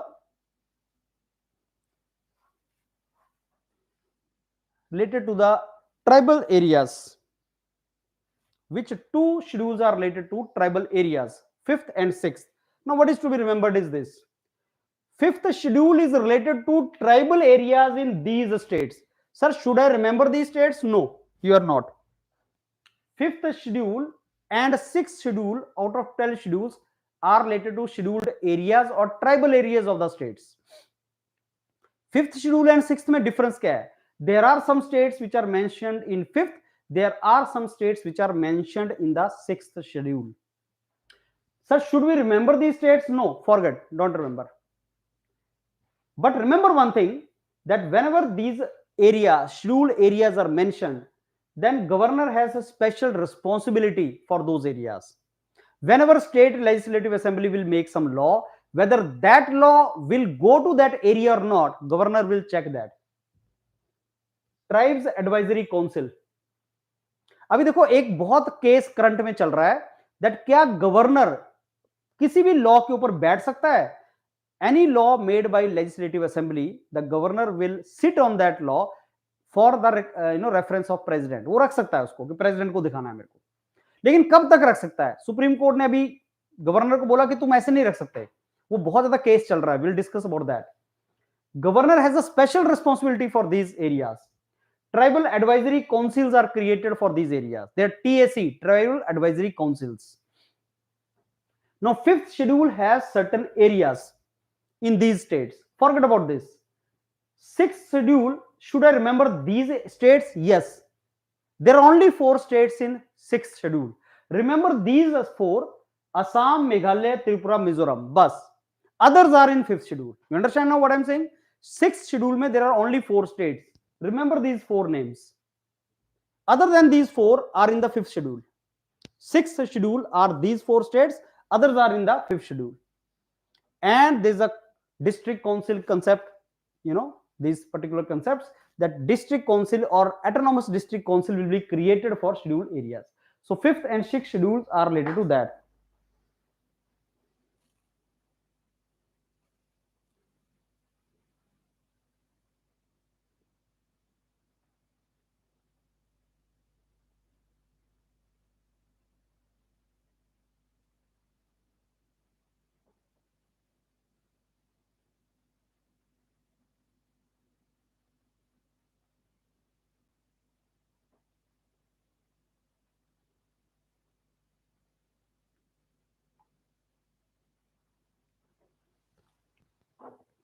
right. So 6th schedule is related to Assam, Meghalaya, Tripura, Mizoram. अच्छा, अभी कौन सी state में tribal areas में problem चल रहा था? which state was having tribal area issues? Any idea? Which state was facing tribal area issues? Can you name the state in which tribes were fighting? Tell me the answer. Manipur. So Manipur is not in this, nor Manipur is in this. That is the reason I'm telling you 5th schedule, 6th schedule, tribal areas are mentioned. Manipur is not mentioned in any of these, neither 5th nor 6th schedule. 6th schedule also Assam, Meghalaya, Tripura, Mizoram. So exam make question can come from there because Manipur issue is a big issue. So polity make questions come in the exam only from current topics. Current में मैंने बताया आपको, governor sit on the law made by state legislative assembly for the reference of president for unlimited time, उसमें से question आएगा. Similarly Manipur कौन सा schedule tribe areas में है, तो उसमें से भी क्वेश्चन आएगा. Oh, we ended it up. So I think my slides are over now, friends. So I was enjoying for some more time I could have taken, but now the slides are over. So let me tell you, please, this is a very, very important topic. It took us some time to complete this. This is entire polity, what I think is the most important part. I'll take one more class, maybe for some time, in which I'll be doing some questions for you. But this is entire polity. इसको 1.5 speed पे check करो, देखो इसको और इसको revise करो. Many of you were saying that whether this will be available for you on YouTube. Normally we don't keep it, but let me keep it for you for some time where you can listen to this, right? So I'll be keeping this video for you. You can check this video, you can listen to this video, and you can revise it. Sit with pen, notes you may not get it, but video will be available on YouTube for you for some time. Start listening to it, start going through it, and उसको revise कर लो. आपका controller general patent design and trademarking and airport authority of India and this kind of exams, this video polity में से question आएगा, उसको revise करो and you can do that.